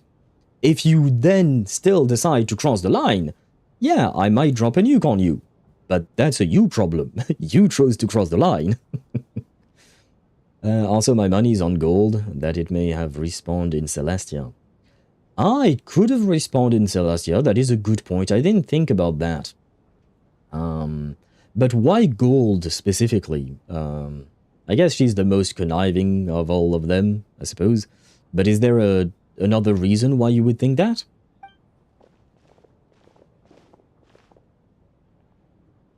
All right, everyone, huddle in a little more. Now, look at the camera. 1, 2, 3.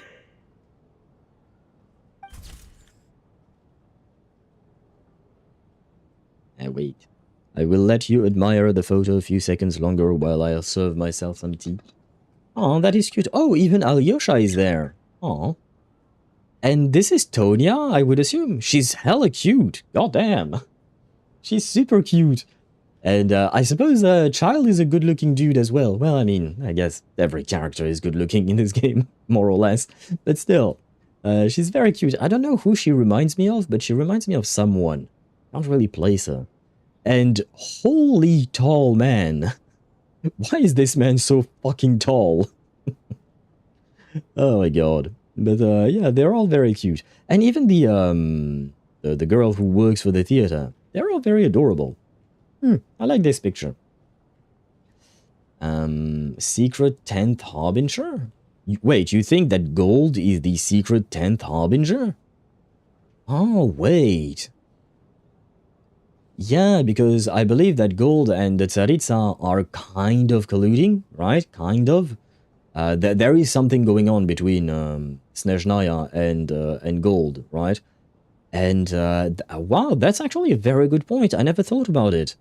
But she could definitely be the 10th Harbinger. But at the same time, why would she only be placed number 10? Because Rhindaughter is now mixed up with the Shade of Life, whose name I'm blanking on off the top, right there. So yeah, she because inconspicuous. Why not? Why not? Nefarious, yes, thank you. I'm not entirely convinced by the inconspicuousness, but it could definitely be that or a completely different reason. But still, I like the idea that you put forth about her being the 10th. Could be interesting and could make some sense. Why a fragment of a descender will respawn, I believe, is either destroyed or lost somewhere. Well, the thing is, we don't know that for a fact, Deidara. We don't know what happens to fragments of a descender when they are destroyed. Do they just respawn? Do they are they destroyed? Do they go somewhere? We have no idea how it actually works. We could assume that it would be destroyed once and for all, but we have no proof one way or the other. You know what I mean? If anybody would or could, it's gold. Sure. She child, if a girl, and not insane. Oh, Tonya is child, but a girl, and if not insane. Yep, absolutely. She actually has, you know, the little highlights in her eyes, which is something that poor child is missing. Also, Tonya looks like child, just not insane and affected by abyss juice. True. You know, the abyss juice is definitely... I mean, that's the reason why he no longer has life in his eyes, right? Next, she will join...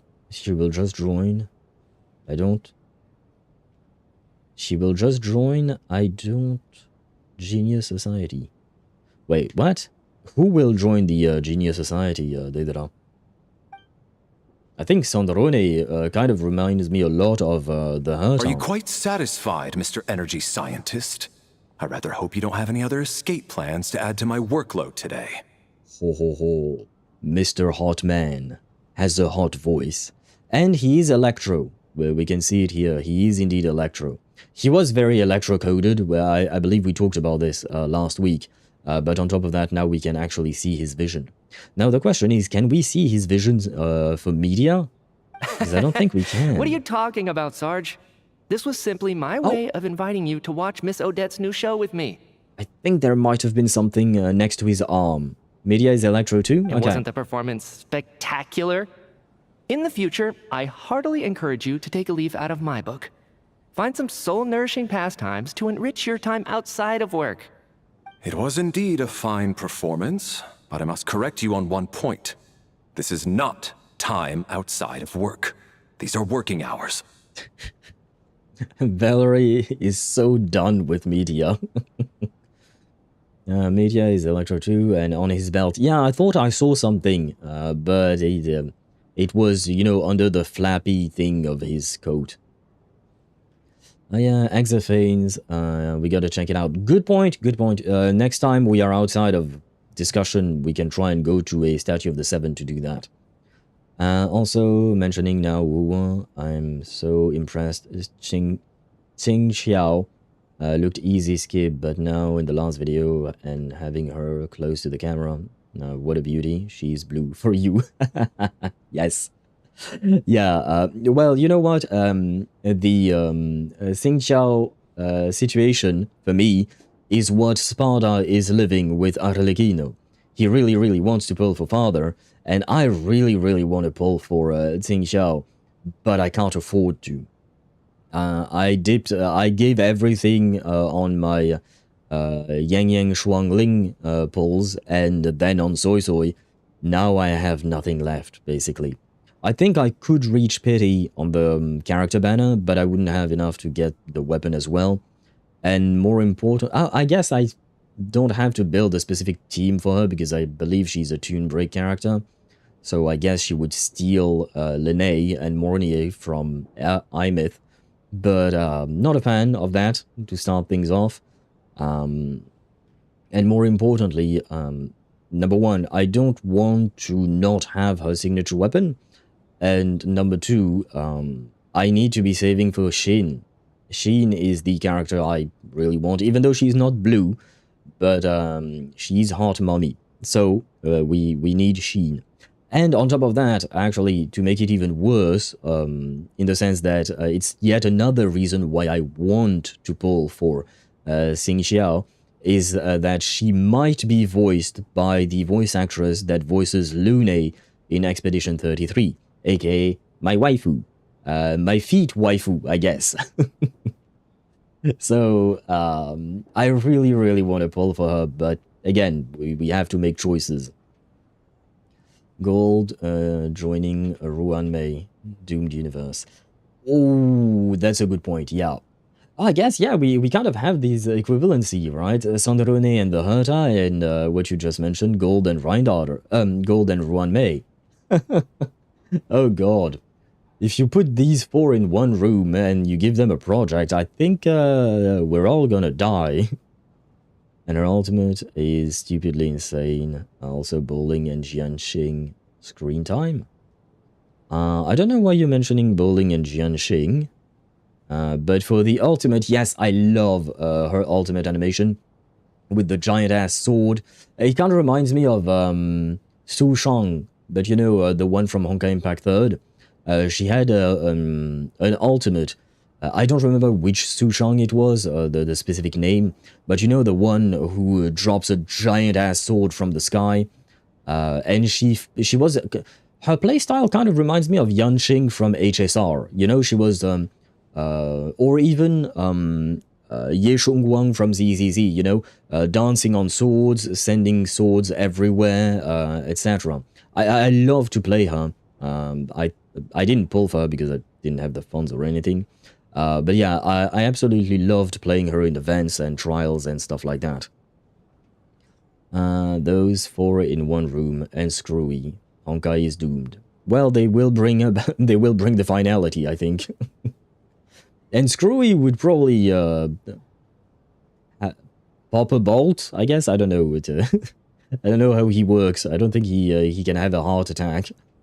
But you know what I mean. I think he would go insane in a room with all four of these women. And Jade Knight, yes, thank you, Sparda. It was Su Shang Jade Knight. Loved her design, loved her ultimate animations and whatnot. So yeah, I have a lot of reasons to want to pull for Xing Xiao, and unfortunately, like I said, I have to make choices because I don't want to drop too much money into everything. There are times where I'm willing to put in some money and others less so. There is Xing Xiao video that features bowling and Jianxing. Oh, that's what you meant, okay. I don't think I've seen that video. Screwy's heart would shake apart, basically, yes. Xing Xiao is master of bowling. Oh, right, is she also the master of Jianxing? Because if I recall correctly, bowling and Jianxing went to the same temple for training, right? Working hours and non-working hours are just a social construct. Human technology can never advance if we're too rigid in our thinking, Sarge. May we leave now? Already? I mean, I was kinda hoping to soak up the atmosphere for a little longer, but... no? Okay, guess I'm pushing my luck. Didn't seem like too much to ask, but fair enough. Off we go then, Sarge. Back to the land of working hours. Lead the way. Hello. That has to be her. She's the only person in the audience around Tonya's age. I'm a friend of your brother's. I've seen him getting beat. I myself beat his ass.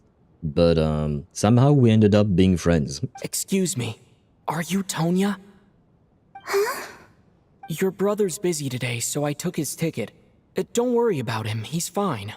Well, I didn't take his ticket. He gave me his ticket. Don't tell her I took his ticket. It sounds like you stole the ticket. Oh, okay. Sorry for the trouble. You don't sound too good. Are you okay? Ah. Well, there you go. Oh no, she has space anime cancer. We all know what this means, right? Coughing in an anime. That means death, so...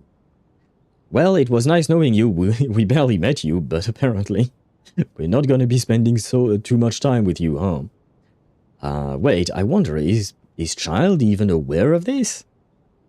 Huh. I would have imagined him being way more stressed if he knew that something bad was happening to his sister. Frenemy of your brother. Nice to meet you. Yeah. I don't think we're gonna kill each other or anything, but we might end up fighting against one another. Although we might also end up fighting against someone else. What's wrong? Are you sick? No, I'm fine. You sure about that? Maybe she caught a cold on the way here because of the weather.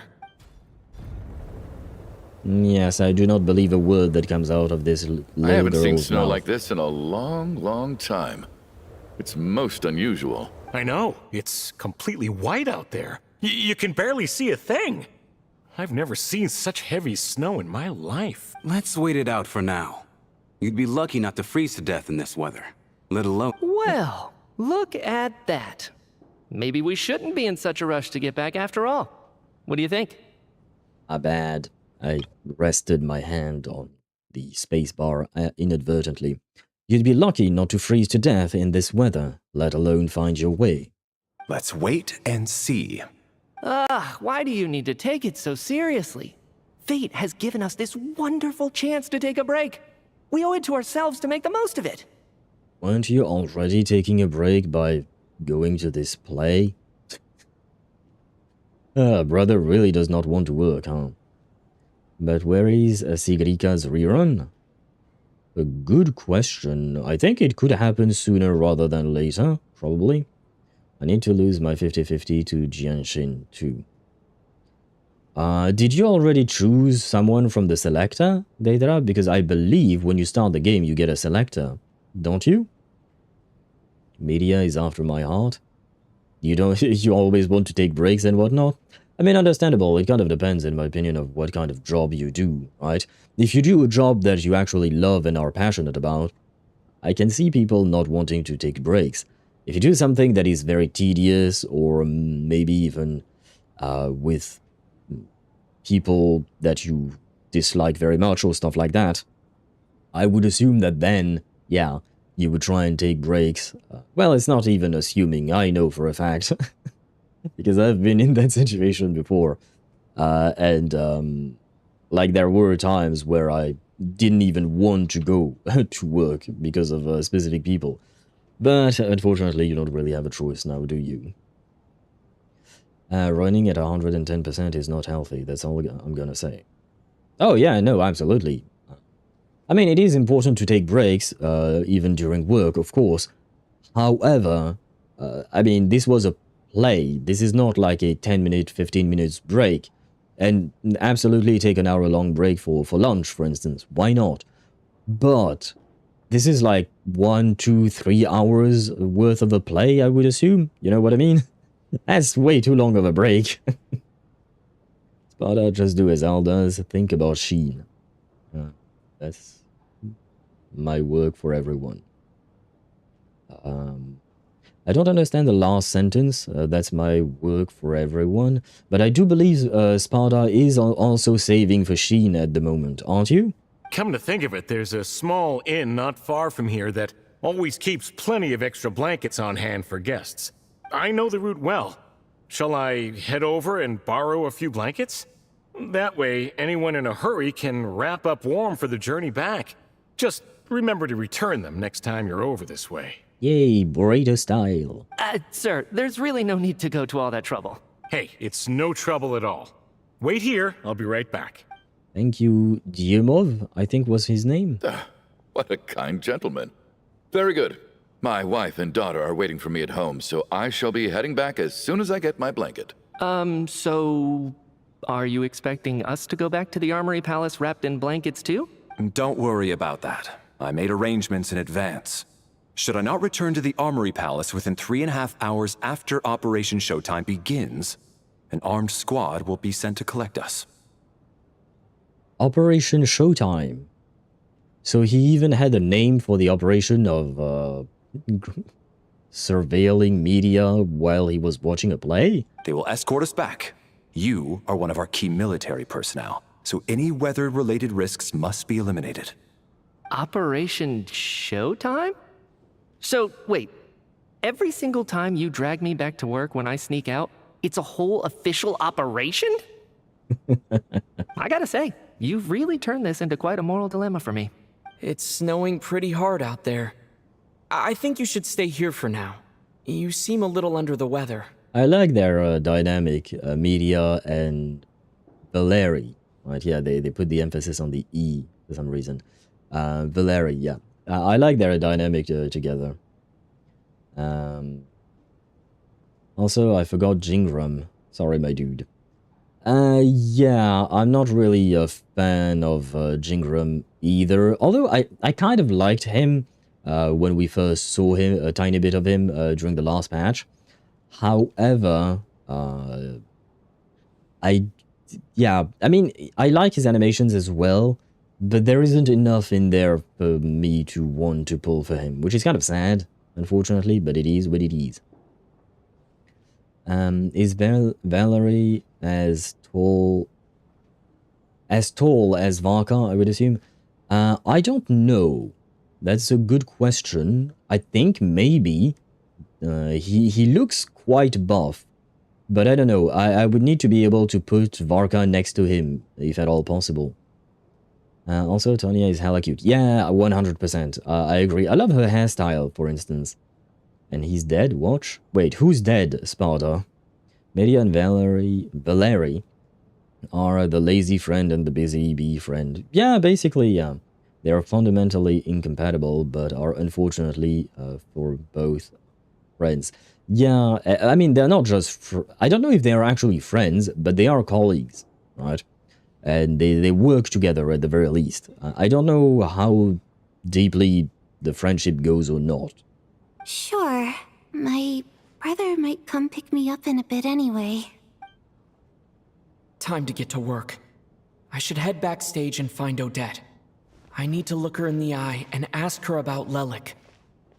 I know we are here on a mission and whatnot, but are we really again abandoning Tonya?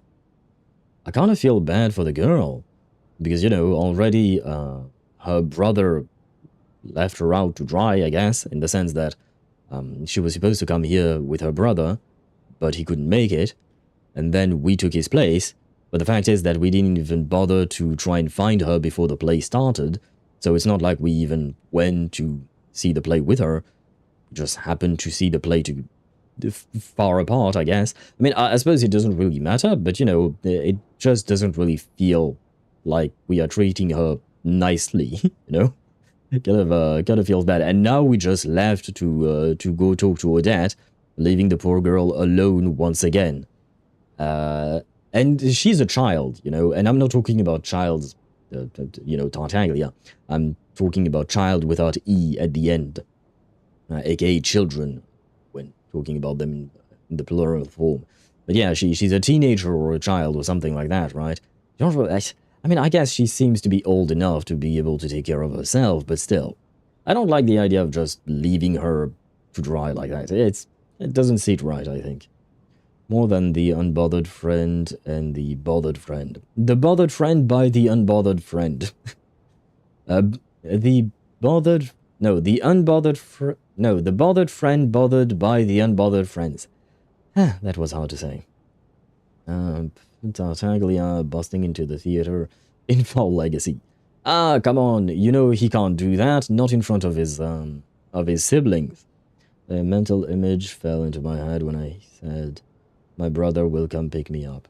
She's a young teen. Yeah, I would agree, maybe like 12, 13 at most or something like that. Come on, travel be a night. Yeah, it feels bad just leaving her like that. Excuse me, are you looking for someone? Why would I be looking for the other two? I'm looking for Odette. Ah, a fan, I'm guessing? Today is just a dress rehearsal, so Miss Odette won't be meeting with fans. She's taking a well-earned rest right now. Oh, wait. I want to correct a previous statement of mine. You know when we said, when I said there were only 8 people in the theater? This was apparently just a dress rehearsal, so it wasn't like a full-on play like the normal play. So I would assume maybe that means that only a select few were able to purchase tickets for it, and later down the line there might be more people coming to see the full play, you know what I mean? So I was wrong, I apologize for that. Tonya might know, Chusser doesn't. She might, or I kind of highly doubt that, because I kind of feel like Tartaglia really tries to protect his siblings from the harsh reality of his actual job. Like, Tonya might have an idea about Tartaglia's things. Yeah, she might have an idea, but I highly doubt she ever saw the foul legacy. I mean, it's kind of hard to think about some kind of a scenario where Child would have to pop into his foul legacy form in front of his sister. She might have an idea of what he does for a living, but the foul legacy itself? Yeah, no, I don't think she saw that. Nothing else, she's probably seen his delusion. That, yes. Why not? Yes. Because media is like me, I don't worry too much about everything. Well, I mean, it is a good thing not to worry too much about everything. I agree with that kind of attitude, because at the end of the day, worrying is not going to change anything to the situation. But in Media's case, the only problem is that he keeps skipping work. And his work seems to be important. His work seems to be related to Project Stuja. And I would say the faster Project Stuja is completed, the better. Because right now all of the problems in the nation are somewhat tied, or the power problem and the heating problem of the nation are tied to Project Stuja. So if we take too much time to complete it, or if they take too much time to complete it, that means that that's even more time for the people to suffer. So, media, what I'm trying to say is, media, get your ass to work, because your dilly-dallying is costing lives out there. That must have been an interesting conversation if Tartaglia left the delusion within reach, given how he treated his vision. Fair enough. But at the same time, would there even be a conversation to begin with? And would he even tell the truth? Because that maybe there was no real conversation. I would hope that he wouldn't just outright lie to her, but at the same time, although I think with the delusion, he might be a bit more careful than he is with his vision. Because the vision, there is no real problem if someone else has your vision, just like you said, Tartaglia gave his vision to the Traveler. However, if, if Tonya were to just stumble upon his delusion and try to use it, that would be very bad, right? So I think he would be a bit more careful about that one specifically. If he wouldn't tell a half-truth, she may find out herself. She'd ask around, can somebody have 2 visions type of question. Could be, yeah. Why not?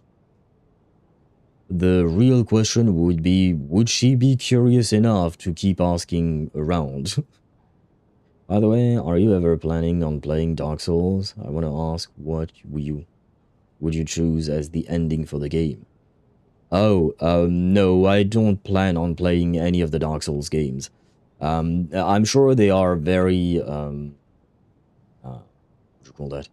Very good games, but I just don't want the hassle, not gonna lie. And on top of that, from my understanding, the Dark Souls story is mostly told through collectibles and readables and stuff like that. And you know me, the main reason I play specific games usually is because of story-related reasons. When I chose to play Baldur's Gate 3, when I chose to play Expedition 33, when I chose to play Cyberpunk 2077, it was partially the gameplay as well, for sure, but also mostly the main reason is the story. And basically, Dark Souls is doing what we are reproaching or criticizing Genshin for, aka putting the lore and interesting bits of information about the story in collectibles and such. And in my opinion, that is not a great way to tell a story, or at least it is not one that I personally enjoy. I know some people do, but personally I don't really enjoy that. So all of that to say, no, I would not play any of the Dark Souls game.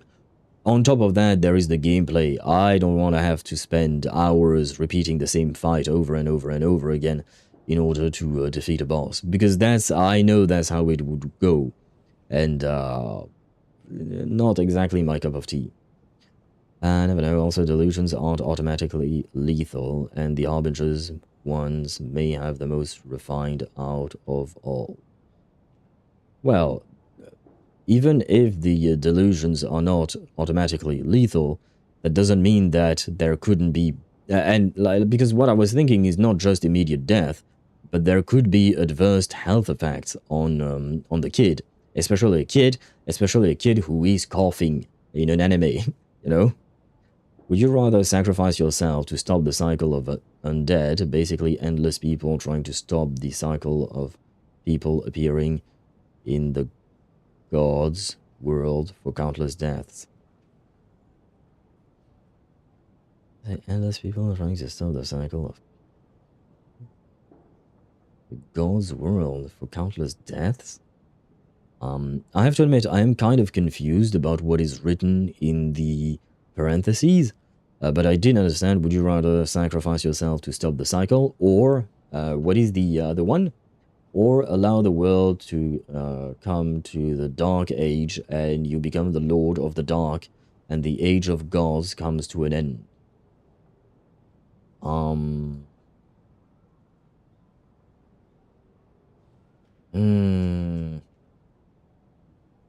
I'm gonna go with the first one, sacrifice yourself to stop the cycle of undead. Because I don't know exactly what it entails to become the Lord of the Dark. And I don't know what it entails either to end the Age of Gods. And the thing is, I don't know, are the gods nice in the Dark Souls game? Are they not nice? Because I have no idea. But if they are nice gods, then we probably don't want them to be dead, right? So, yeah, I think I would go with the first one. Not gonna lie, like I said, I lack a bit of information about the game. But yeah, like you spawn as an undead and you try to survive in the world. That's the Lord of the Dark? Well, that doesn't sound great. No, I'm good, I guess. Sorry, but that area is currently off limits to everyone except the cast and crew. Bad timing, I guess. Well, I might as well stick around. I doubt Odette will be leaving before the snow lets up in any case. An hour goes by, but the snowstorm shows no signs of diminishing, I guess, I don't know. What happened to the gentleman who went to fetch the blankets? How has he still not returned? Well, I think Sparta was right. He's dead. No, that's an undead. Oh, do you mean like those are the undead that you were talking about? Okay. Still, I think breaking the cycle would be better. In my opinion, I might not be good at explaining. I can just copy from AI. He could word it better. Sure. Whatever may help you. And maybe I misunderstood the premise in the first place. That could be it. I'm back. Welcome back, Deidra, and hello to Sheriff. Welcome to the stream. I hope you're doing well. Welcome in, welcome in. From what I remember, Foul Legacy doesn't seemingly have an AoE effect. Tartaglia store request, because he went into it to get rid of a bunch of Ruin Guard. Why are you talking about the Foul Legacy's AoE effect? Or lack thereof? I was thinking the same thing. It's still snowing very hard. Do you think something might have happened to him? Whatever the reason for his delay, I must say I hate nothing more than people who make empty promises and fail to deliver. Go fuck yourself. At least bro is trying to help. You don't even know what is going on. Can we toss him into the snow and just forget that he exists? Well, I have to treat my employees like that on occasion, but that's different. Yes, of course. When you do it, it's different. What a piece of shit. Oh, I like his eyes. You seem anxious, Mr. Valeri. It's been nearly 4 hours since I left the armory. The army should have arrived to extract us by now. Oh, right. I forgot about that. That does seem to be a bit of a problem now. The guy hasn't come back, and the army, hasn't come to pick them up either. Oh. Yes, please. Can we throw him from the top of the theater too? Sure, absolutely. I saw some Fae that had wings. We can ask them to do it for us. Because Abyss Juice. Yeah, but I still don't really understand why you're talking about that, specifically, Sparta. Your character burns up, you feed your own soul to the first flame. This keeps the Age of Fire alive for a little longer. The fire goes dark, you leave the room, the serpents, Fremt and Karth, and all the hollow knights bow to you. You start the Age of Dark. Okay, but what is the Age of Dark? Like, does that mean that people die? What does it mean exactly? Those are the two options. Yeah, but what does it entail, the Age of Darkness? Like, what does it do? Does it change anything to the world and how people live their lives, or... They know how much I despise tardiness and disrupted plans.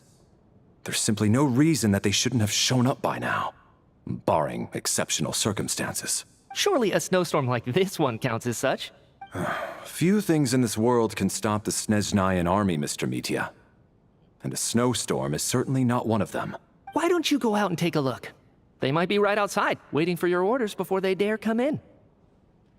Why would they not come in? Especially with that heavy of a snowstorm. An absurd hypothesis. I have no intention of leaving your side for even a moment until I have escorted you back to the Armory Palace. Right, Media was just trying to get rid of Valerie. This doesn't look like an ordinary snowstorm to me. That guy who left earlier. It looked like he just vanished into thin air. Either that, or my eyes were playing tricks on me. A man-eating snowstorm? Come on.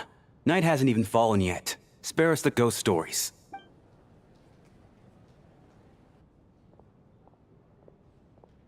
Traveler, didn't know you were coming today. Hello. How come you didn't say anything? I'm not sure how I should say this. What is it? Something the matter? Tell me. I can help. Whoa. That's quite a snowstorm out there. I've been working backstage this whole time, so I didn't even notice. No wonder the audience hasn't left yet. Is weather like this rare, even in Snezhnaya? Yeah, snow like this. I'm sure I've seen it out in the wild before, but never in the city. Actually, I take that back. I don't think I've seen snow this bad even in the wild. This is something else. It's not normal. Did the Tsaritsa anger whatever beast is creating the snowstorm? If even Alyosha thinks snow like this isn't normal, could it have anything to do with that monster people have been talking about? We can't stay cooped up here forever. Someone needs to go out and take a look. Should I go with you? No need. I have plenty of experience with snowstorms. Besides, I work here while you're an audience member. I should be the one to do it. Well, yeah, but I'm also an adventurer. And it's kind of part of my job. Everyone by the door. Careful not to let the snow soak into your shoes. In a snowstorm, you gotta look after your toes above all else. Yep, absolutely. Your toes freezing and dying can be a major issue. And you won't even really notice it. At first, your toes will hurt because of the cold, and at some point you will stop feeling that pain. And then at some point, if you stay long enough in the snowstorm, your toes are going to necrose, I guess is the word. And yeah, that is very, very bad and very, very dangerous. Because potentially, again, over time, it could gangrene and you could basically just die from that. Well, it's not just the toes. You might just die from the freezing as well. But, you know, all of it, terrible, terrible ordeal. And hello, Kumo. Welcome to the stream. I hope you're doing well. Welcome in, welcome in. Blood poisoning, basically. Yep, absolutely. Yeah, because, if I recall correctly, yeah, it's potassium. Potassium? How do you pronounce that? Potassium. That when your cells die, they release potassium. And, because too many cells are dying at once, that's way too much potassium in your bloodstream, which will kill you. We asked the Vila to hang Chuganov upside down from the top of the theater. The Vila? Are they the ones? I thought the Vilas were related to Rusalkas, which are basically mermaids. So they swim well, but I don't think they fly. Vesna is a Vila. Really? I thought... Wait, but... Why does she fly? Why is she not in the water? The Age of Dark is a period in the world cycle where the first flame completely fades, stripping the gods of their power and allowing humanity to take control of the world. I feel like the Age of Dark sounds good, but also the world controlled by human isn't always amazing. Oh, yeah, no, okay, the Age of Dark is absolutely not what I thought it would be, okay. Again, are the gods nice or not? You know, for, what do you call that? In the world of Dark Souls, Ktosh. If the gods are nice, we could let them be, right? As long as they treat humanity well, you know, why not? But at the same time, if the, or rather, otherwise, if the gods are not nice gods, and they, I don't know, they torture humans or whatnot, if that's the case, then we should probably go with the Dark Age route, I would say. It's fucking Dark Souls, Al. Bro, I know literally nothing about Dark Souls. Just saying so doesn't mean that it's gonna help me understand anything, man. I have no idea what any of the story is, so hence why Ktosh had to write all of that shit in order to help me understand. The Uma came out in ZZZ. Yes! Did you pull for her, Kumo? I don't remember if you wanted to or not. I haven't. I think I will pull for her tomorrow. Because today we wanted to do reverse 1999 pulls for Chip on his account. And in order not to spend too much time in other games, given the amount of things that we need to do in Genshin, I decided that I would do my pulls tomorrow. Gods are horrible. They made the cycle of undead, so like if you die, you respawn and die again endlessly. Okay, wait, but if that's the case, why would you even want to Oh, wait, okay, so either you sacrifice yourself so there are no more undead, but the gods continue to do their shit, and they probably might do something bad after that, or you become the Lord of the Dark, the gods are no longer a threat, at least not an immediate one, and humanity has a chance to survive, right? So I think, yeah, if that's the case, with all of that information, then I would say the Dark Age would be better, right? I mean, at least that's how it seems to me. I did pull her. Did your pulls go well, Kumo? Heading out, my man? Be careful. I've been told the snowstorm eats people alive. Oh, come on, man. You don't need to mock the lady. Thanks for the advice. I am planning to be careful. I just want to take a quick look at the situation out there.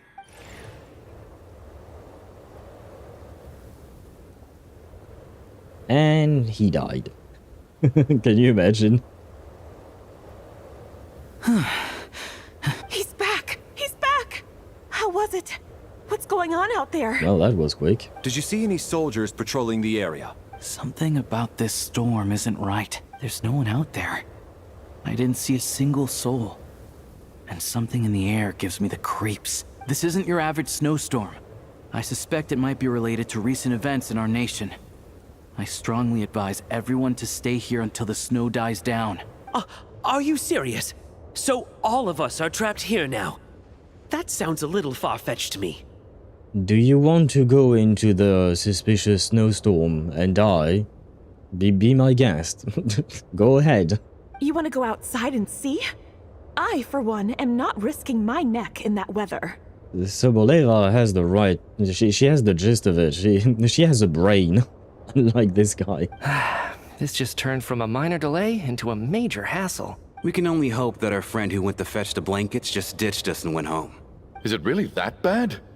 But my daughter, I won't be able to read her a bedtime story tonight. Well, you will never be able to read her a bedtime story any night if you die. So stay put, shut up, and wait. You want into the jaws of death? Oh, right, for the snowstorm. Yeah, it's kind of ridiculous. Renova would approve. It would make her happy, yes. Basically, if it's dark and evil and bad and horrible, Dark Souls probably has somebody who does it. But I'm assuming you're talking about the gods doing that, Sparta. Is that it? Around 170 pulls for M1W1, and I'm around 40 pity something into M2. Okay. Oh, M1, okay. So that means you must have won your 50-50 and 75-25, right? 170 pulls for M1 W1. So you got quite lucky, I think. You got some earlies in there, I think. Congratulations, by the way. The guy doesn't want to go into the snowstorm. He would make the traveler go. Oh, yeah, no worries. We'll grab him and we'll toss him in. Huh? What are you all still doing here? Whoa! It's snowing hard. Well, there you go. You answered your own question. The cast and crew from... So now we're stuck here? Oh, this is terrible. Luckily, it was just a dress rehearsal today, so there aren't too many people here. On the bright side, the theater's always well stocked with supplies. If the snow still doesn't let up as we get into the evening, you can spend the night here, everyone. At least, I assume that's all right? Odette? Fine by me. This seems like a sensible backup plan under the circumstances. My thanks to the theater for being so accommodating. Well, I mean... do they even have a choice? It's not like they can kick you out and just leave you to die in the snowstorm, to be fair. At least I hope not. And I would love to see them try to kick you specifically out, Valerie, because I don't think any of them can. Oh, maybe Odette could. Maybe. What are you staring outside and praying for, my man? You anxious to get home too? Oh, Your Majesty the Tsaritsa, I beg you, please do not let tonight's snowstorm stop. This is a golden opportunity to spend the night under the same roof as the two top stars in all of Snezhnaya. It's a once-in-a-lifetime experience. Well, I guess he has his priorities straight, huh? I think I've changed my mind. Yeah, understandable. Sir, if you so much as look at us funny, you'll be seeing stars in a whole other way. Behave yourself, or you'll be begging for that blizzard. It's getting colder. We need to keep the indoor temperature up. Close the door and lock it tight. Let's head somewhere warmer. Yeah, by the way, we've had that fucking door opened for so long. And we finally started the quest. Yay. Yay, indeed. You know what? While we're at it, I'm gonna check how far into the quest we are, but we just barely started Act 1. This is all I'll say. And again, I am enjoying the story, of course. It's just, goddamn, are we taking a while?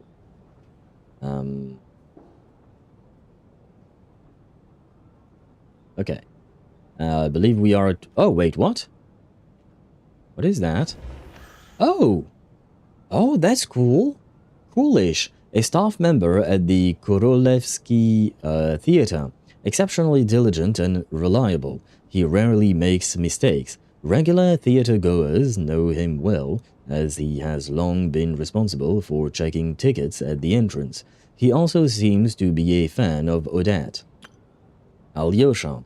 Alyosha, a hunter from Alatyr and a member of the Rokot.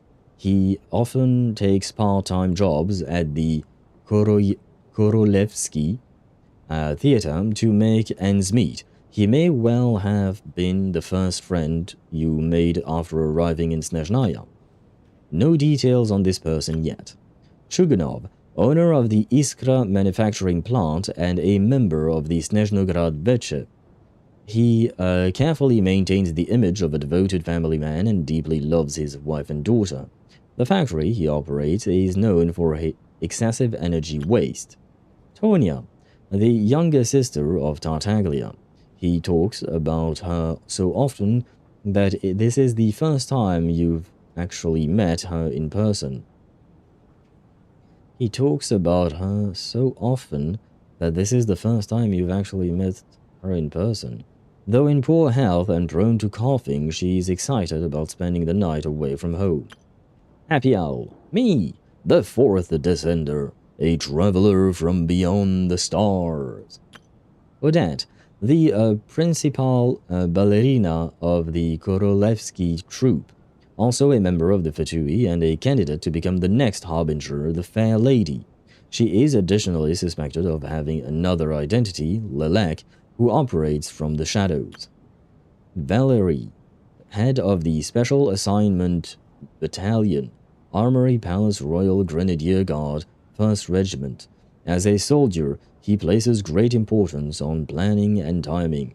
He is currently assigned to protecting media, an important figure within the military.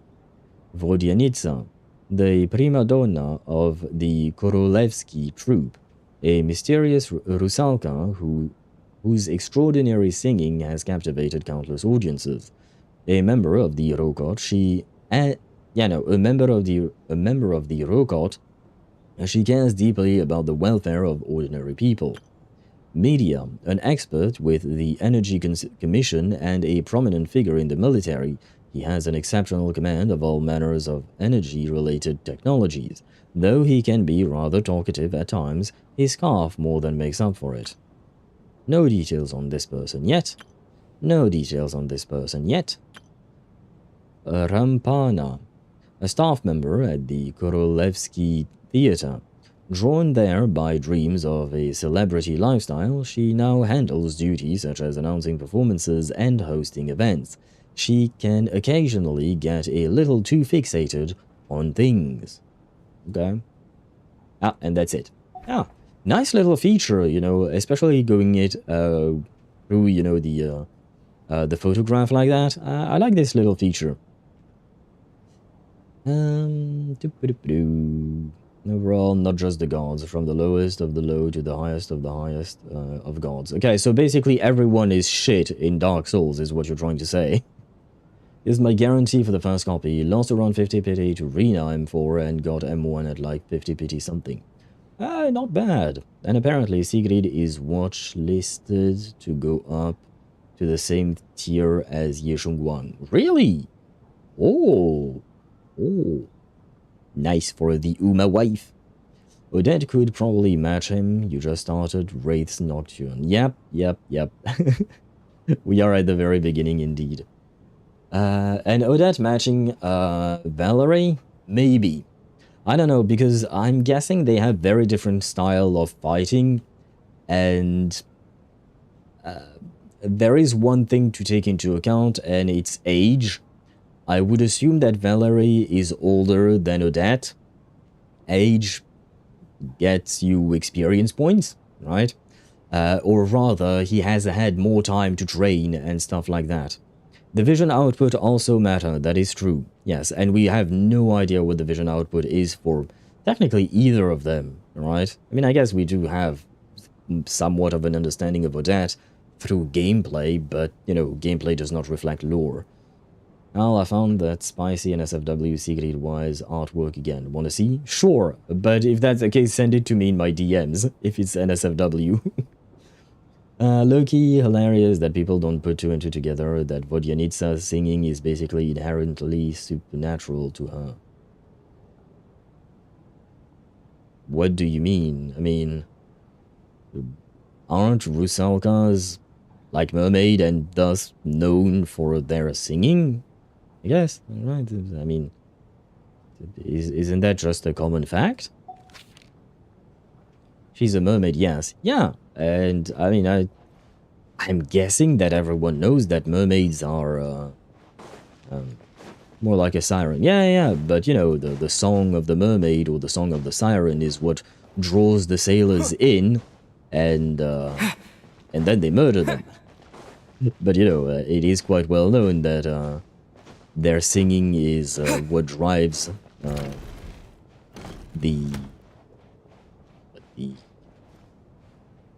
what drives the sailors to go mad and whatnot.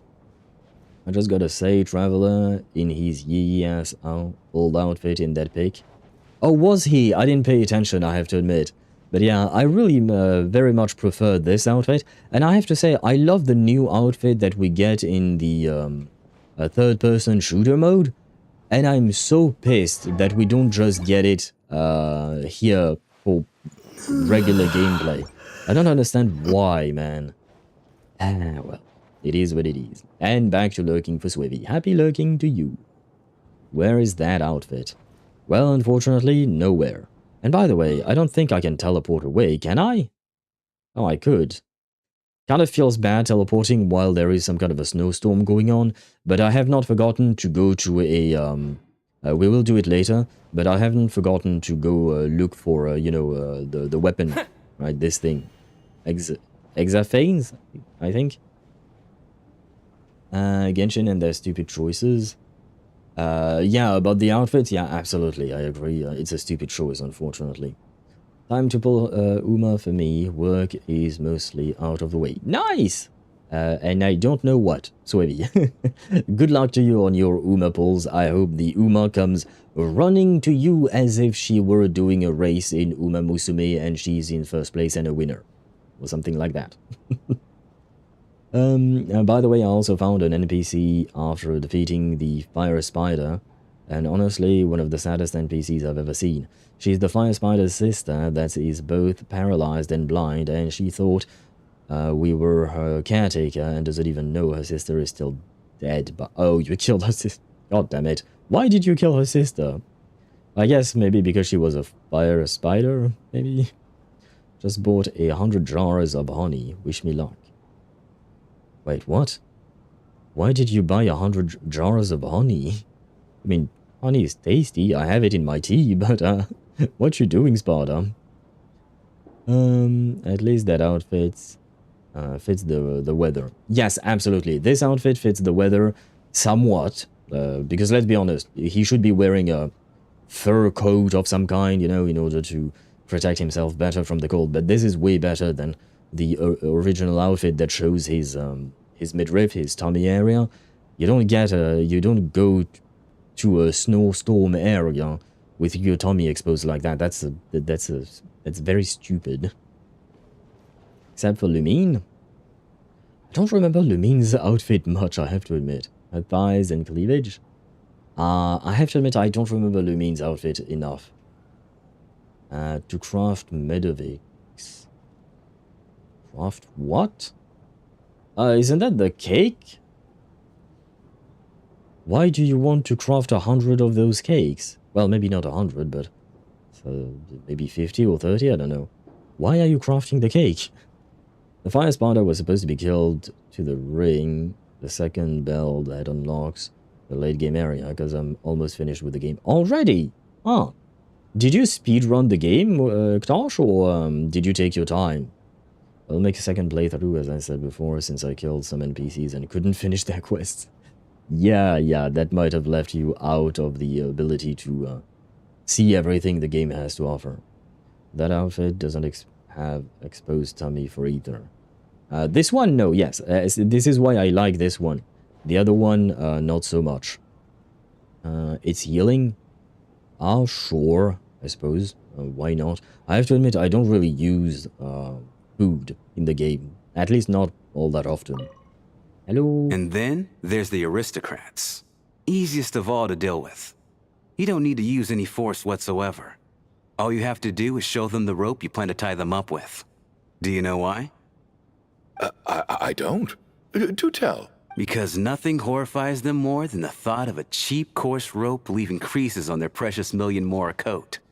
They'll do whatever you ask to avoid that fate. Unexpected, but funny nonetheless. Tell me another one. Well, look at that. I got myself a new listener. Hey there. Let me introduce myself. The name's Shram, and I'm a mercenary. The kind that gets paid to do odd jobs for rich folks. And I am Chuganov, an entrepreneur. If my name is unfamiliar to you, you will no doubt have heard of my factory, the renowned Iskra manufacturing plant. I am Happy Owl. Are you really that famous, Mr. Chuganov? How come I've never heard your name before? Excuse me? Is that a joke? Or are you being serious? Oh, I'll have to ask my rope later. He's probably tied up more entrepreneurs than I've ever heard of.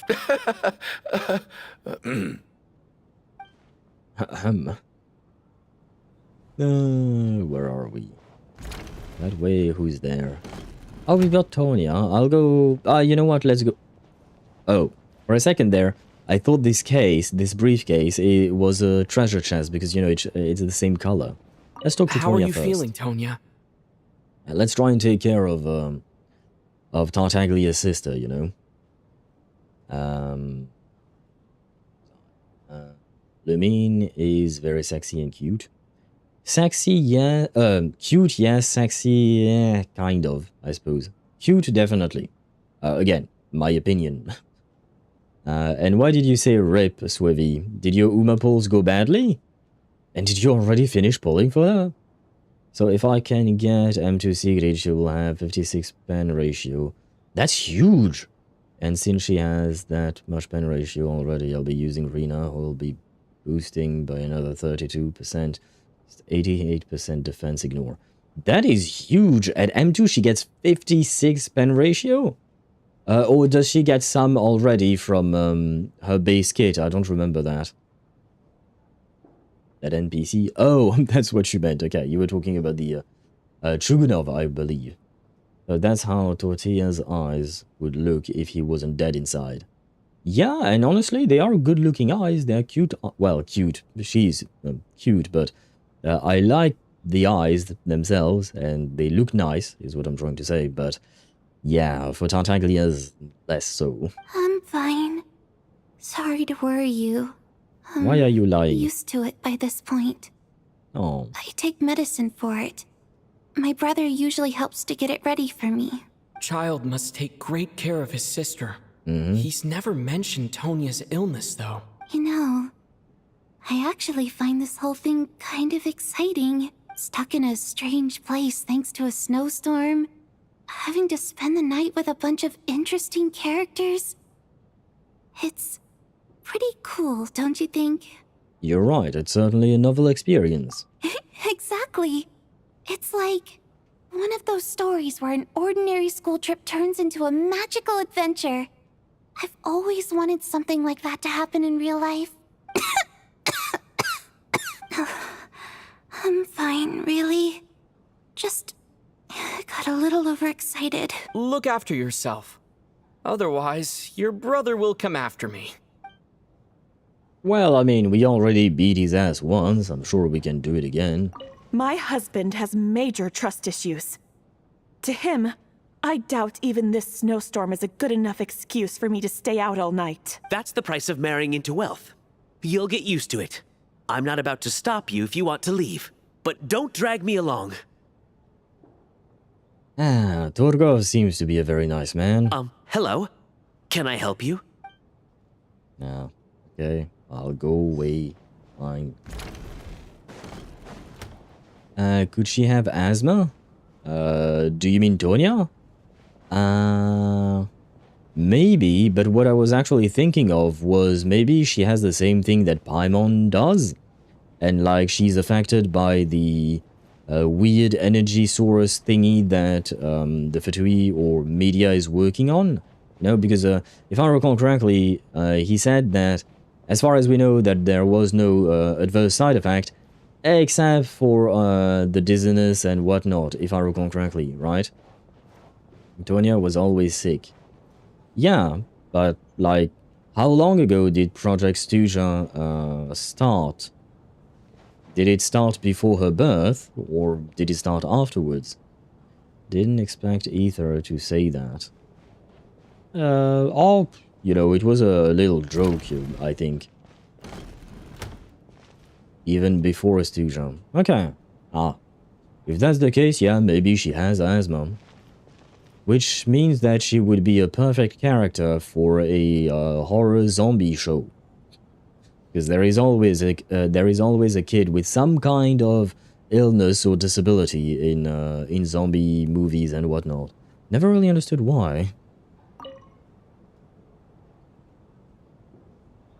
I guess it's to add to the tension. I don't think it's ever been this lively backstage before. I didn't know you were coming today. Hey, have you seen Chuganov? I heard he was coming today. Have you spoken to him at all? Well, yeah, but also not really. I'm with you.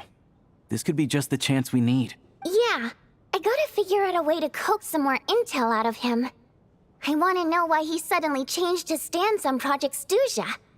What exactly happened before the most recent Vetcha vote? For the Rokad, or just out of personal interest? Shh! There are other people around. Don't say the R word. That sounds very wrong.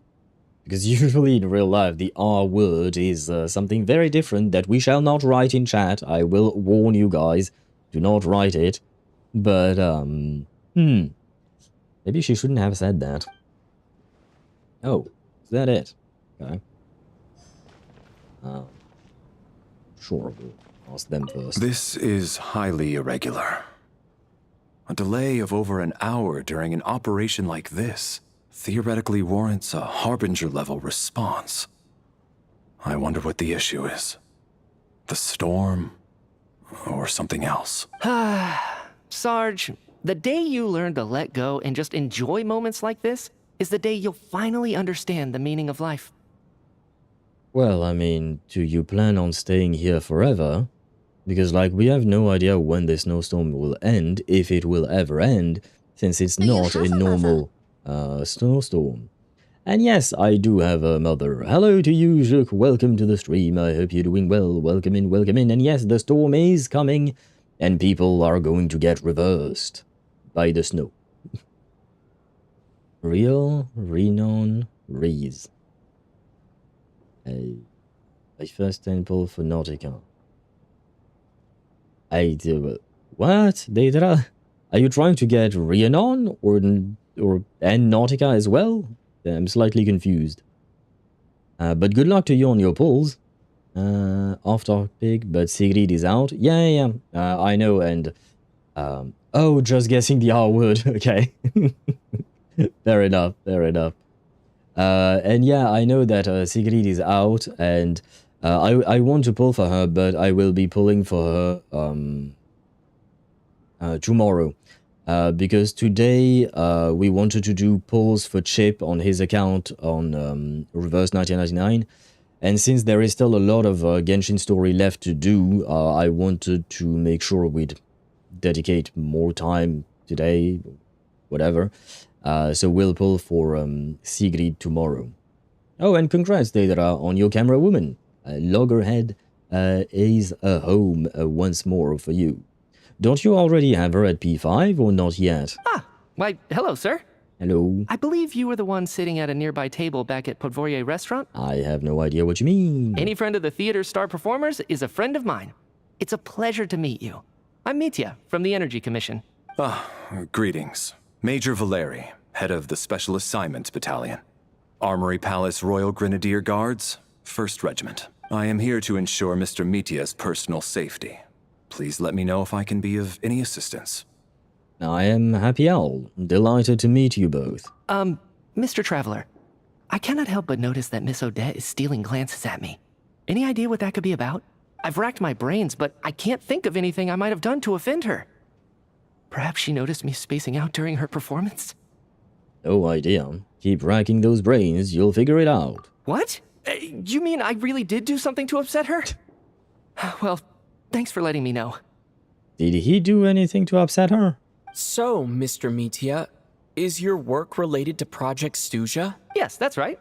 The higher-ups in the Fatui transferred me from the Energy Commission to the Armory Palace because they wanted me to... Of course. Really? I can't even talk about that? Pretty sure it counts as part of my private life. All right, I won't say anything. Sorry, Traveler. As you can see, I'm afraid this pleasant chat will have to end here. Okay. Well, I mean, we could have continued chatting just about something else, I suppose. Wraith's Nocturne is at least going to be one more stream. Yeah, most likely. Let me see. We are in the White Curtain Falls. I believe that is still the first... yeah, it is the first of 5 missions. So, yeah, it's gonna take a while.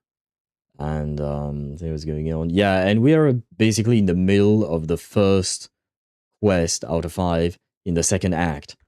So, yeah, tomorrow we won't be playing Reverse, unfortunately.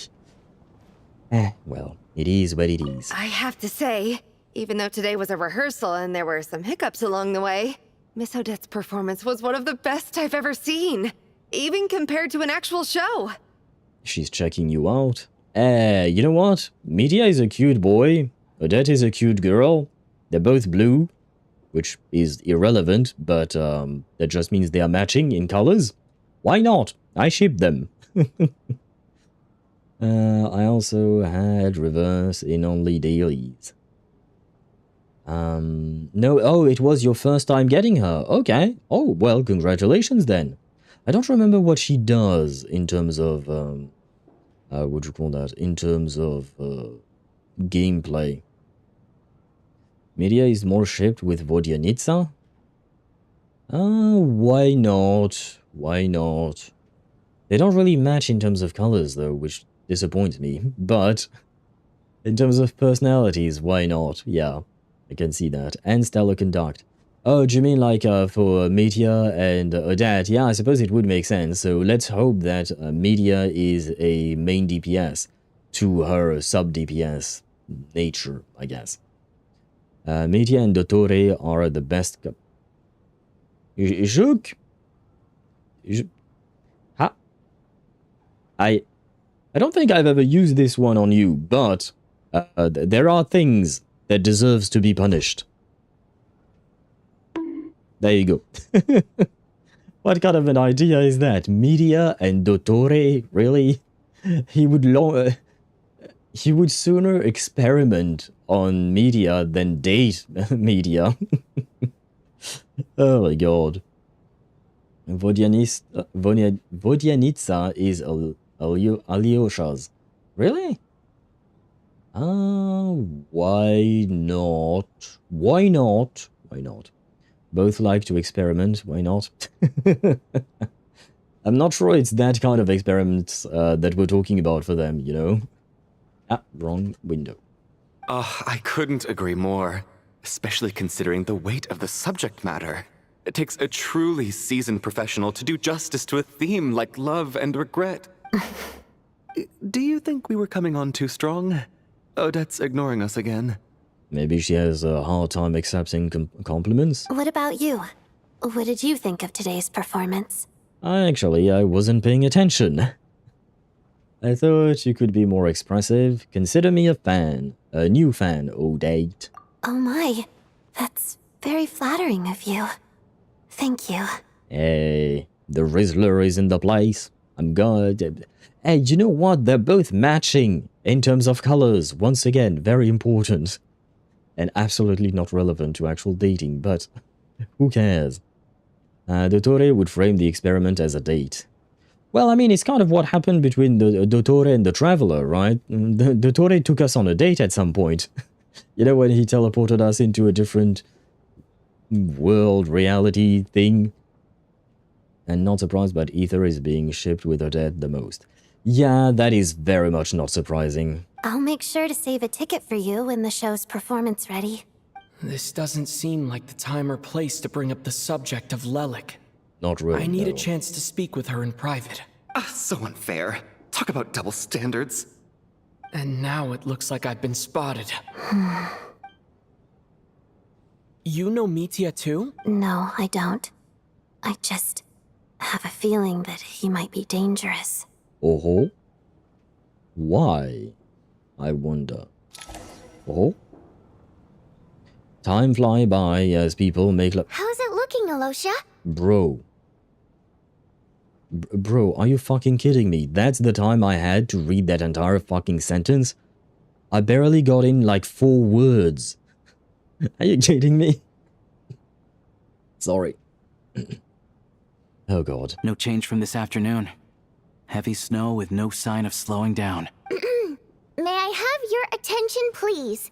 The storm is unlikely to stop tonight, and it'll be even more dangerous outside at night than it was during the day. We at the theater owe everyone here a duty of care. Therefore, we strongly suggest that you stay on site overnight and avoid going outside unless absolutely necessary. In a few short moments, we'll give you a tour of the theater's various quarters. You can choose to sleep in the VIP room, the office, or backstage. Or on the stage if you'd prefer. We won't mind. Well, I mean, sleeping on the stage might not be very comfortable. Sleeping on wood is very much so uncomfortable. I know because I've done it. I've done it, and the next morning when I woke up, I was sore, and it almost felt like I had bruises on specific parts of my body because, you know, my body was pressing against the wood throughout the night. Really not something that I would recommend. Could be worse places to sleep than on wood floor. Inside of the theater? No. Outside, yeah, sure, sleeping in next to a volcano would be worse, but I'm talking specifically about what's going on here, you know? Your body healing from wood floor? What do you mean my body healing from wood floor? I'm not a tree. I don't heal from wood. Al, when Claret comes out in 3.2, would you do the honor of pulling her on my account? Sure, absolutely. Like I've always said, I'm very much open to the idea of pulling for viewers. You guys just have to let me know. So absolutely. Do tell me. The only thing I have to mention is that, typically speaking, I would rather do the pulls when we're actually playing ZZZ, right? It would be ideal so that it is, you know, on theme for the day.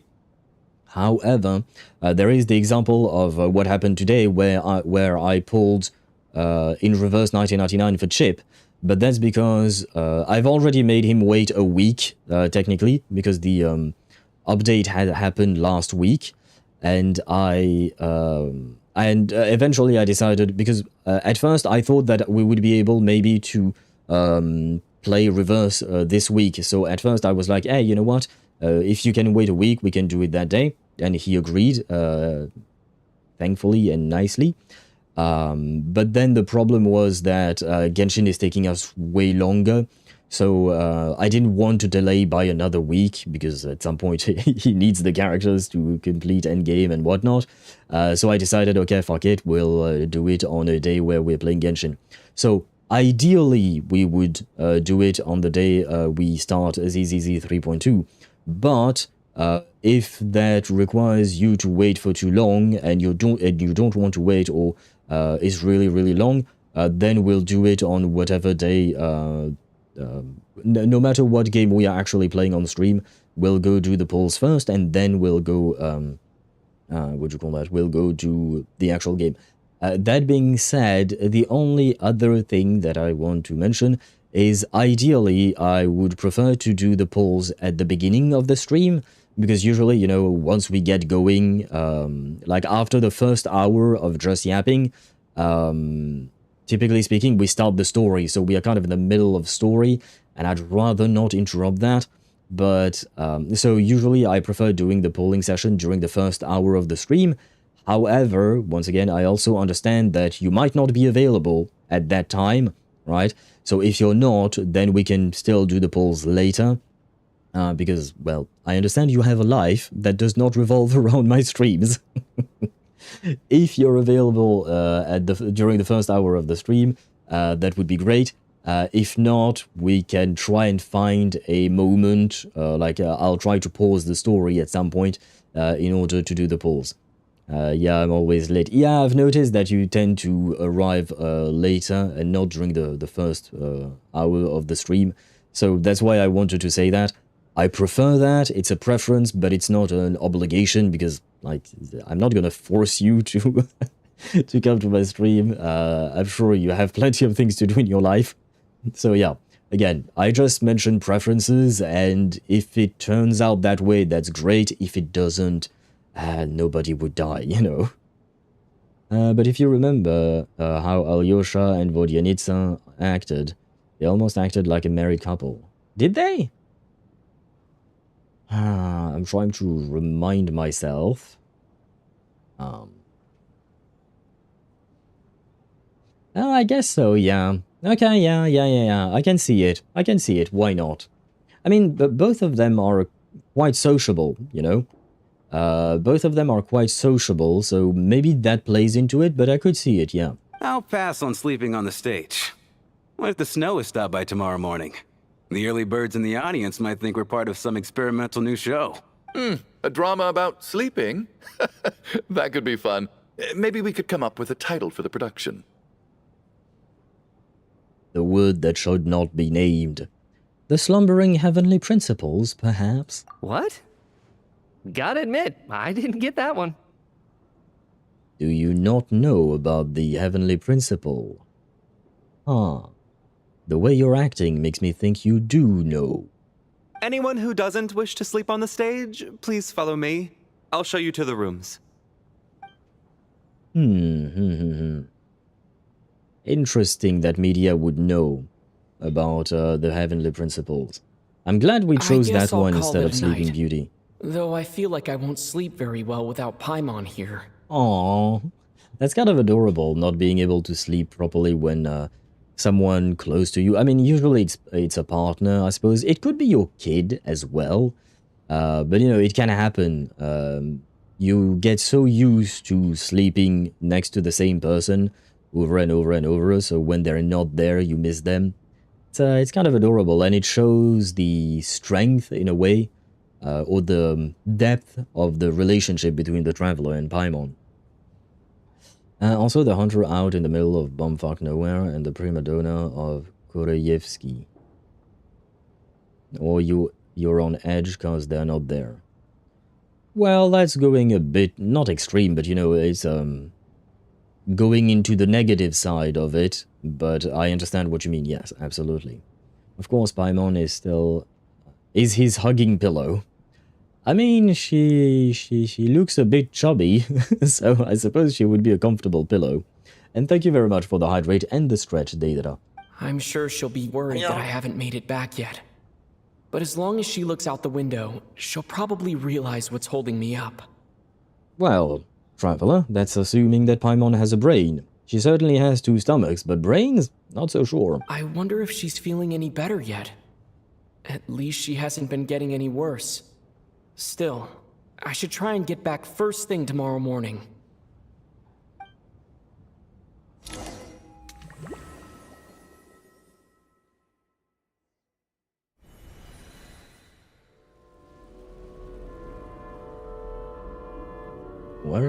What? Where are we?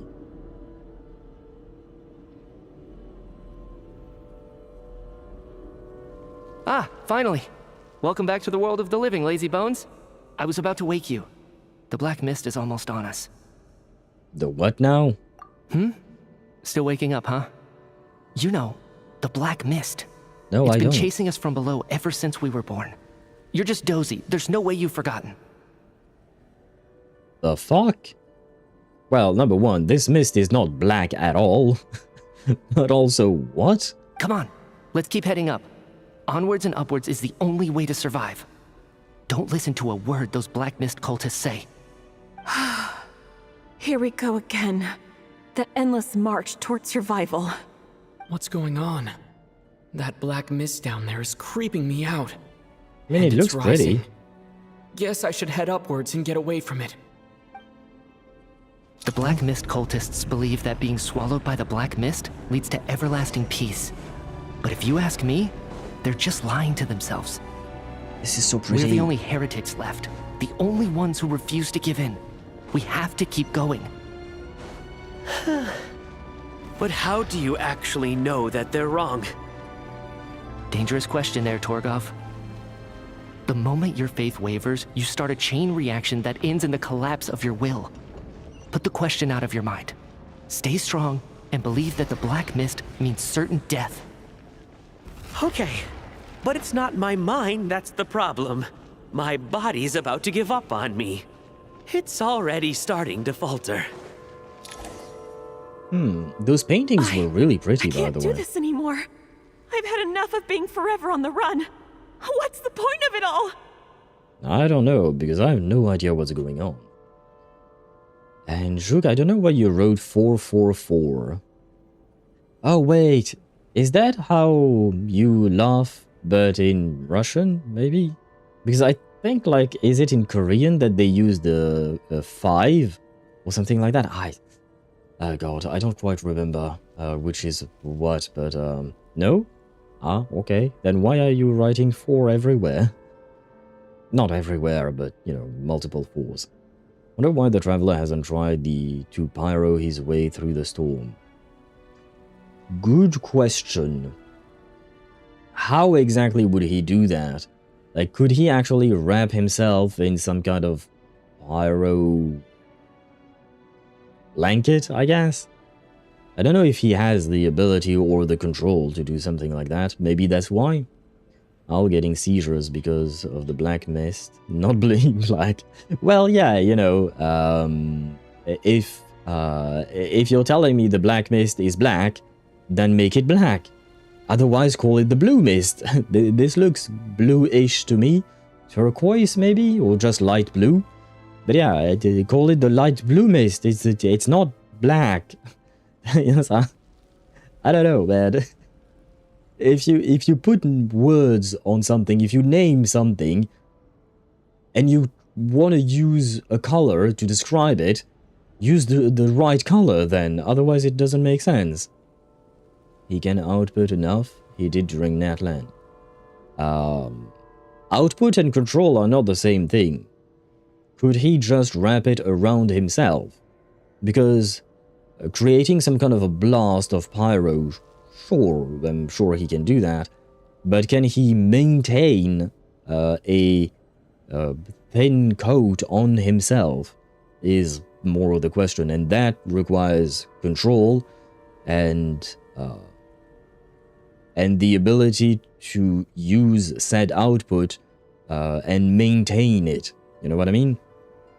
Because they're not the same thing, and I don't know, hence why I'm mentioning all of these things, is that I don't know whether or not he can do that. All this will pass eventually, I promise.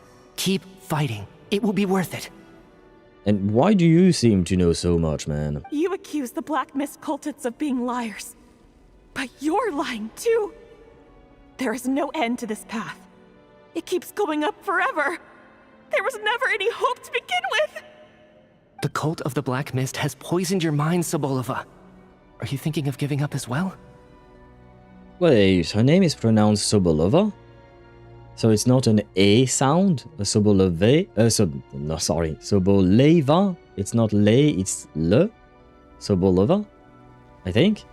Oh, okay. Interesting. I think I'll take my chances with the Black Mist.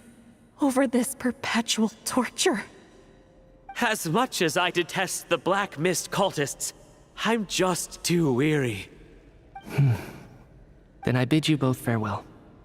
Let me put my personal opinions aside for a moment and say, I hope that you both find peace within the Black Mist.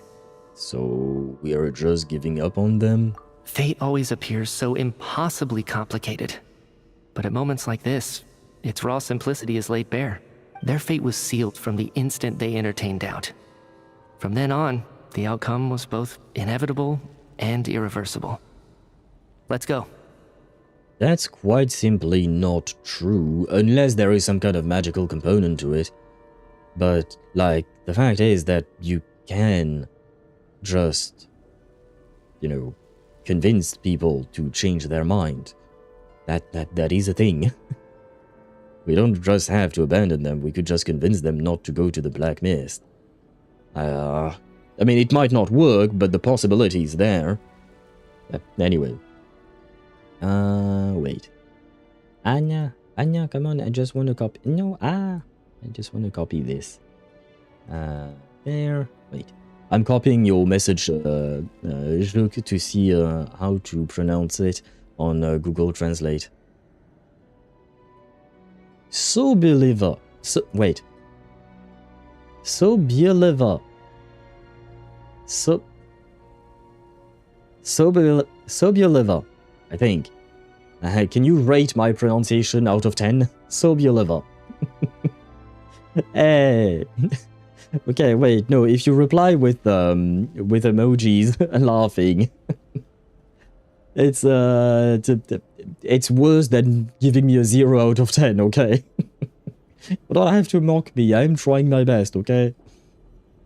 It's not a Sobiliva? I think that's how I heard it, at least from the Google Translate lady. Wait, you know what? Give me a sec. There. There you go. There. For a quick second, can I do this? And I want Firefox, please. There. Okay, just a quick second. There. Let's mute the music for now. And, yes, take a listen to this. Соболева. Соболева. Is that supposed to be the right pronunciation? Because I know that sometimes Google Translate does not get the pronunciation right. Especially because it's supposed to be a first name and not, you know, an actual word. So is that the correct pronunciation? And because if I'm trying to emulate a pronunciation that is not right in the first place, then of course I would be wrong. Соболева. Sobiliva. Соболева. Соболева. It's this part, I think, that it's the second O that I have trouble pronouncing properly. Because it's not just an O sound. Соболева. Sobiliva. Yeah, no, I don't know how to emulate this part. This is not a regular O, like O, you know? Sobiliva. Yeah. It's like yo. Yeah, Sobiliva, I guess. Sobiliva, right? Sobaliva? For you, you would say this more as an R sound? Or A sound? I am confusion. I am confusion. And going back to this. There you go. Oh, wait. I need to reactivate the music because otherwise I'm gonna forget. There you go. There. And okay. And I need my chat. There we go.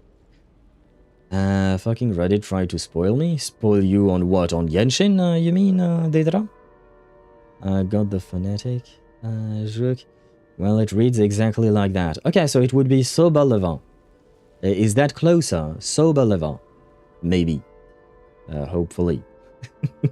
I'm trying my best here, man. Yes? Okay, Sobaliva. Okay. Thank you, once again. Thank you very much for teaching me how to pronounce these names properly. And do justice to these names and this culture. Are gone. I never thought the day would come when even they would be swallowed by the Black Mist. It's just you and me now. Oh, he finished reading. I thought he wasn't done. Is it just me, or has the black mist stopped moving? Yes, it looks like it's satisfied. For now. This happens from time to time, but it won't be long before the black mist starts chasing survivors once again. No one knows how to stop its advance for good. Well, we should make the most of the precious moments of rest that those two bought for us. Huh? Are you really that sleepy, traveler? Usually people who are just sleepy don't just pass out when standing. Ah! Help! Somebody, come quick! What is it, Chuganov? What's wrong? Huh? Is it morning already? What's all the commotion? Sounds like it's coming from next door. I should check and see what's going on. I should indeed. It's better. Okay, thank you. And yes, Renault remains are very respectful to spoilers, but somebody misbehaved and I saw a frame of something. Ah, shit. That's a pain. Because, yeah, most communities try, you know, to use the spoiler tags and whatnot. Like, even on our Discord server, Sparta and I had a full conversation where everything we wrote was in spoiler tag. Because it was related to a quest, a world quest that just came out with this patch. But yeah, we try to be respectful so that if you want to click on the spoiler tag, you can, but otherwise you don't get spoiled. And same thing, you know, I was posting images and I was putting a spoiler tag on them. At some point, I even mistakenly posted the picture without the spoiler tag, so I deleted it and re-uploaded it with the spoiler tag. So yeah, you try as much as you can, and most people, I think, in the community, whether it is our community here or the fandom at large, I think that we try to be respectful, but there are always some idiots, you know, who don't really care, I guess. Because me speaking Serbian doesn't help because it's South Slavic. Russian is Eastern, so it's a bit different. Yeah, I remember you mentioned that as well. Which is why it's great that Juk is here to help us with the pronunciation and stuff like that. I didn't mean to start things. What happened? Don't look, Miss Tonya. Stay here. Okay. I think a girl would have been very excited to see a corpse. What happened to them? Oh, 2 corpses. Ah, that's 1, and that's 2. 2 people are lying down in the room, completely still, as if they are still asleep. Oh, is it because they fell into the black mist in that weird sequence? Like maybe, yeah, maybe that tower that we were climbing is something that happened in our dream, and if you let the black mist catch you, then you can't wake up. Interesting.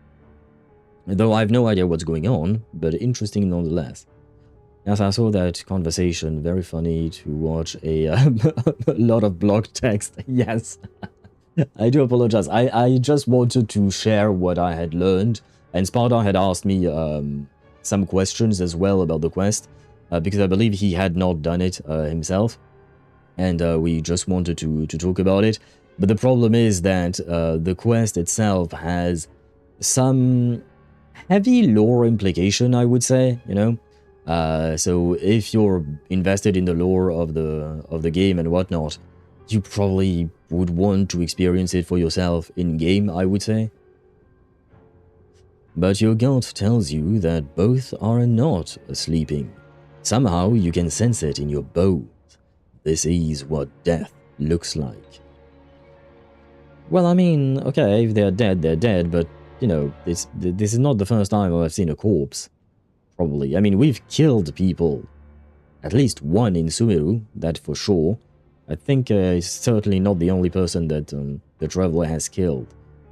And I don't count the enemies in the overworld, because I believe there is an in-game explanation saying that we are not actually killing people, we're just knocking them out.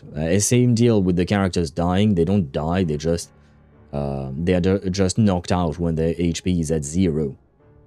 And even better yet, in Natlan, for instance, you're not actually fighting the tribesmen, you're just, it's I mean, you are fighting them, sorry, but you're not actually killing them. It's more like a test of strength, because we are actually friends with most of them. Very heavy implications, I might add. Yes, absolutely, for that world quest. The world quest, I believe I've done all of them, at least as far as I can remember, and all of them are very lore-oriented, especially about the past. And the Beli Tsar, for instance, is the one that Sparta and I talked about. But all of them are very much oriented about the... I mean, they all converge at some point. But yeah, very much heavy lore implications. Outright killing somebody and spontaneously dropping dead is different. Yeah, but the thing is, we didn't see them spontaneously dropping dead. All we saw when we arrived are 2 corpses on the ground. Yeah, the shit about Monomac is interesting. Monomac was the name of the Tsar, right? I'm sorry, because at some point all of these names and having multiple names for the same character, it becomes a lot to handle on a day where my brain is dying. Yes, it is the Tsar, okay. These 2 people have passed away. And the strange thing is that somehow, I knew this was going to happen. I knew that they would be the ones to die. Oh wait, does the Traveler not remember what happened in that tower thing and the Black Mist? Have I seen this moment before? Or did I have some kind of premonition? I can't remember what it was. Let me take a look.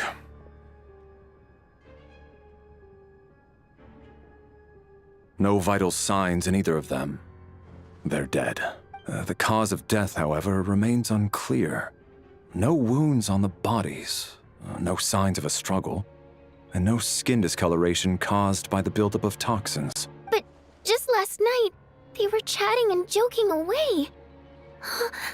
This is so sudden. Could they have had pre-existing medical conditions? Even then, the odds of them both dying of sudden complications on the same night are extremely low. Yeah, at first I had pretty much the same thought, like, hey, maybe they had a heart attack, but wait, both of them at the same time? Kind of, it's not impossible, but it is unlikely. It's hard to believe that they died of natural causes, nor does this appear to be a suicide. Are you suggesting they were murdered? Who was the first to discover the bodies? It was me. But these deaths have nothing to do with me, officer. I got up early because I wanted to see if the snow had stopped. Then I noticed that the door to this room was open, and it looked like there was a man and woman inside. I just went over to see what was going on. I had no idea they were... They were... And by the way, how is the snow outside? I'm guessing it still hasn't let up? I can corroborate this. I was doing my morning exercises near the stage. When I saw Mr. Chukhanov heading this way, I followed him. I can also confirm that I didn't see a single person approach that room before him. The snowstorm was raging all night, and it's still going now. There's no way someone could have come in from outside, correct? You mean an intruder? No, not possible. I slept by the door last night as a precaution. There's no way I wouldn't have noticed if anyone had tried to open it. So is this turning into some kind of murder mystery? Oh. M5 just came in 10 polls? Nice! But M1, M2, M3, and M4 were all 50-50 losses. Oh no, the Uma wave. The Uma wave has not been kind to Swivy. I am sorry for all these losses, because, I mean, the M5 coming in 10 polls is nice, of course, but when it comes after 4 losses, you know, you no longer feel happiness at all. Kind of reminds me when, you know, I lost the 50-50 and eventually got the character. Sure, yeah, it's nice. Yeah, no, it was for Remiel's banner, right? We lost the 50-50, we lost the 75-25, and after that, yeah, we got the weapon, I think, at like 28 pity or something like that. It's nice, but after all the losses, you're just like, bruh. I am sorry for your losses, man. I hope at least you have fun playing with the Yuma. I feel like her gameplay is quite fun, even though I need to practice it more, because, you know, we used her in trials, but I need to actually get into the details of her rotation. M6 got was a 50-50 win. Hey, maybe that means that marks the end of your unlucky era, at least for the Uma wife, and the start of your lucky era will transfer to Claret when you pull for her. This one does not spark joy. Yeah, no. 4 50-50 loss in a row does not spark joy. I wish that ZZZ, and honestly all of the gacha games that have 50-50 features, I wish that they would implement what Genshin has done with the Capturing Radiance. Because 4 50-50 losses in a row is just, it's a terrible feeling, right? So, like, give us something, game, you know? I mean, whether you're pulling on a single banner for one singular character to M6 them, or if you're pulling on, you know, various banners throughout various patches, no matter what, when you keep losing 50-50s, you're just like, bruh, what is even the point? And that is basically what happened to me with my pulls for Flynn, Varka, and Nicole. At some point I was just like, ah, fuck that, man. I'm tired, and that is why I'm skipping Odette, for instance. I would have probably pulled for Odette, and even Sandrone, because I do like both characters, and on top of that I would want to play them, or at least one of them, specifically Odette, with Wriothesley, because I used Wriothesley today and Yaemiko with the Traveler for a Stellar Conduct team that worked quite well in Stygian Onslaught. But yeah, of course, having Odette I think would have been much, much better. But yeah, wrong Animo Grandmaster. Yeah, the Varka. I mean, at least for Varka, I managed to get the guaranteed, the next 10 pull, if I recall correctly. So at least there is that. But it still stings, and I still lost on his weapon banner as well. So at some point you're just like, ah, fuck, man. I'm not taking any chances anymore. Everyone, split into pairs and search the theater for anyone in hiding, or any signs of suspicious activity. I'll follow up with a full search of my own shortly. Go, there is no time to waste. You pair up with Tonya. After a thorough search, you're satisfied that no one else from outside the group is in the theater, and everything is exactly as it was left last night. Nothing on your end either? Backstage is clear. No signs of suspicious activity. We checked the basement. Also clear. I don't think there's anywhere here that a living person could hide. I didn't find anything either. Are we certain that the theater doesn't have a back door? Or any tunnel or passageway wide enough for a person to fit through? No, there's nothing like that. If people were sneaking in through some secret tunnel to avoid buying a ticket, we'd have sealed it off ages ago. I also checked the windows. All of them are locked from the inside, and there's no sign of anyone entering or leaving. It sounds like we can safely rule out the intruder theory. If anyone came in during the night in this weather, there'd be no way for them to avoid leaving footprints or water stains. This can only mean one thing. It's like one of those murder mysteries you see in novels and plays, isn't it? The ones where the killer is one of us. One of us. One of... Oh. I suppose we're not supposed to be chanting here. Time to build a horse, then go for dinner. Ah, bon appetit to you if you're eating already. But, I guess no, you're not eating already. You're building the horse. Are you going to invite the horse for dinner? Are you going to eat the horse for dinner, Swevy? No, don't eat the Uma. So the only thing remaining is magic. Do you mean, oh, for the killer? Yeah. I mean, some kind of magic, some kind of spell, something supernatural is going on here, I think. We can't quite jump to that conclusion just yet. Could he be right? It's hard to imagine something like that happening in real life. Set in a theater during a snowstorm. A murder takes place, and the killer is among us. It's such a classic trope that it seems unbelievable. Looking at who the killer targeted, and the clean entry and exit. Oh god.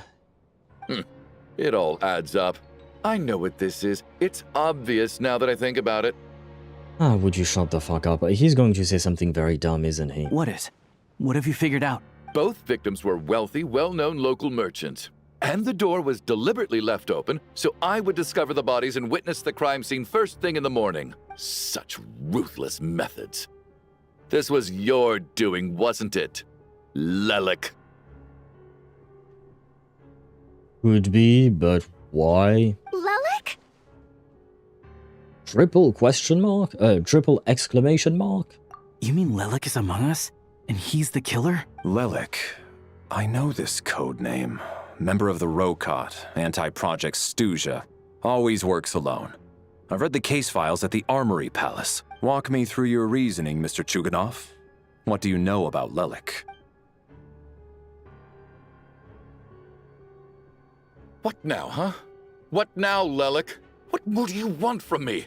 I already voted against Project Stuzha at the Snezhnograd Vecha. You snuck into my house the other day while I was asleep. Left a threatening letter. And I did all that you asked. But Project Stuzha cannot be so easily shaken. Not with the rooster in charge. He didn't need to say any of that. So he really was threatened by Lelik. That makes sense. Yeah, it does. And now you're resorting to murder to threaten me. Isn't that right? I knew it. The Rokot despises the rich. The lives of the wealthy are but refuse in your eyes. Bro, why do you think it has anything to do with you? I mean, sure, Lelik threatened you before, but like... What? Why would these two murders be in any way related to you specifically? It could be, for sure, but what would be the point, first and foremost? And more importantly, it's not like we're sure that this is anything related to him. Bro, he's kind of self-centered, and also, yeah, he's making everyone paranoid. He's very unhelpful in this situation. I lost my 50-50 to Genshin on the Ruwa, I'm fine. Yeah, sometimes you can be happy when losing your 50-50, but it kind of depends, right? Who is Genshin? Whoever is fine. What? The goods of being a new player.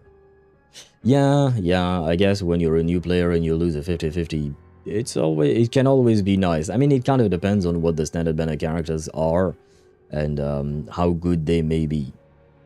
They got reversed by the storm. Where is Verton?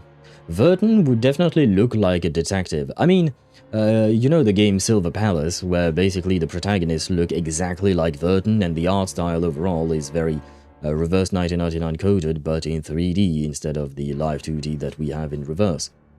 But yeah, and both of them are detectives. The main characters of what do you call that? Of Silver Palace are detectives, and I think they look the part. And Verton, in that sense, also quite looks the part. And I want to say, Verton is an investigator, right? So she could crack the case. Show yourself! Which one of you is Lelik, Tell me! I'll do whatever you want! Just stop playing these mind games! Was this really Lelik's doing?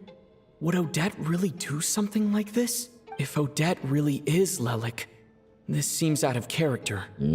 But then again, how well do I really know her?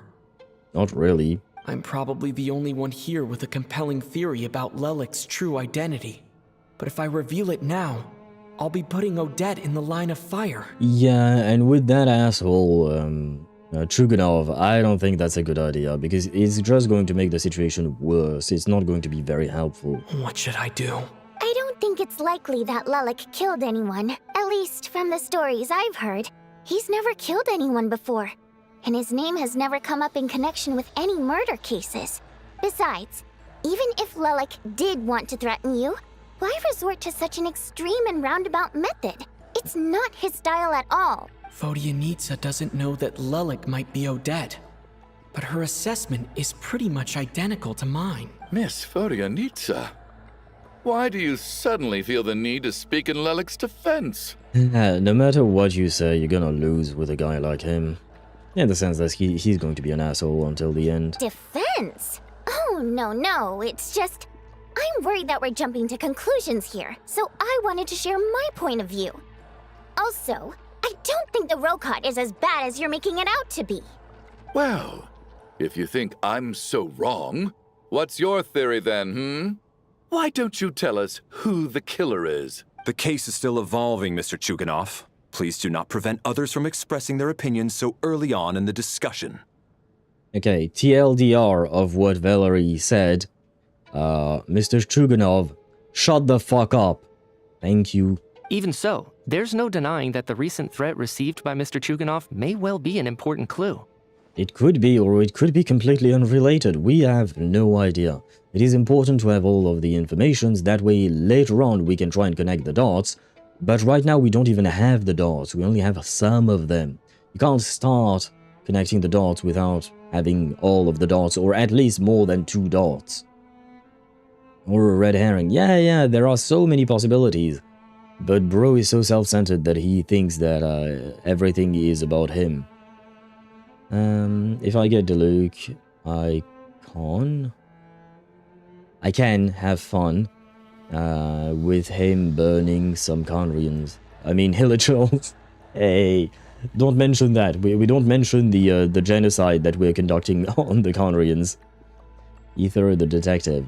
I mean, we were kind of a detective as well, you know, in Fontaine. And actually, this kind of reminds me a bit of Fontaine with the murder mystery with, you know, Linny and Lynette and that dude that turned into water and whatnot. Vodunista. Oh, is there a U sound in there? Vodunitsa. Thank you once again for the correction, Juk, for how to pronounce her name. No? Was that just a typo? Was that just a typo? Okay, my bad.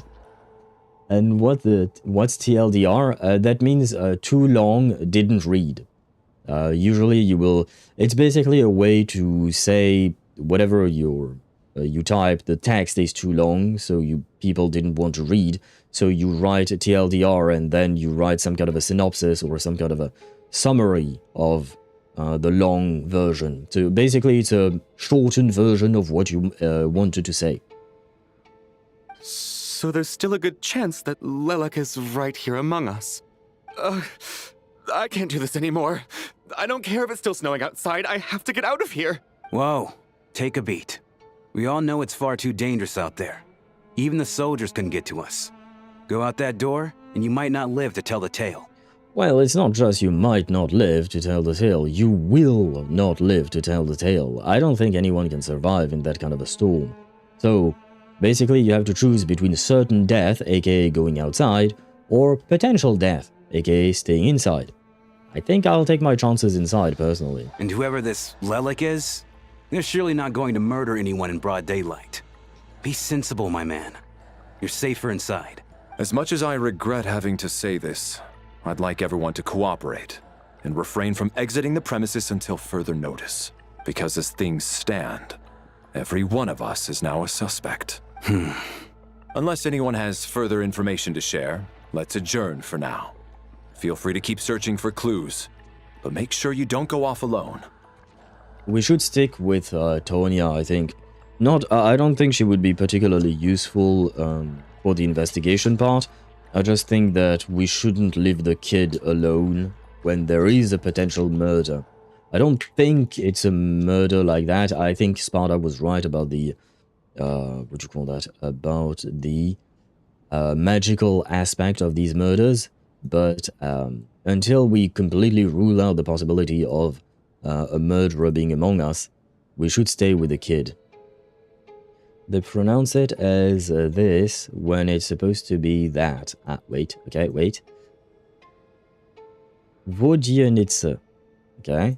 Versus Vodinitsa. Vodinitsa.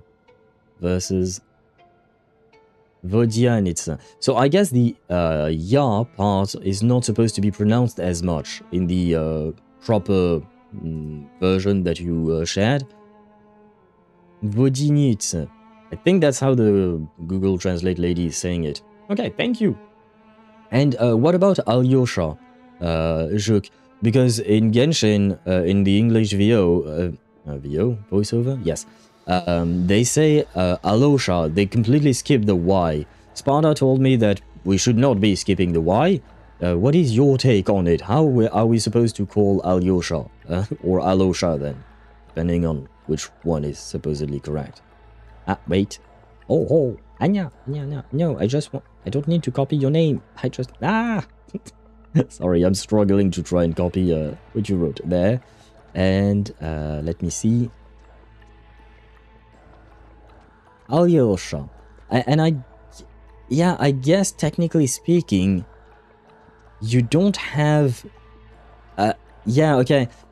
Because Google Translate writes the word with the Cyrillic alphabet, just like you did, but it also tells me the Latin alphabet equivalent before translating it in English, and in the Latin alphabet equivalent, there is no Y, whereas in the translation, there is a Y. And I'm guessing it's because in Russian, there is no Y, it's just the E with the umlaut on it, that makes a yo sound, I would assume, maybe? And for some reason, the English team for Genshin decided that that meant that if there is no Y, then they should not pronounce yo, but in truth, the yo sound is made by the by one singular letter or something like that. It's my best interpretation, at least. But it is then Alyosha. Once again, thank you very much. And what am I supposed to do? Discuss the situation. Ah, yes. Okay. Wait, can I talk to these people? You seem to be very comfortable taking charge, Major. You took the reins as soon as things went south. Well, yeah, he's an officer in the army. Taking charge is literally his job. Not specifically about this situation, but just generally speaking, I would assume. I simply made an executive decision that someone needed to take control of the situation on the military's behalf. Does this offend you?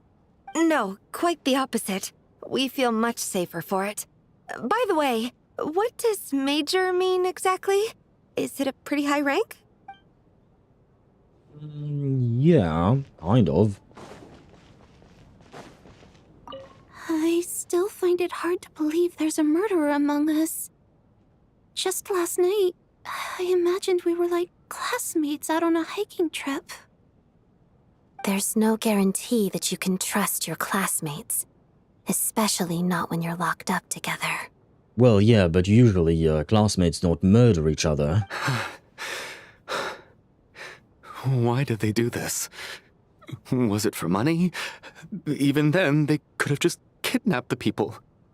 They didn't have to die. Have you ever been in Agartha? No, I don't think so. I don't even know where that would be. Agartha? I feel like I've heard that name before, but I don't know where that is. Ah.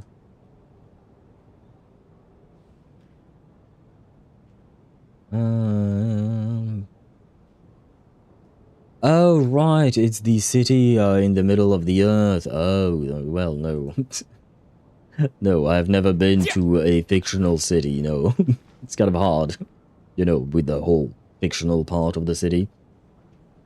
In TikTok, some complain that in the English voiceover, they don't try at all with the pronunciation, and that in other voiceovers they sound better. Oh, but I wasn't listening to other languages, so I can't say. Okay.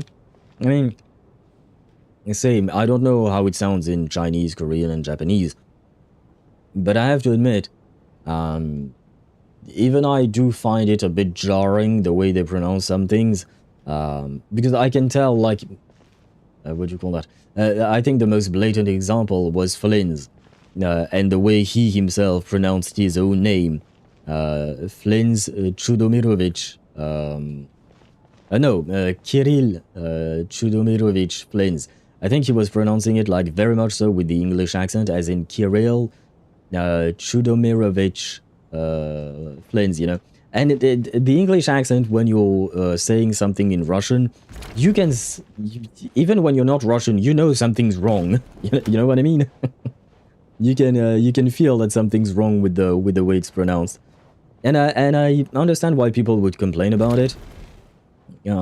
I wish they had made the effort to try and pronounce things properly, because at the end of the day, they are all voice actors, and I'm sure they are all more than talented enough to be able to pronounce these words slightly differently, with a different accent, or a specifically Russian accent.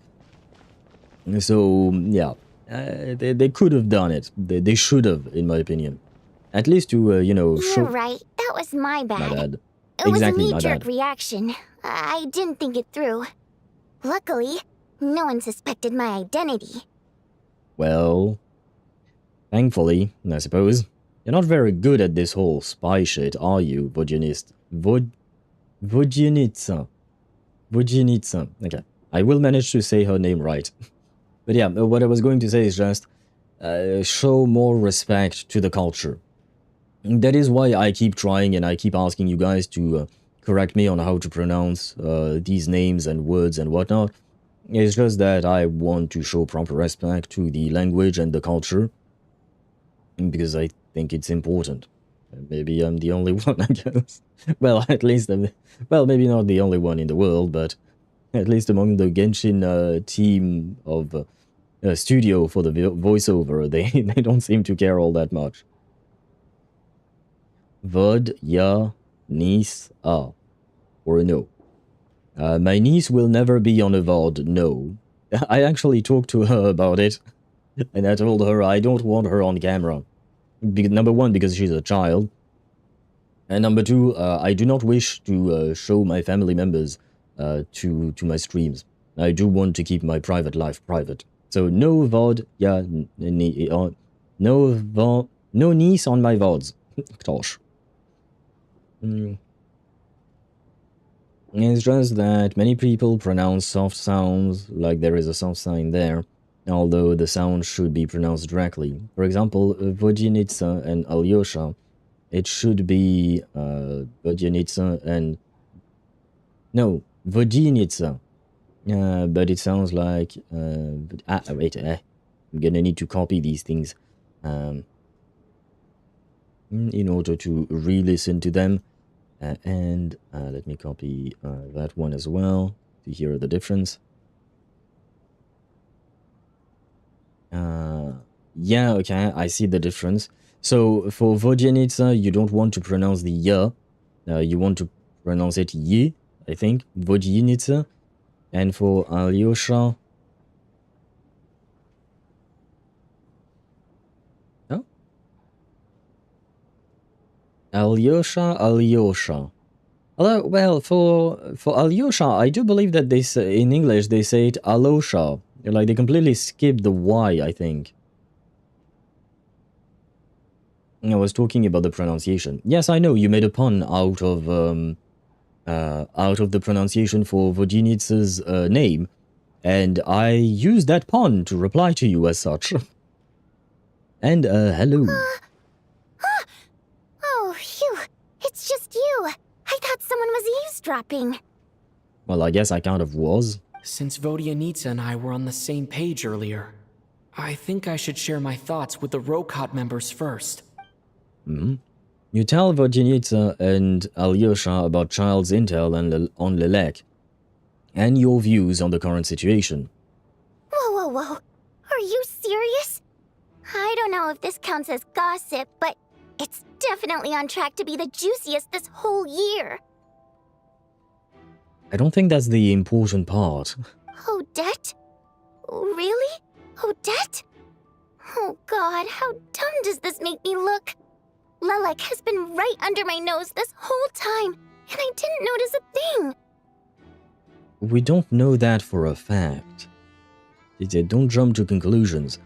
It's a thought, a hypothesis. It's not like a hard fact, you know? Oh no, why are you crying, Juk? Did something bad happen? Did I mispronounce something? Actually, it's exactly what you'd expect. Sometimes, hiding in plain sight is the best strategy. And now that you mention it, the more I think about it, the more sense it seems to make. It all adds up. What are we up to now? 1, 2, 3, 4... What are you counting? Odette's identities. She's my coworker, specifically a ballerina, and also a Fatous, a member of the Rokot.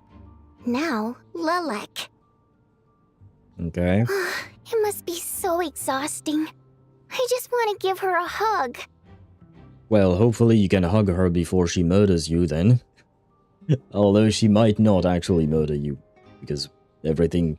We might be wrong about this whole Lelek angle, because at the end of the day it's just Chuganov mentioning that, and I don't exactly trust the man. I guess since I've always known her as a member of the Fatui, It never even crossed my mind that she could be involved with the Rokot, let alone be Lelek. I don't understand. If she's with the Fatui, what reason could she have for being so opposed to Project Stusha? Because she has daddy issues. Probably best if you ask her that in person. Well, since you waited until now to bring this up instead of announcing it to everyone earlier, does that mean we're all on the same page here? She doesn't seem like she doesn't seem like the type to kill innocent people. Yeah. Lelek may not follow orders from the Rokot leadership, but as far as I'm concerned, she's never crossed the line.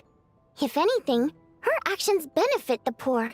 We need to confront her face to face. Do you think she'd really admit to being Lelek? Doubtful unless we have some hard evidence. Or unless she thinks that it doesn't matter. I don't know. We'll have to see how it goes. For now, we'll work on the assumption that she didn't kill anyone, and see how much she's willing to tell us.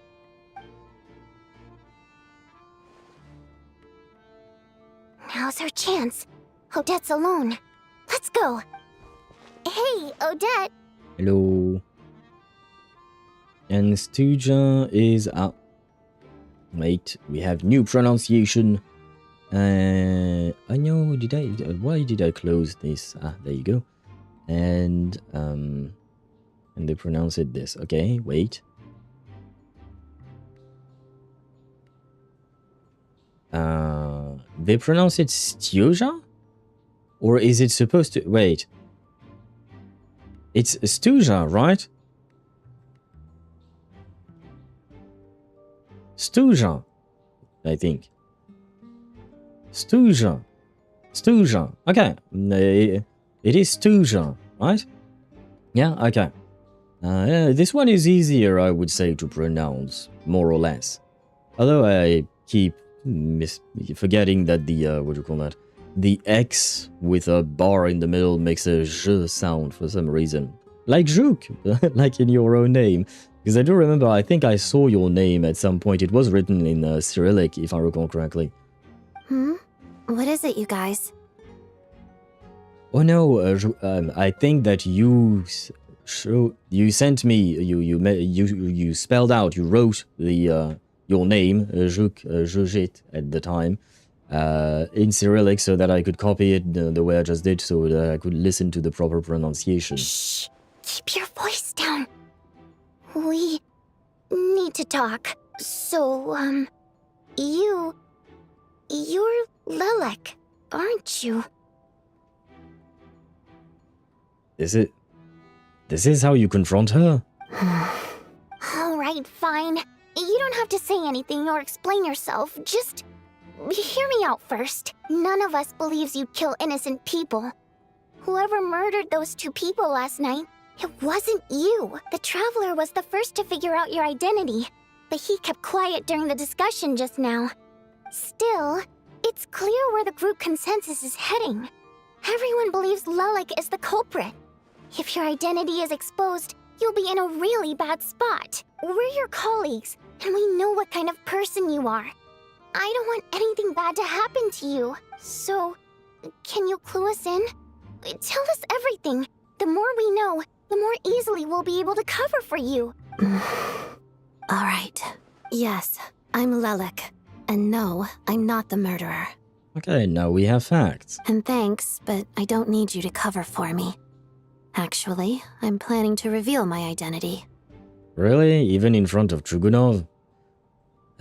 He's going to be insufferable. Huh? You're gonna reveal that you're Lelek? Here? That's right. I'll admit I was surprised at first when Chuganov guessed that I was here.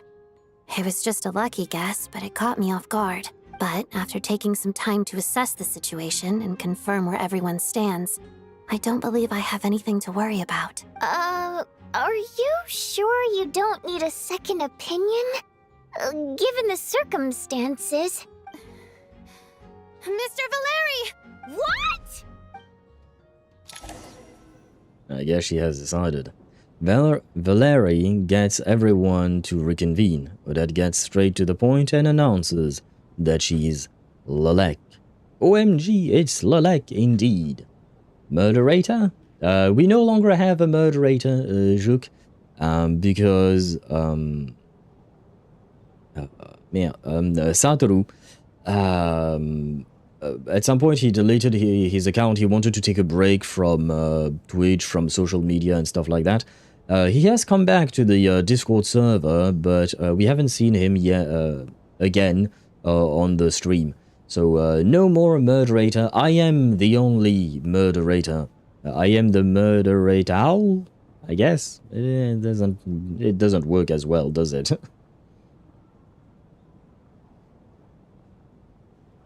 So, Odette is Lelek? I don't know what game you're playing, but you've got a lot of nerve. It's just one identity. So what if it's exposed?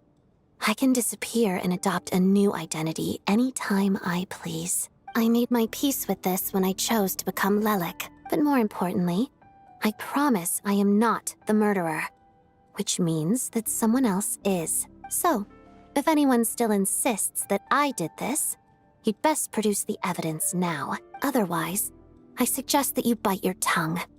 Because if you really believe I killed 2 people without making a sound or leaving a trace, pointing fingers at me would surely only make you my next target. She's got a point. Is this really the truth, Miss Odette? That's confidence, all right. I believe you. He was easier to convince. A real no-nonsense attitude. I can see why Marionette said that she's on track to inherit the title of the Fair Lady. Are you seriously buying this? Hey, officer! She just admitted to being Lelek. Aren't you going to do something about this? I really want to toss him off a bridge. I do have one question, Miss Odette. Why have you chosen this moment to come forward and reveal your identity? If I didn't say anything, everyone would be focusing all their efforts on finding Lelek. And that is exactly what the real culprit wants. I don't want to be the scapegoat who lets the murderer get away with this crime. Despite all the accusations, she made the smart choice. A remarkable display of rational thinking under pressure. Clearly, Odette's talent extends far beyond the art of dance. Well, yeah, she's a member of the Fatui. Does Meteor not know that? By the way, my name is the same as Valeri. Valeri, yes. Only the feminine form, of course. Yeah. Well, no, I say yeah as if I knew. I didn't know. It is a very pretty name. I will say that. It's just, I have to admit, when I first saw Valeri's name, I was kind of surprised, because usually I typically hear, because in French we also have an equivalent, Valérie, and in English as well, Valerie. And typically speaking, that name is feminine, so I was kind of surprised at first when I heard that. Well, I think we can clearly say that he's a dude. And yeah, I was surprised by his name, but I suppose, you know, different languages might have different variations of different names and whatnot. And I guess maybe I'm just unaware that of some dudes called Valerie, even in France or in, I guess, English-speaking countries or whatnot. But it is a very pretty name for a very pretty man as well. And wait, he's a man in a uniform, Rook. That means, and he shares your name. That means you have to pull for him, right? you are going to pull for him. I refuse to believe that you wouldn't want to pull for him. She thought so far ahead. Ugh, why do I always feel like I'm one step behind her in everything? Because you're dumb as rocks. I'm sorry, that was mean. But also kind of true. Valeria Lera.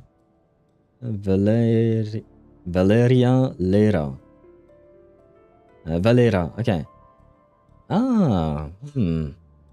So Valeri is the male version, the masculine version. Valera is the feminine version, right? And Valeria is masculine, whereas Valeri... No? Ah, shit. Because... Wait, does that mean he... What? Hey. No, I got confused. I'm sorry. You've convinced me. Dealing with the murder case remains the top priority right now. Let's put the name Lelik and all related incidents aside until further notice. Yeah, but Chuganov is going to piss his pants. Nevertheless, the group still considers you the prime suspect. I assume you have no quarrel with that, Miss Odette? I understand. You're welcome to keep an eye on me around the clock. I have no objections. Mr. Chuganov? For my wife and daughter's sake, I'll let you off the hook for now. But don't think you're forgiven for breaking into my house and threatening me. Just wait till we get out of here, Lelik. We'll settle the score then. Are you now threatening her? Because that ain't a good look either on you.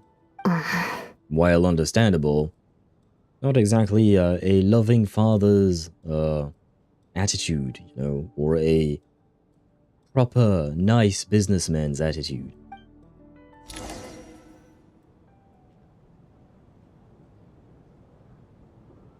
Good work, Lelik guard team. And Lelik, too. Here, have some hot water. Turns out Valeri knew about my exploits. So now I've been told I have to guard Lelik with him. Shouldn't you be facing my way if you're guarding me? At the moment, it looks more like you're my bodyguards. If the true culprit is indeed still at large, as you have claimed, we must keep our guard up against them also. Don't worry, Tonya. We'll get through this. Once the snow stops, the officials will step in. The investigation will get easier, and then we'll be safe. But once the snow stops, won't everyone just leave? Oh, and wait. The no earlier, was it to say that I mispronounced it? Oh, yeah, no, it was. Because I don't... sorry, too many thoughts at once, I give up. I will read your messages. It will be easier that way. Valeri is a full name. Valera, short version. Oh, okay, so it's more like a nickname then. Valeria is a full feminine name. Lera is the short version. Oh, okay, right, I forgot that, yeah, you can change parts of the name to make it... I mean, it exists in English as well, of course. But, yeah, okay, that makes way more sense, thank you. And I don't know, I didn't really like him that much. Maybe I'll like him later. Really? A man in a uniform and you say no? Color me surprised. I am very surprised, but hey, I'm waiting for Noi. Fair enough, you want the vampire. Fair enough. You're gonna miss us, huh? Well, some of us work at the theaters, so we'll still be here. I'll even give you a special backstage pass. And not gonna lie, I also want Noi. I hope he doesn't come at the same time or around the same time as the Tsaritsa, because otherwise I'm gonna have to skip him, but I am also interested in Noi. Technically, I'm interested in Noi, Valeri, and the Tsaritsa, and then I think that's pretty much it. Yeah, probably, well, yeah. Odette is just a why not. I wouldn't mind getting her. And Vesna is also why not. I want media. you love collecting children. That sounds wrong when I say it like that, but are you trying to make yourself a family? He is extrovert. Me? I see what you mean. I see what you mean in regards to what you said earlier. Not Vesna?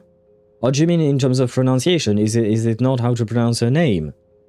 I don't know how to pronounce her name. Or do you just mean you're not interested in pulling for Vesna? Really, Miss Vodyanitsa? That's awesome! You've made a fan for life! Wait. There, let me copy that. Viesna. Wait, which one is the correct one? The first one or the second one? Visna. Well, Not gonna lie, both sound the same to me. Or maybe... wait, we have another one. There. Visna. So it's more of a E sound. Visna. Visna. And apparently it means spring. I don't know if it's the spring of, like, the... what do you call that? The... is it like a river? Is it the... season, like you know, winter, spring, etc., or is it like a spring, you know, the metallic thingy? It's the season. Okay, that's cute. I like the significance of her name. Tonya is cute. She reminds me of Toho. Do you still play Toho? Because I think you had to stop playing some games, but I don't remember which. I think Toho you're no longer playing because it was on your phone, maybe. I bet it's season. It is season. Zhuk confirmed it, and it is quite cute. You know what? I mean, we still yet to meet her, but she seems nice. You know, she seems quite bubbly in the trailers and whatnot. Look of cuteness around Visna.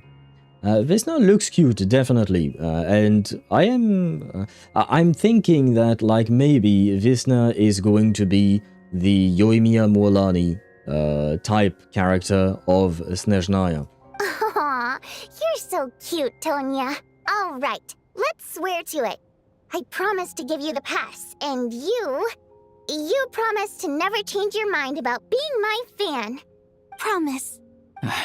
Don't indulge her, Tonya. You don't have to swear an oath over things like that. You really do get carried away sometimes, don't you, Miss Vodyanitsa? Hey, mind your own business.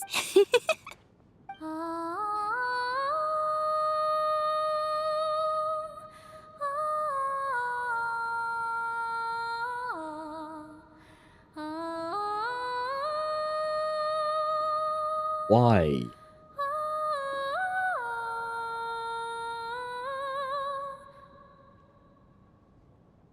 We were in the middle of a conversation. Why did she start singing all of a sudden? I'm not complaining in the sense that her voice is beautiful, but why? Why start singing in the middle of a conversation? Don't be nervous, Miss Water Imp. Everyone's here. There's nothing to be afraid of. Excuse me? Do I look nervous? Don't be ridiculous. Hmm? No. You sound nervous, lass. Oh. Wait, but how... Okay, plenty of people know that I'm a water imp, but still... How come you understand our primary mode of expression? Oh, I guess singing is a mode of expression for her. Okay, I see. The only games I don't follow is Azure Lane, because it hurt me to know how much I'm missing. But for Toho Lost Word, I'll still follow. Okay. Oh, okay. Oh, so you no longer play either of those games, but you still follow what is going on with Toho. Okay. Call here Isolda. I will arrange an opera battle. I'm afraid Isolda is going to win this one. Isolda is already a murderer. She killed her own brother, right? Vodyanitsa, I don't think she would win in a fight, probably. I think, yeah, we go Isolda on this one. Primary mode of expression. I've not come across that concept before. Do enlighten me, Vodyanitsa. Well, it's just... We water imps tend to communicate our emotions to each other by singing, rather than facial expressions. The emotions we convey through song take precedence over our facial expressions. So, we think of it as our primary mode of expression. I'm impressed, Shram. I didn't take you for a man of culture, but you're clearly rather learned. It's not about being cultured or not. The thing is, this mode of expression can usually only be understood by other water imps. It's not a simple case of a song sounding happy or sad. And yet, you're clearly human, Mr. Shram. It's really not the big deal you're making it out to be. I think I just have a knack for it. Plus, I have a... very close friend who's a water imp. A delightful lady. But keep that a secret. Very close friend and nothing more. Anyway, we spent so much time together that before I knew it, I noticed I could understand her expressions. Oh, I guess that makes sense. Still, the fact that you have a water imp friend is even more surprising. I'd better watch what I'm singing when I'm around you from now on. Hey, what are you implying? You're not secretly insulting the audience in your songs, are you? Why would you think that? Heavens, why would I do a thing like that?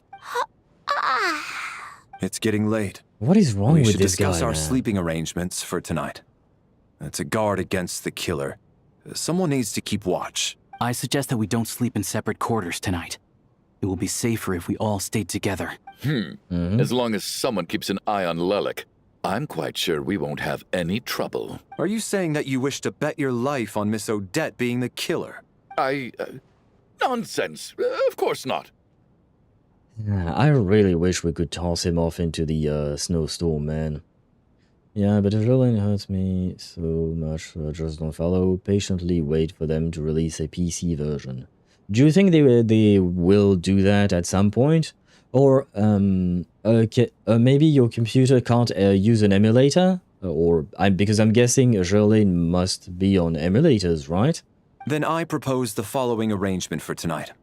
The Traveler, Odette, and I will form the Night Watch. We'll sleep in shifts, but 2 of us must be awake at any given time. Fine by me. Wait, let me think about this for a second. No, I don't think... An excellent idea. This allows us to handle the Night Watch while also keeping an eye on Lelik. Meanwhile, the rule of taking shifts in pairs resolves the other issue. Namely that we can't necessarily trust the Traveler or Valeri either. Sure, yeah. I expect that plan took you quite some time to come up with, didn't it? Actually, our field combat manual outlines a similar approach. Although the scenario there involves guarding prisoners overnight during field operations. That being said, I must clarify that I harbor no disrespect towards you personally, Miss Odette. In fact, Lelik's numerous covert operations make fine textbook examples for military agents. I care less about respect and more about the fact that you just robbed me of 2/3 of my sleep tonight. I'm calling dibs on being the first to rest. Good night. Why are you all so pissy all of a sudden? I mean, I get it, but I am also tired and I want to go sleep, but still. As night falls, you and Valerie take the first watch together. Everyone is sleeping on the stage, making for a scene right out of absurdist theater. Eventually, the time comes for the first shift to change. It's almost time. We should wake Odette. How are you faring? No, I'm not sleepy. You get some sleep and I'll go after you. Oh, not going to argue with that. I'll take a quick nap. If you start to feel sleepy, wake me up anytime. Very well. It's finally time for Odette and I to share the Night Watch. I should wake her up.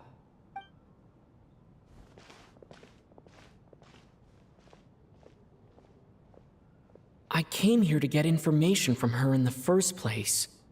Maybe I should think about what questions I want to ask before she wakes up. That would be a smart idea indeed. They announced it this year. Oh, they've announced that they're making a PC version. Hey, lucky you! No emulators for this brick with lights. Fair enough, fair enough. Despite only being a brick with lights, your computer is still making it, is still allowing you to play some games, right? So we should give it credit, at least a tiny bit. It has carried you so far. Do you like the new shooter mode? Kinda, yeah. There is one thing that I find a bit weird. It's just that there is a bit of stuttering when I move my the camera from left to right or anything like that. There is a bit of stuttering, like there is a weird thing that happens, in my opinion, with the camera. Other than that, the gameplay itself is okay. It's just that it kind of comes out of nowhere. Like I don't see why we needed that kind of gameplay in the first place, you know what I mean? Like, it's just, why? Why is it here?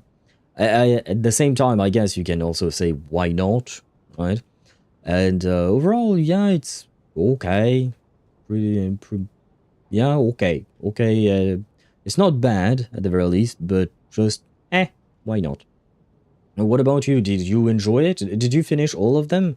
Because there were several, you know, maps that you needed to go through in there. How long are you gonna keep staring at me? You're awake, but I didn't want to wake you yet. Couldn't sleep. My mind's been running haywire. Plus, there's something I've been meaning to talk to you about. You too. I had a hunch that you wanted a conversation too. Let's take this chance to clear the air, shall we? Mm-hmm. I just had a simple question for you, really. It's, Rosaline. In her final moments, did she have any last words or anything? Oh no. Did you hear the... Oh yes. It's, it is, what's her name? It is, Rosaline's theme, right? And the Winter Night Lazarus theme as well.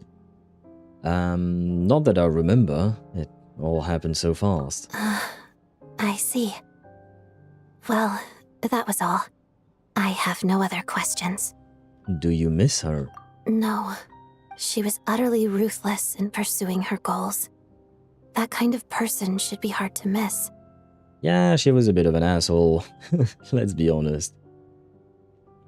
Sorry, Odette. Raiden didn't give that time. Yep.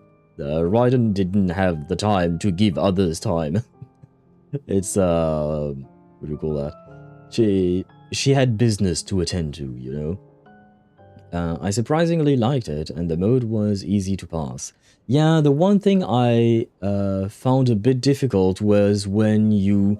you know, when you go inside of the train, and there are several areas that you have to go through, and you can activate different modifiers that will make the thing more difficult, and you will earn more points if it's more difficult.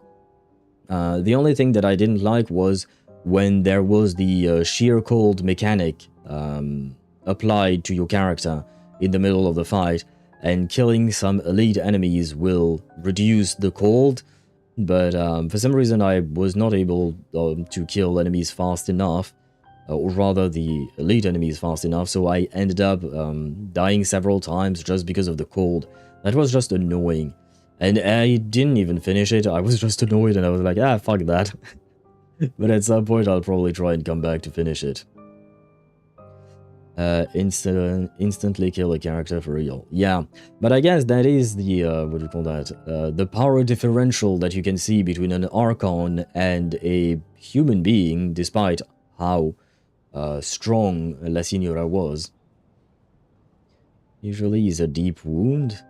Yeah, no, there was nothing left other than ashes for La Signora. And yet, even though I never approved of her methods, and she was an abrasive person, the fact remains that I am indebted to her. I heard a little about that from Sandrone. Oh, she told you. I guess that makes sense. I think she and Rosaline were on pretty good terms.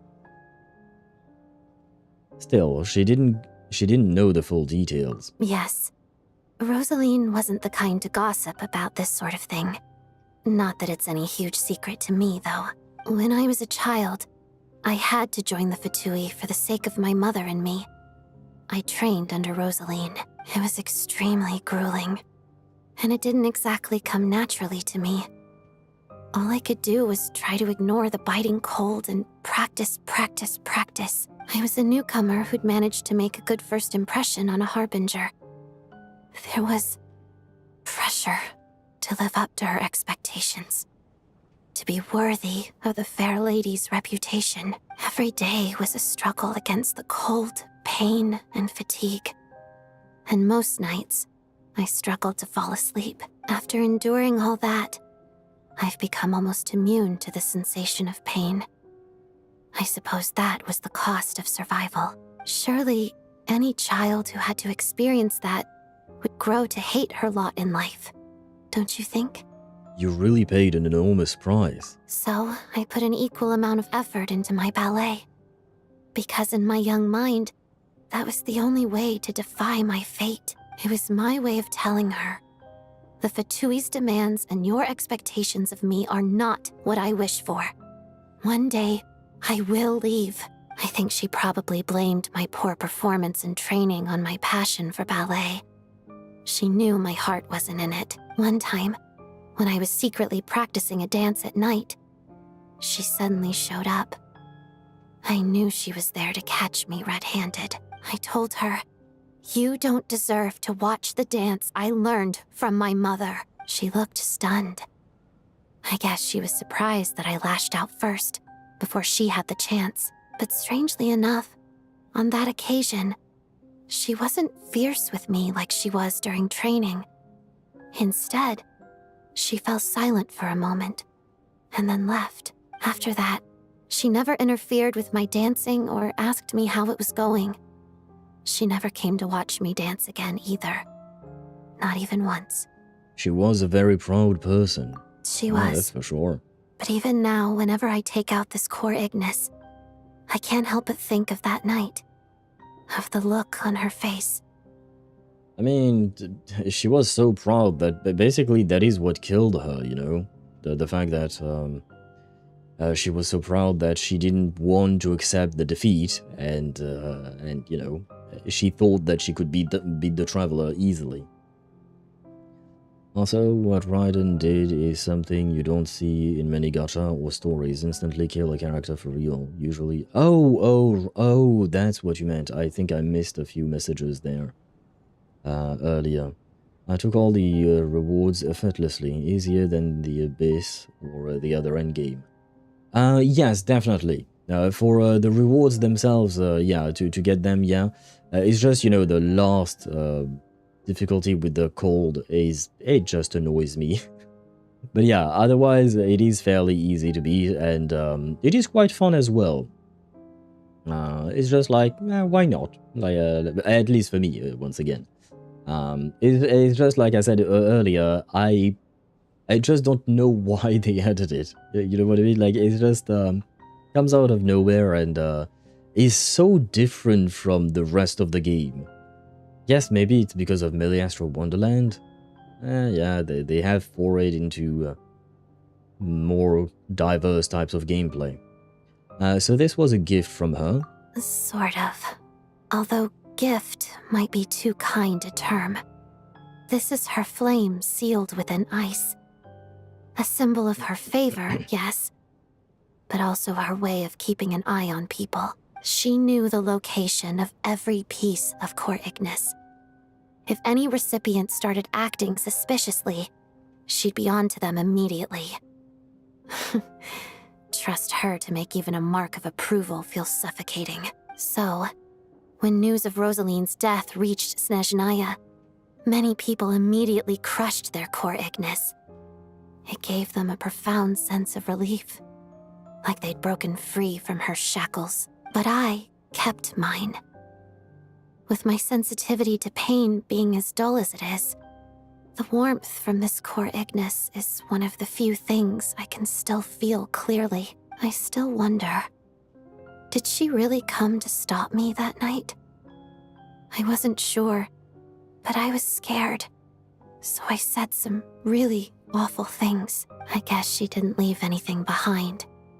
Not that I expected her to. It's fine. It's just a bit of a shame that we couldn't settle our differences before the end. Wait, but Sandrone told me you two had settled things. Mm-hmm. She did. Are you sure she was talking about this event? She said that Arlecchino gave Rosaline some advice and that Rosaline went to see you. No, she didn't. I didn't even find out that she'd gone to Mondstadt until a while after she'd left. Wait, in that case... I think you should go and see the Knave. Okay, I will. Thanks for letting me know. I am curious. I want to see that discussion, please.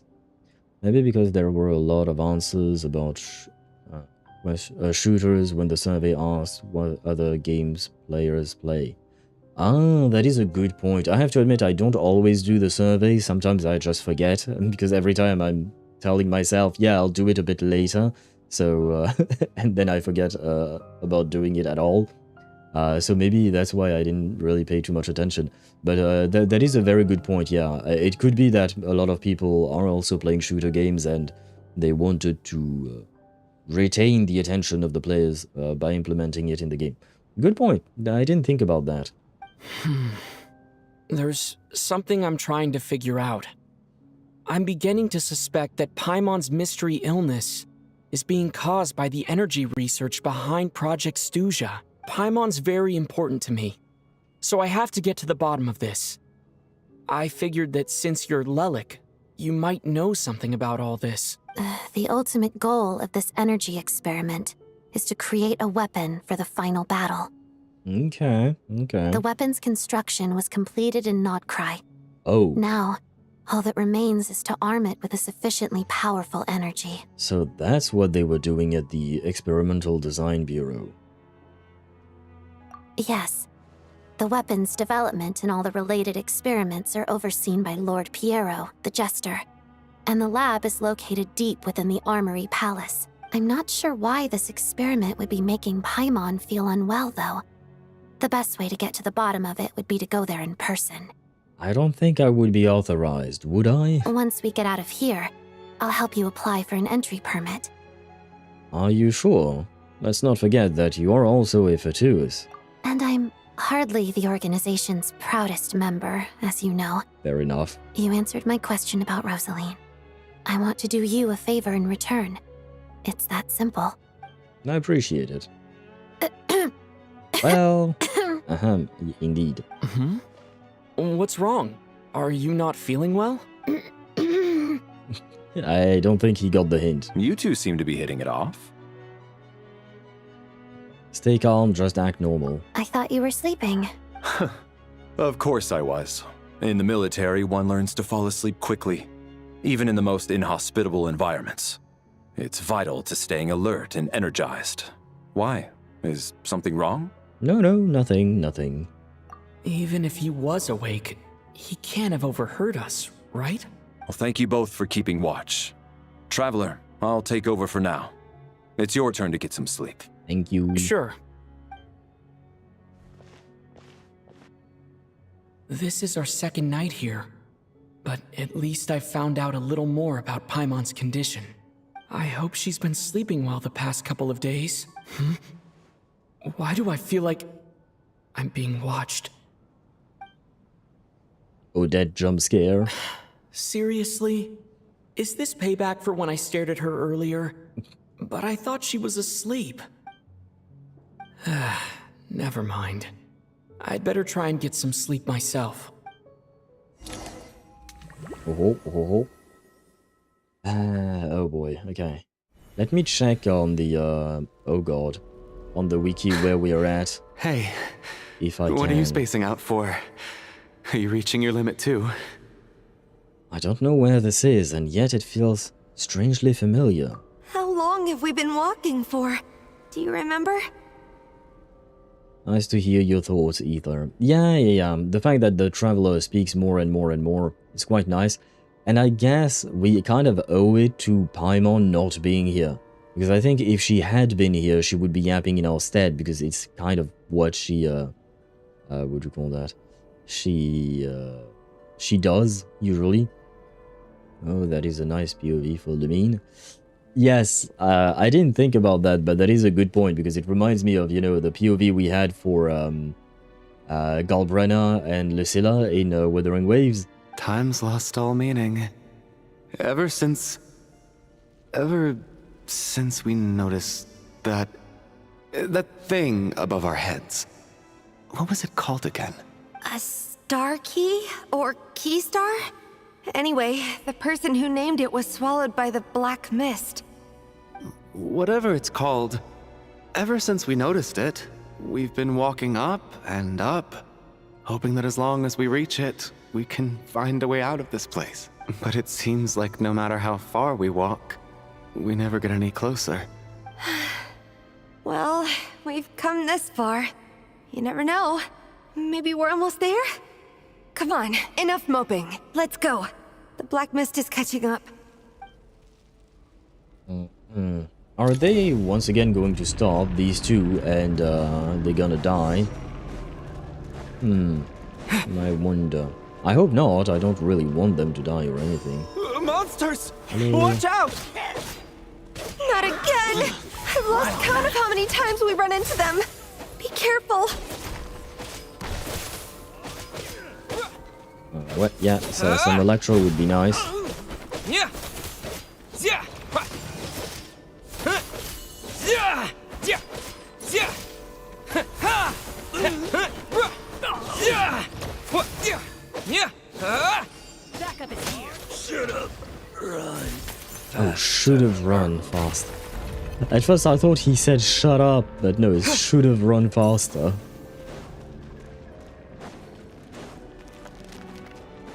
Here they come again! Get ready! You wanna fight? Let's go. Yeah. Yeah. Yeah. Yeah. Yeah. Fighting frogs. Yeah. Ha. Yeah. Yeah.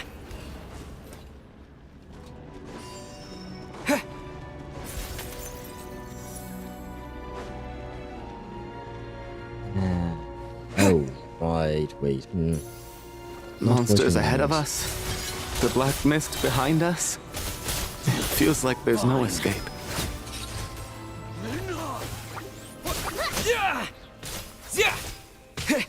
Ouch. Ouch. Stupid bunny. Can I push her off the ledge? Yay! That works too. Oh. Are you hurt, Coolish? No. I'm fine. It's just... Suddenly I don't want to walk any further. I get you. In fact, I reached my limit a long time ago. Yeah, okay. They're gonna Sometimes stay. it feels like there's hope where there shouldn't be. I know, that's actually sad. I was saying earlier that Rampana was actually kinda cute and, well, I think, she's about to die. But you like when... I like when what, Jacques? And nice damage traveler? Yeah, honestly, I mean, this one was not that big, but, Cryo Traveler is a very good DPS. I will say that. He can be a very good DPS. He's not on par with the strongest ones, I think, maybe, but he's certainly very, very good. This Traveler has not been botched, so that's nice, you know? Whereas, and you know what? No, yeah, Cryo Traveler, Pyro Traveler, and Dendro Traveler are good, really good even. It's just Hydro, Anemo, and Geo. Geo, I guess, in a very specific team comp, it kind of works. Otherwise, it's really not all that great, so. But at least these past couple of regions, we've gotten proper Traveler. Love my Anemo Traveler now even more. Yeah, I know, as long as you have fun with the game, you can play whoever you want. I'm just considering the meta, and in terms of meta, unfortunately, Anemo Traveler is not it. When people dying? Yes, I do, but that doesn't mean that it doesn't make me sad when they do die. Yeah. The hope that the star gives us is the only thing keeping us going. But I'm not sure it's real at all. It may just be a collective illusion. Otherwise, why would it always be out of reach? Are you really going to give up like this?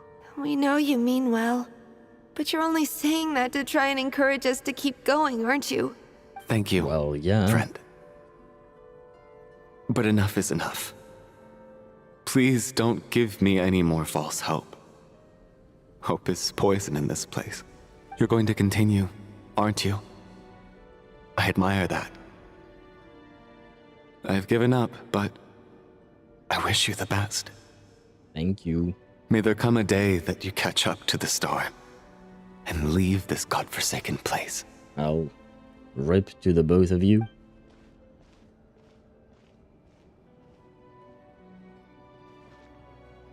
Oh, are we reaching actually the top? It's not an illusion. We really are getting closer to the star. Okay. Wait. I just want to check where we are. Because I am starting to feel a bit unwell. Because I'm very tired. Unfortunately. And... okay, that would leave a big chunk to do tomorrow, but if we end the stream after finishing this quest, Lelek's Confession, should be okay. Yeah, the only thing is, I just hope whatever happens here won't take too long. Oh, Odette is here. Congratulations. You're the first person to make it here. I actually made it. But how did she get here? The closer I get to the star, the more familiar it looks. I'm the star's envoy. The black mist has stopped rising. Its hunger is satisfied for now, having devoured your two companions. This is a good opportunity. I'll let you get some rest before we continue. Continue? Are we not going to leave? What do you mean, leave? The star represents the starting point.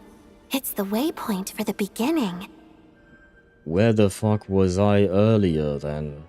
Was that not already the beginning? I guess it was just the intro or something, and now we're finally in Act 1 or something. Got a cutscene of Odette dancing, by the way. Well, technically speaking, you could see Odette dancing for quite a while, because apparently you can interact with her, with her skill ability and her idle animation, and you can make her twirl, basically kuru-kuru, over and over and over again. Now she will be a cute dead body. That's one weird way to phrase it, but yes, you're not wrong about that. Congratulations on reaching the starting point. Once you are ready, Yay. We will head out and walk upwards. I will be right by your side the whole way. After everything I went through to get here, this is just the start. Huh? What's wrong? Hey, don't give up before the journey's even begun. Now we wake up and everybody's dead. Well, not everyone, but you know, the two of them are dead, probably. Oh no. Is that Vodyanitsa's voice? What happened?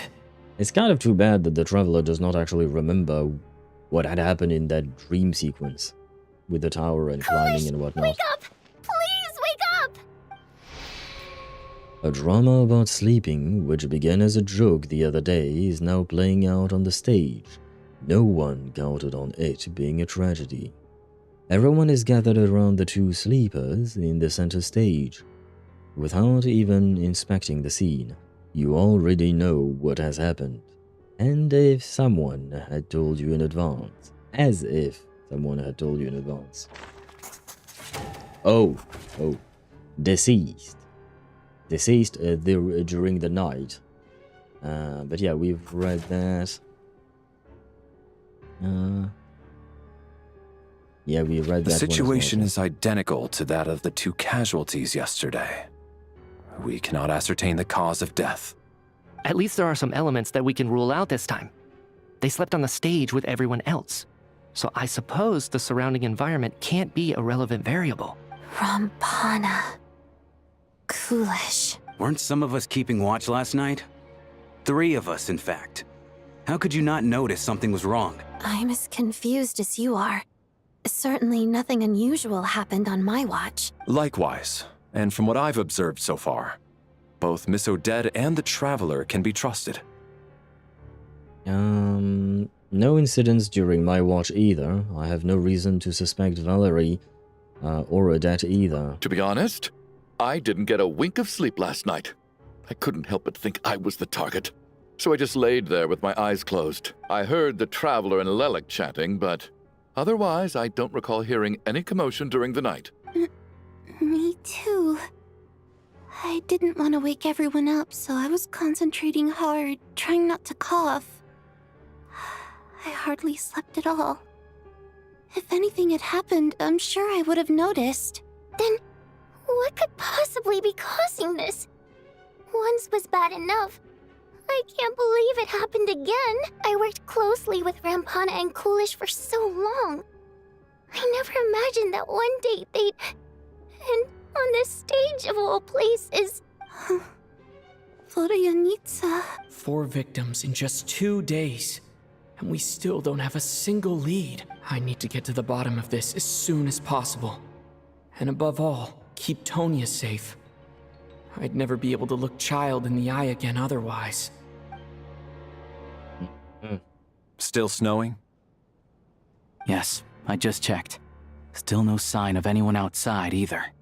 I wonder if any of this is actually real, or if we're in some kind of a dream sequence, and then when we go to the tower, we are in a dream sequence within a dream sequence, or something like that. So we only have ourselves to rely on. If you ask me, this killer can clearly strike whenever they please. The Night Watch was a useless endeavor from the start. Oh, fuck off, man. Lelik must be an expert in poisoning. Clearly she used some poison that can't be detected on the corpse. Here we go again. Listen, I was already thinking to myself last night, was Lelik's reason for revealing her identity the real story? Well, now I have my answer. It most certainly was not. She's been playing us for fools. You get off on this, don't you? Revealing your identity, only to carry on with your killing spree? Oh my god, this guy is indeed insufferable, but oh well. I still don't know, Juk, why you are writing 4. That's a hideous thought. One that only a hideous mind like yours could dream up. How dare you! That's enough! Yesterday, you named Lelik as a suspect because the victims were both wealthy merchants. Lelik might have had a motive then, but today's victims were just ordinary people. Not to mention that they were colleagues of Odette and mine. What reason would she have to murder them? Let me guess. Just to scare you? Who knows? Maybe you don't know her as well as you think. Maybe you don't know everything and you should shut the fuck up. Maybe. There are a lot of maybes. Sumeru? What does Sumeru have to do with 4? I implore you all to ask yourselves, how many people are there really in this world that have what it takes to kill another person? Not many, I'd wager. You'd be surprised. Lelik is well known to be a ruthless operator, and now she has revealed her identity. How could it be any more obvious? Everything you've said so far is still just conjecture, which doesn't constitute a concrete lead. You need to back up your claims with some evidence. How can you defend her, officer? What did she say to you while you were on Night Watch? Bruh. Did that not convince you, which doesn't constitute a concrete lead? You just spouting nonsense is not a lead, it's not anything. Maybe I shouldn't be so surprised. You military types are always colluding with criminals to target the rich. I hope he dies next. I fucking hope he dies next. All so you can get your grubby paws on our hard-earned fortunes, then tell us to fall in line. The Fatui, the Druzhna, and the Rokot. Thugs, the lot of you! Well, when the Traveler woke up on the same day and bought some kind of thing, that was the 4th in a row. Oh, that. I don't know why you're mentioning that, but yeah, I do remember what you mean, like in the Samsara. I do see what you mean. Don't you dare! Sir, but you were the one who told us not to stop other people from expressing their opinions yesterday. Oh man, yeah, but when the opinion is useless and is harming the investigation because it is derailing it, then the opinion should be shut down. Like, if it were just, like a chat and myself, when we debate over things, I try to take your arguments, and then I try to share my own arguments, etc. That's fine, because it's just a conversation between chat and myself, right? Here, this is not a conversation between chat and streamer. This is a conversation to try and investigate a murder. 4 murders, potentially, right? So, like, there are things that we need to cut out in order to be more efficient in investigating said murders. Just these dreams reminded me a bit of the recurring events. Yeah, I suppose I can see what you mean, and I'm very curious about this tower, and why do we need to go all the way up top? 4 people have already died. Only yesterday I was chatting with Mr. Coolish. Then we woke up in the morning and he's turning against one another is the last thing we should be doing right now. Yeah, Antonia, the man that you are defending right now, is the very same that is turning each other against us. So, you know. Little girl. Even if Mr. Chuganov is a puffed-up, pig-headed windbag who doesn't have a clue what he's talking about, he's still one of the victims here, isn't he? You know what? I like her. Quite. I had no intention of resorting to violence. But you're right, Miss Tonia. I ought not prevent him from speaking his mind. In any case, I believe Mr. Chuganov has calmed down a little now. We may resume our discussion. I don't think there's any need for that. What is there to discuss? Nothing about this situation is normal. Did you have an idea, Mitya? You're the brainiac here, right? Come on, clue us in. Nice story, I like you. Yeah, same. Finally, someone said something about this asshole, you know? Thank you very much, Tonia.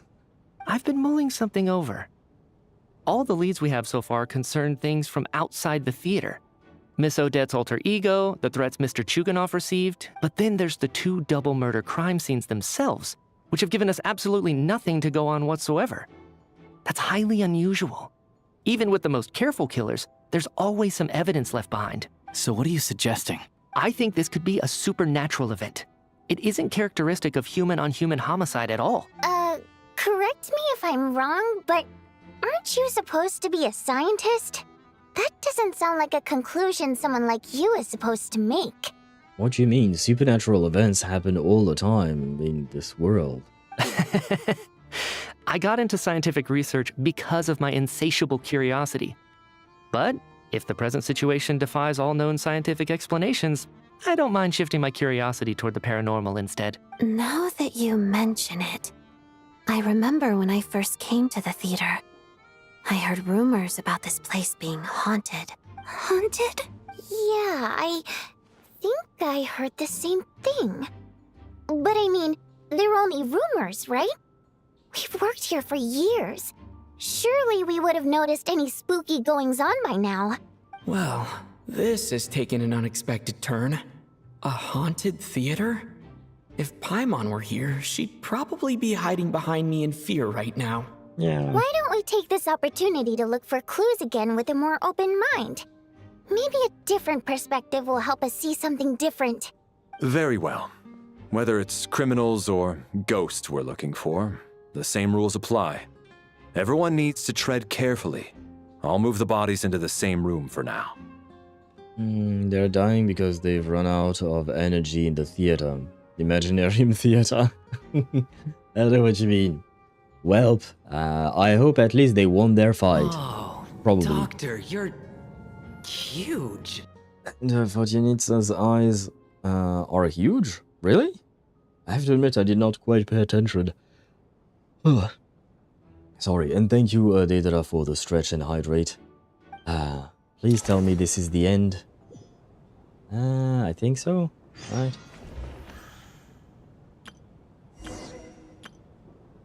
Anything change here? No. She additionally suspected... Oh, no. Yeah, no, nothing changed, basically. Okay, never mind. Okay. We will continue the investigation tomorrow because, like I said, I am starting to feel unwell, lacking too much sleep, and last night was a long night, we'll call it that. So we'll continue tomorrow, and we will be finishing the story. Let me see, investigate all the clues. Where is the wiki? Wiki. Ah, yes.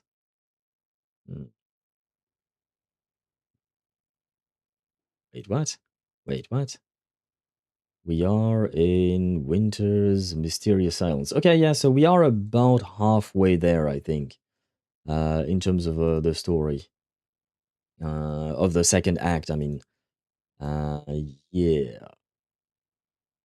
Yeah, we are literally halfway through the what do you call that? We are literally halfway through the second act, so this is kind of perfect, and that way we have the second half afterwards to do tomorrow. Like I said, tomorrow we'll start with some easy pulls in for Sigrid, and then her W engine.